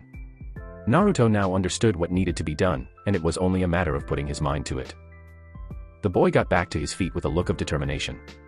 He placed his foot on the water and began to move his other foot on the water until he was standing straight up. Mei Terumi was casually sitting in a tree watching Naruto Uchiha try to water walk. After what she had heard from Haribel yesterday, Mei thought it would be best if she went to see it for herself. Flashback. So you're telling me a 6-year-old child developed a plan to escape the strongest hidden village, survive the trip here, survive a deathmatch with Yagura supporters, and defeat Ao and his whole squad? Mei said, trying to understand what she was hearing right now. In the headquarters were Ao, Esteth, Haribel, and Kenpachi. Well, when you say it like that, it all sounds like bullshit. Kenpachi's gruff voice rang in everyone's ears. I can testify with Haribel-sen words, that is no normal boy. He was keeping pace with Chojuro without his Sharingan, but once he took out those weapons, it was game over for Chojuro. Ao defend his comrade. Though he couldn't witness the whole fight since he was fighting that monster Naori Uchiha. Mei leaned back in her chair. Well, that all sounds too good to be true. It came from the mouth of Mira, who is a close friend of Naruto. She didn't lie, her trust was just like the rest of the Uchihas who trust Naruto completely. Haribel brought up the point of Mira. The girl somehow wiggled her way into the Hoshigaki's heart. How did you find this out anyways? Esteth asked with crossed arms and curious blue eyes from under her hat. Earlier today we ran into each other, and I took them out for lunch. The blonde said like it was nothing, as if they were only talking about the weather. Esteth scoffed. Already getting attached to the brats. We don't even know if they can be trusted or if they are going to survive that raid on Thriller Grand. Are you still upset that Naruto-kun challenged you? Mei asked with a teasing voice. Esteth growled in anger. Even thinking about it makes me upset. Does he not know who I am? A chilling cold covered the room as Esteth became upset. He's also arrogant and boastful. Sounds like a perfect match if you ask me. Harabelle jabbed at Esteth, who was getting irritated at all the teasing being done towards her. She was a killer, not some kid to be teased. In all seriousness, Naruto-san is not a bad person. He only wants the survival of his clan, and he is willing to see that happen by any means necessary. What we saw the other day was him simply treating us as enemies and proving that he would stand against anyone, no matter who they are. Harabelle said and closed her eyes and smiled just the slightest behind her collar. She had become interested in Naruto and hoped to see him succeed. You seem to be quite fond of him, Harabelle. Just what happened on your little lunch date? Mei questioned with a raised eyebrow. You will have to see for yourself. Harabelle shook her head in a helpless manner. Flashback over. Mei looked on in surprise as Naruto stood on the water. He was unbalanced and ready to fall over at any second, but he did it. Impressive indeed, to stand on the water all by his own even after all the physical training he had done beforehand. He also used his Sharingan to measure the amount of chakra needed to stay on the surface. But why was he meditating for so long? Mei stood up from her spot and hopped out the tree. Naruto was very talented and she wanted to talk with the boy to gain a better understanding of him. Naruto sat down on the pier and let his legs hang off the wooden dock. He felt an overwhelming sensation of achievement right now. Although it wasn't perfect and he was not a complete master at walking on water, he made more progress than many others would on their first attempt. I can now stand on the water, but if I want to master the skill I need to be able to fight on water as well. Naruto concluded. That's right. 1 point for you. Mei poked Naruto's cheek. The Uchiha swung a backhand towards Mei's face in reflex. He was shocked that someone managed to get this close to him without being able to sense them. If Mei wanted, she could have killed Naruto and nobody would be the wiser. Naruto's backhand approached Mei's face and it looked like it would connect with her face. Mei, however, caught his hand with the ease of a trained shinobi. Now Naruto-kun, why so hostile? Did I scare you? Sorry if I did. Mei apologized and mocked all at the same time. Damn, he's packing some power in that little body, it stings just the slightest. Mei shook her hand that caught Naruto's fist. That can't happen again. If she was an enemy I'd be dead right now. I need to increase my sensing abilities or else I won't last long out here. Naruto internally thought, this rebel leader was really something and he was sure that she was powerful. Water. Mei offered with a bottle in her hand. Thanks. Naruto took the water and gulped it down. Letting out a breath at the cold water going down his throat and feeling the slightest bit hydrated. So, I see you just learned how to walk on water. Mei started a conversation. Naruto removed the bottle from his lips and looked towards Mei with his pitch-black eyes that were unfriendly and cold. I am sure you have been watching me this whole time, so tell me what you really want. Looking at him face to face, I can see that he doesn't trust us as much as we trust him. He sees us as possible enemies. That much is clear by just those cold eyes alone. He is also smart enough to figure out I've been watching him. Naruto-kun, you're dangerous. Mei thought while her eyes narrowed just the slightest and her mood seemed to go from happy to serious. Why did you come here? To Water Country, to us. Mei laid it all out on the table. So I am guessing Harabelle told you about yesterday. Mira and her big mouth. Naruto really wished he could go upside the girl's head right now. No point in hiding it now. Mei giggled. You know, Harabelle seems to have taken a liking to you two kids, if only it was the same with Esteth. Mei heard Naruto scoff. Who cares if that woman likes me, she's arrogant and boastful. The half-naked boy crossed his arms over his small frame. Funny, she said the same thing. Mei's sweat dropped at how similar the two are. But as for why we came here, it is simple. This was the best place for us to go. Naruto answered Mei's earlier question. Oh, and why is that? Mei requested, leaning in. Naruto gave a confident smirk. That's because the world is a mess right now and this place is in a war, providing perfect cover. Nobody would think a clan on the run would go into a raging war. Mei let out a shocked gasp. Ichi's right, Stone is recovering from their war, Cloud is not on good terms with the Leaf due to the Hyuga incident, the Leaf is suffering from the attack of the Nine Tails while also having the death of the fourth Hokage, which leaves us, a country having a civil war. Mei was shocked into silence. Naruto really did come up with this plan and it was genius. I have to admit, that was a brilliant idea, Naruto-kun, but now that you are here. What's next? Mei asked. Is that really a question? You should be ashamed of yourself. Naruto stood to his feet and grabbed his clothes. Naruto turned and stared Mei directly in the eyes with his Mangekyo glowing like the purest gem while the sun set his image ablaze. We win. And in a flicker of fire, he was gone in a body flicker. So he knows the body flicker and possesses a strong fire affinity like most Uchiha. Just add that to the things he seems to be good at. Mei got to her feet with a smile. I also hope they survive this mission, someone like him will prove valuable in the coming battles. Mei left in a cloud of mist. Uchiha Field. Naruto appeared inside the field and dropped to a knee. Dang, that used up too much chakra. Naruto stood up on shaky legs and walked to his camp for a long nap. He shivered due to still being a little wet. So he put his shirt and mantle back on to cover up. Naruto. The mentioned boy turned his head towards the familiar voice. It was Jinkasu looking at him with a confused face. What you got going on? I just came from some training and am going for a nap. Naruto answered with a tired smile. What kind of training drained a monster like you? Jinkasu asked with a calm visage and walked over and placed Naruto's arm over his shoulder. I'll take you to your tent, just tell me where it is. Naruto gave a grateful smile. It's up ahead. The two boys then walked off to his tent. And as for my training, I just did 300 squats, sit-ups and all that other good stuff. Along with learning the walking on water technique. He said as if it was no big deal. What? You managed to master that complicated skill already? Jinkasu asked in shock, showing emotion on his normally stoic face. Nah, I am only able to stand on the water before I fall shortly after. Naruto let out a small chuckle. Still, that's impressive. I can't even walk on water yet.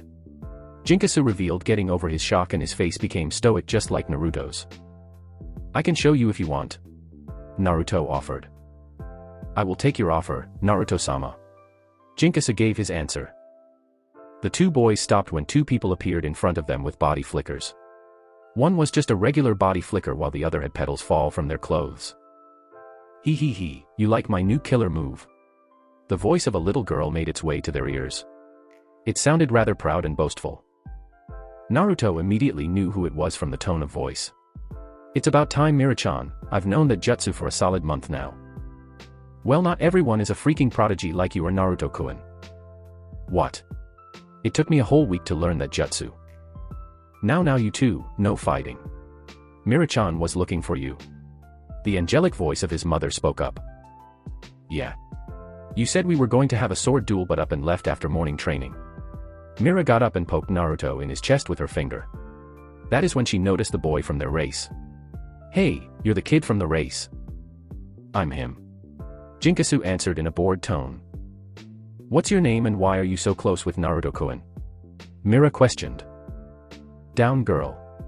Naori placed a hand on Mira's head. He and Naru-chan seemed to be friends. Naori hypothesized. Though she wondered how that happened since she knew Naruto wasn't the most friendly person. It was a miracle he was friends with someone like Mira. Yeah, he's just taking me back to the tent so I can get some rest. Naruto told the two. Well, thank you Jinkasu-kun for looking out for my son. Naori took Naruto in her arms. Naruto felt shame at being held in such a girlish position. It was no problem, Naori-sama, I'd do anything for my brother. Jinkasu bowed respectfully. Like I tell Mira-chan, you can just call me Naori. The violet-haired woman said with a gentle smile. But she was curious as to Jinkasu calling Naruto his brother. It was something that they did in the Uchiha clan, they were all related anyway so they just called each other siblings. Such disrespect on my part could not be allowed. Jinkasu shook his head in the negative while Mira nodded in agreement. Well, whatever is comfortable for you. Naori turned and started to walk back to her tent. Mira-chan, why don't you practice with Jinkasu-kun? Sure. Come on brother Jin. Let's get to training. Mira dragged the stoic boy off to go train. 4 hours later. Naruto Uchiha. Come out and fight me. Bunten yelled in front of the gate of the Uchiha training ground. Behind her was a group of her friends who all had dangerous looks in their young eyes. Yeah. Unless you're a coward. One of the boys yelled. He had short brown hair, with green eyes. Narrow jawline, with thin lips. He was wearing a young version of the hunter ninja outfit for the Mist Ninja. His face held a sneer. This was Seiko Bison. He was an underling of Bunten just like the rest of everyone here. Some Uchiha guards appeared in front of them with angry faces. How dare you speak Naruto-sama's name with such hostility? They drew their weapons and released some of their killing intent on the kids. He is going to pay for embarrassing me the other day. Bunten, finding it hard to do something simple like breath. Her underlings were behind her shaking in fear. She really didn't like these losers. And how did he do that? The guard on the left asked with a raised brow. He blew me off and sent that other girl after me, and on top of that, we lost. Bunten shouted back in anger with her two swords drawn. Humph, upset you lost. The guard mocked with clear amusement. What do you expect from a weakling such as yourself? They both began to laugh at the girl. What was this child thinking of coming to challenge their imposing master? She was begging for death. Bunten couldn't take it anymore and began to crackle with yellow electricity. Her anger had reached its limit and she was getting ready to charge these two head-on regardless of what happened.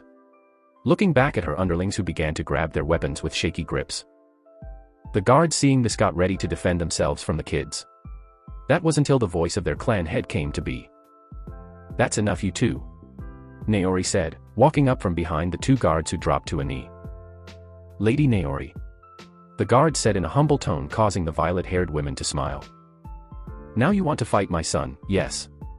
Naori questioned in a soft tone. Yeah. So tell him to bring it. Bunten yelled with a cocky smirk and full confidence in herself. Well, I'm sorry to say this, he is currently resting right now. Naori told the girl, wanting to save her from the embarrassment of being beaten in front of a whole clan. I'm right here. Naruto rose from the shadow of Naori. He was using Kamui to phase through the ground and simply rise in his mom's shadow. He was wearing black pants and gloves tucked into ninja sandals the same color of night. His sandals were black and had a white stirrups on his sandals. Naruto's top is a high-collared, long-sleeve mantle splitting at his waist. Around his midsection is a white obi tied by a black belt. Naori whipped her head behind her and saw Naruto walk out from her shadow like he had been there the whole time. Geez, I really can't sense him when he does that. And he is already taking advantage of those facts. This will make the perfect skill for infiltration. Naori analyzed it with glee. Her son would be a really talented ninja in the future. You want to challenge me? You have clearly lost it. Did Mira hit you too hard in the head? Naruto mocked, trying to get inside the head of Bunten. Shut up. Once I beat you, she's next. Bunten barked in anger. This Uchiha was getting on her last nerve. Is that right? Naruto pulled out the two katanas behind him. They shined like pearly diamonds as the metal was fresh and ready to lay waste to his enemies. Come. Naruto did a taunting gesture and motioned for Bunten to charge in. The Uchihas around them cheered in excitement at getting the chance to see their hot-blooded young master perform once again. In the crowd was Mira and Jinkisu standing next to each other. You can do it, Naruto-kun. Mira shouted for Naruto. Make sure you zap him good, Bunten-chan. Jinkisu's sweat dropped at the strange girl. Why are you cheering for that other girl and Naruto-sama at the same time? Because they are both my friends and I don't know who to cheer for, silly. Mira answered his question and went back to cheering. And she calls me silly. Another sweat drop formed on the boy's head before he focused on the fight to come. He activated his one Tomo Sharingan he received from gaining the news his parents had been killed in Itachi's attack. Whoa, you have the Sharingan unlocked. Mira turned her head and noticed the change in Jinkisu's eyes. Jinkisu let a smirk of superiority cross his face. And you don't, I'm ashamed you managed to beat me in our spar today. Jinkisu shook his head in fake despair. What you talking about, brother Jin? Jinkisu's attention was brought to the now red eyes of Mira. The girl was giving him an arrogant smirk of her own. If you had those, why didn't you use them in our spar? Jinkisu didn't want to admit, but he was completely outclassed by Mira today. He trained with his parents but Mira didn't even give him a chance to come back, and things would have been much worse if she used her Sharingan on him. Meanwhile, Naruto was dodging in between the blade swings of Bunten's two swords. Naruto brought up his swords and blocked the two blades of Bunten, who was slightly panting. "And not going to fight back?" Bunten mocked with a smirk, only for Naruto to get a dangerous look in his black eyes. "I am now," with brute force. Naruto pushed Bunten's blade off his and swiftly attacked like a fierce tiger. His two swords came down like two falling comets and connected in a loud clang with Bunten's swords. In a beautiful but deadly movement, Naruto swung his two swords at speeds Bunten could barely keep up with. She suffered small cuts all along her body and clothes. Blood quickly began to spill from her cuts. Butterfly dance, twirling butterfly. Naruto swung one of his swords in a circular formation in front of him. Naori looked shocked from the sideline, as she had only shown Naruto that once. That was when she face-palmed. He had his Mangekyo activated. This boy is really using everything he has to get stronger. Naori smiled lovingly at her son. He could be a real headache sometimes, but she wouldn't trade him for the world. Bunten stumbled back several feet as her hair was a mess and a cut spilling blood formed above her brow. "I barely dodged that. It was going to cut my head off." Bunten looked at the figure of Naruto, but she did not see that. Looming over him like a protective angel was an evil dragon showing its sharp teeth and gleaming red eyes. "I can't beat him in sword play alone. He outclasses Mira in that field by miles. I'll have to try ninjutsu." Bunten moved through hand signs for a lighting jutsu. Lightning style, lightning bolt. A bolt of yellow lighting shot from the two blades of Bunten as they made their way towards Naruto with great speeds. Lightning. Naruto rolled out of the way before he could be shocked to death. His eyes focused on Bunten, who was grinning madly and going through more hand signs. Static strings. Bunten's fingers formed whips of lightning that she swung in a crossing formation. The multiple thin slabs of lighting came into contact with Naruto, who let out a yell of pain from the intense pain going through his body. Everyone in the surroundings gasped in shock at their young master being struck by the dangerous jutsu. "Haha. Not so cocky now, are you?" Bunten laughed victoriously. That was until Naruto's body fell apart into water. A water clone. Bunten quickly got back on guard and searched for Naruto, who was nowhere to be seen. That was until she felt the release of chakra and saw the biggest fireball she had ever seen rushing towards her like a raging bull. "I won't have time to counter it with a jutsu or hope to cut that. All I could do is dodge." Bunten jumped to the side with all her might and evaded the fireball. She wasn't given time to rest as Naruto fell from the tree and brought his swords down with intensity. This caused the ground under them to quake and crack the slightest. Bunten's arms shocked from the pressure of Naruto's blades. "What will you do now, worm?" Naruto asked with a victorious smirk. "What are you blabbering about?" Bunten retorted in outrage. Bunten jumped back and used the space to go through some hand signs for a new jutsu. "Let's add some new jutsu to my arsenal. I needed a lightning jutsu. After this, I'll make her tell me who taught her these jutsu." Naruto thought with a dark smirk on his face. Each fight, he became stronger, and this was no different. His Sharingan flared to life as he got ready for the new jutsu. "I know you said not to use this on a comrade, sensei, but he isn't a comrade and definitely not my friend." Bunten was gifted with a jutsu from her sensei for all the hard work she had been doing over the past 2 years of training with her. Lightning style, lightning blast. Bunten yelled and pointed her swords towards Naruto as her blue eyes glowed. A bright yellow beam of lighting shot towards Naruto, aiming to leave him paralyzed and hopefully on the ground, knocked out. Naruto released a cold humph as his eyes watched the hand signs of Bunten. He analyzed the correct amount of chakra needed for the jutsu. The boy went through the same hand signs as Bunten and he pointed his blades towards the rushing lighting. His sword sparked purple as his own lighting blast shot from his blades towards. But the difference was clear. Naruto's jutsu was more powerful as the ground cratered under him and he was even being pushed back from the force of his attack. "What? He copied me." Bunten raged in her mind as she witnessed the two jutsu clash in a bright flash of light. Many had to cover their eyes or go blind from the amount of chakra being poured. How? How is his stronger than mine?" Bunten cried out in anger as she witnessed her jutsu be pushed back and overpowered. These kids are crazy. No, they're monsters. That's our young master for you." Many Uchiha and rebel ninjas gaped with shocked expressions. There were even civilians watching on the sideline at the kids' battle. A whole crowd formed around them as many looked on with excitement. The rebels felt a blast of hope. With members from the legendary Uchiha clan, they would be able to help win this war. And if these kids were anything to go by, then the rest of the clan was to be even more of a help. Not everyone was shocked. Death watched on from the trees with an unimpressed look on her face. A simple light show was nothing to get excited about. She could kill Naruto with a simple slap if she so wanted to. His sword play was also nothing compared to someone who was a true master of the blade or a jounin worth something. He is talented, I can see him going far in this world. Harabelle complimented. Her arms under her breast. Unlike her friend, the teen was impressed by the sword play and skill Naruto showed in this fight. And he isn't even trying in this fight but is capable of this much. He did a real number on Chojuro, who is even stronger than Bunton. So what, I'm done here. Death was about to leave until she saw the smirking face of Naori looking directly at her. She sneered and left in ice flakes. Someone woke up on the wrong side of the bed. Harabelle gave Naori an awkward eye smile. She was not the best with emotions and did what she could. Oh my god. Mira said dumbly as her mouth was touching the ground. Jinkasu hid his surprise much better than Mira as his eyes were slightly wide. Brother Naruto is really something. You can say that again. Mira picked her jaw up from the ground. But she wondered, why was Naruto's lighting purple and Bunton's yellow?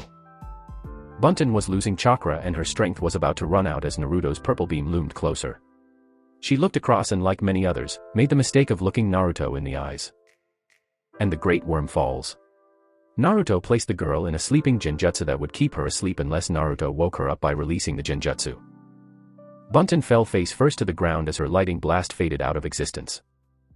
Naruto flicked his swords back into his sheath with a click, and just like that, the cheers erupted like an exploding volcano. Naruto smirked as he took in the cheers of his people and even the rebels. Same strategy and same results. He held a satisfied smile as his plan was completed. Once again, Naori face-palmed. He did it again. Putting on a show to flex his power and gain respect, moral, and satisfaction all in one go. Naruto-kun, why must you cause such pandemonium everywhere you go? Like in the Uchiha square, Naruto had managed to get everyone behind him by showing his strength in a fight. Not only would they have more trust in his strength but are more likely to respect him now that they know he wasn't someone to be taken lightly. Naruto-kun. Mira ran and jumped on his back while nuzzling their faces. That was awesome. Well, what do you expect from someone like me? Naruto asked with a smirk. He would let the girl have her fun right now. Way to be modest. Mira said with quotation marks. This was the same thing Naruto had done to her when she beat Bunton. That was wicked. Jinkasu walked up and gave Naruto a fist bump. Humph, get used to it. Naruto told him. He then looked towards his mother who was walking up towards them. So you managed to learn another skill from the butterfly dance, congratulations. Naori laid a kiss on Naruto's cheek, making him blush from embarrassment. Mom, not in public. Naruto stammered. Oh hush, I am just giving you congratulations. Naori ruffled her son's hair with a smile. Now go and wake up Mira's friend. Oh right. Bunton-chan. Mira hopped off Naruto's back and rushed to the girl who was being surrounded by her underlings. Back off, Uchiha. You've done enough. Siko yelled and got to his feet. He was scared though, these people were more than they bargained for. He felt great shame for being scared of such people. I am just trying to help my friend. Mira tried to plead and went forward only to be pushed back. She tripped over her feet and was going to trip until she was caught around the waist. Mira looked up to see Naruto sending the boys a death glare. She blushed from the close contact and protective nature he had over her. You dare push around my friend? Are you courting death? Naruto asked in an icy tone, amplified by his Mangekyo Sharingan glistening. Behind him was none other than Jinkasu with his own eyes flickering to life. All in all, the two scared the shit out of the boys and made them soil their pants. Jinkasu hadn't known Mira for long, but she was a friend of Naruto's and that's all that mattered. He'd do anything for Naruto. WWEAR sorry. The boys bowed their heads to the ground and continued to shake. Out of my way. Naruto kicked Siko to the side and the rest of his gang ran away. He released Mira from his arm and walked to Bunton, who was now laying on her back. Naruto placed his hands on her head and sent a burst of chakra to release the genjutsu. Anyone could have done this but those boys didn't, which meant they didn't know how. Weaklings. Naruto scoffed. Siko looked on with anger at Naruto and his clan. You'll regret this, I promise it. He got up and ran off, followed by the other boys. Bunton awoke with a gasp and looked confused until she saw Mira in her face. Oh Bunton-chan, I am so glad you are okay. She hugged the girl who was still not all the way there. What happened? Bunton asked with a hand on her head. She felt blood and brought her hand down to see the thick liquid on her hands. The information then came rushing into her. She gasped and looked shocked. Don't act so surprised, victory was out of the question for you. Naruto told Bunton with a calm face and tone. You are skilled though, it was a better fight than I expected from a worm like you. Naruto mocked and complimented all at the same time, a true genius in insulting. You bastard, cocky as ever. I really hate you. Bunton glared towards Naruto with clear anger. It matters not, but since I won, I get a prize. Naruto grinned down at the platinum blonde. I am not giving you a kiss, pervert. Bunton made a X shape with her arms. Why would I want to kiss you? I want to know who your teacher is. Naruto corrected the girl, while Mira let out a breath she didn't know was being held captive. Bunton didn't know how to feel. Should she be happy or mad? He didn't want to kiss her, which was good. But why would Naruto not want to kiss her? Until she heard his question. Naruto did beat her fair and square. Bunton planned on asking Naruto the same thing if she won. It would be an honor to learn under someone who was capable of teaching Naruto such skills. Fine, I will take you to her. You deserve that much after all. Bunton crossed her arms. Oh, I want to meet Bunton-chan's new sensei as well. Mira shouted while still holding the blonde girl. Can you let me go now? Bunton shouted. She struggled to get out of the girl's grasp. Naruto flicked Mira in the forehead. Calm down, and you can't come since you don't have a lighting affinity. You don't know that. Mira said in defense. And neither do you. Naruto countered. Go ask my mom for some chakra paper, you as well brother Jinkasu. Alright brother, I'll also tell Lady Naori where you are heading. Jinkasu nodded and walked off followed by Mira. Now let's go. Naruto told Bunton who had snapped her swords on the back of her damaged red clothes. Fine, asshole.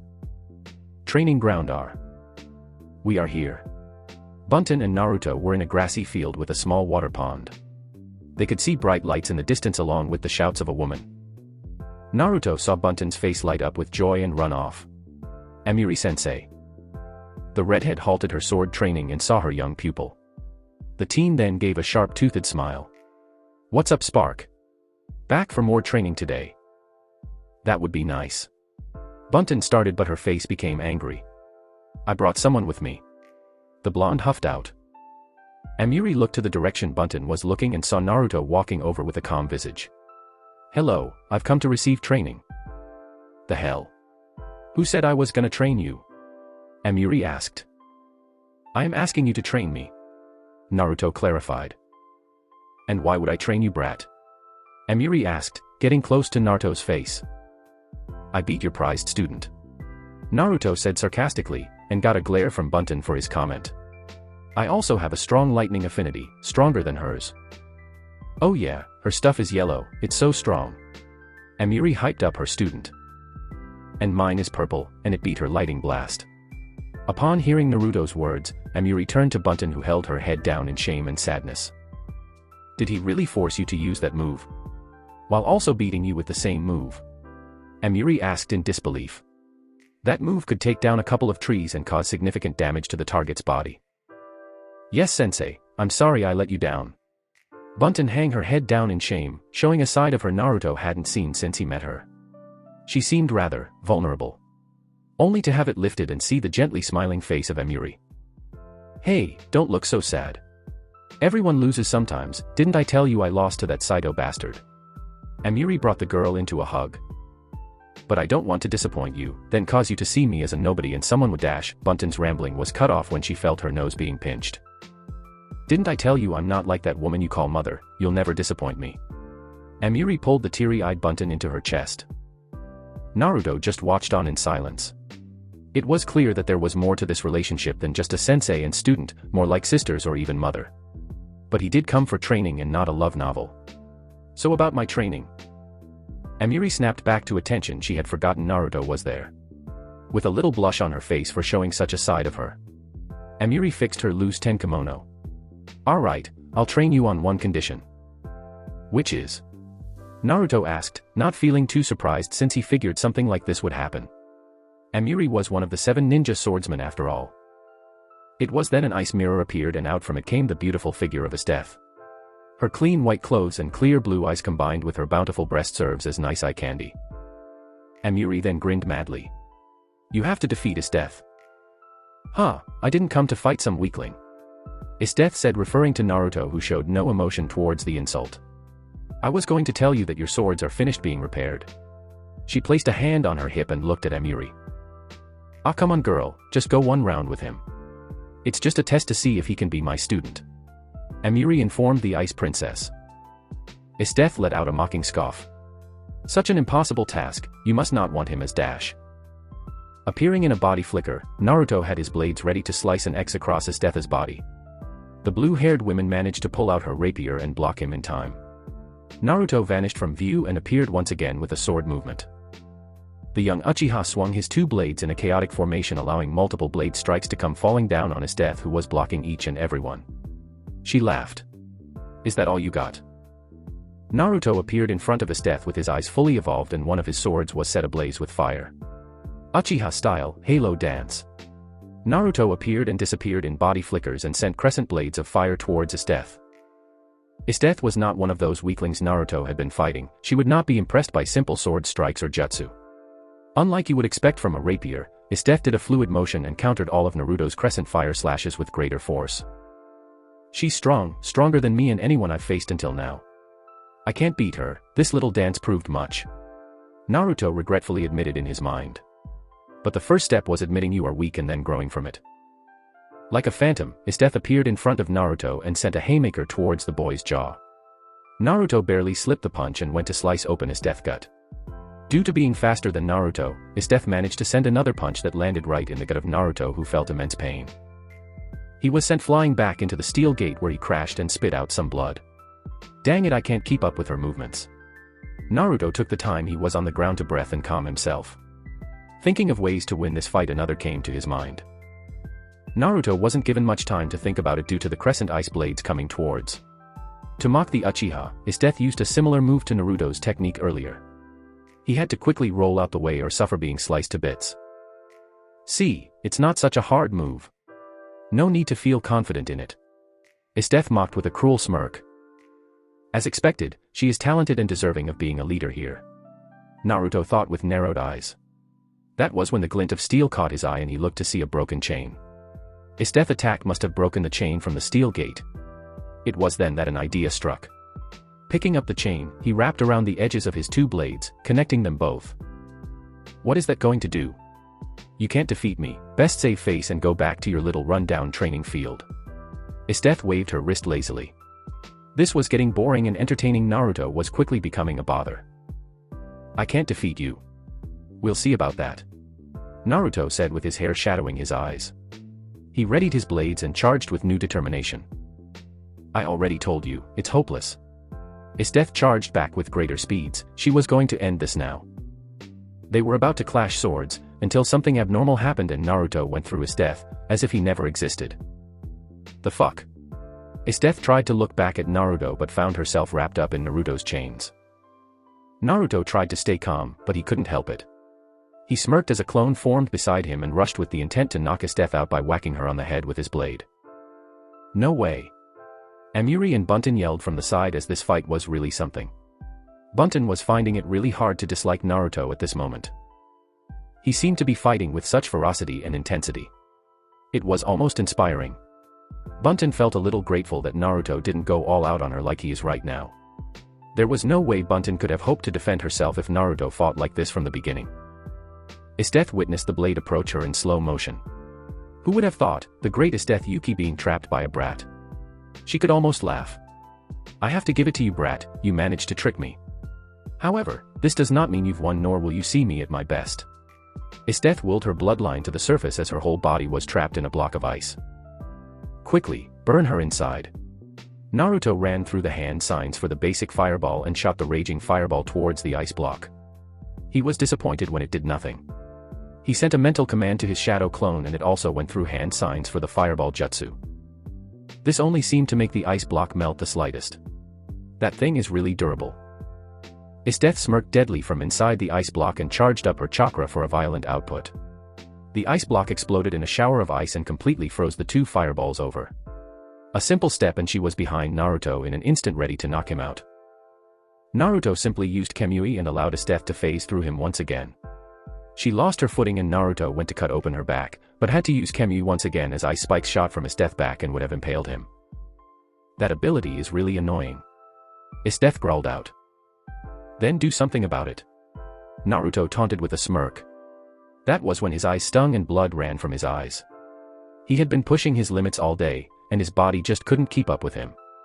Naruto quickly tried to wipe away the blood, but the moment he placed his arm up, Esteth was right behind him and chopped the boy in the back of the neck. And no. IF failed, Naruto dropped to the ground unconscious. Amiri and Bunton quickly ran over. The place was now a mess and sword marks littered the ground. He's going to be fine, his body just seems to be exhausted. Amiri said while using the limited medical knowledge to scan Naruto's body. That's good, Mira would be sad if something happened to him. Bunton informed with the slightest bit of relief on her face. Ah, does my little student have a bestie? Amiri teased. Bunton looked appalled. And no, I just don't want to see the girl sad. Amiri's grin increased. So you are worried about him? Bunton turned red and stammered out words. She turned and gave an angry pout. Amiri then turned to Esteth, who was looking at Naruto with an impassive look. He definitely passed. Amiri said. But he didn't beat me. Esteth replied. Nah shit, I knew he wasn't going to beat you, but he did have the heart to face you and put on a good show. I'd be crazy to not take him on as my student. Amiri drawled out. Naruto was talented and that was a fact, but she wanted to know if he had the heart to face a challenge greater than him. That boy rushed in at you like a starving lion, he was really putting in work. Amiri laughed. Yes, but he wasn't at his best. Not like it would have changed anything though. Esteth said and began to walk away. She sure is stubborn. Amiri mumbled. So that means Naruto is going to be your student as well? Bunton asked, barely containing excitement that wanted to blow. She would have a rival and maybe even a friend, if Naruto wasn't such an asshole. Yup. Amiri said loudly. Now, I am going to take this brat home, so keep training until I get back. Amiri put Naruto over her shoulder before she left in a lightning body flicker. Alright, that's it, hope you enjoyed, and if you did please like, subscribe and comment and don't forget to share the video with your friend and check out my Patreon for early access, lemons and exclusive content and that special picture-in-picture mode for all y'all mobile listeners and support the story's author. Link to all that will be in the description. See you in part 2.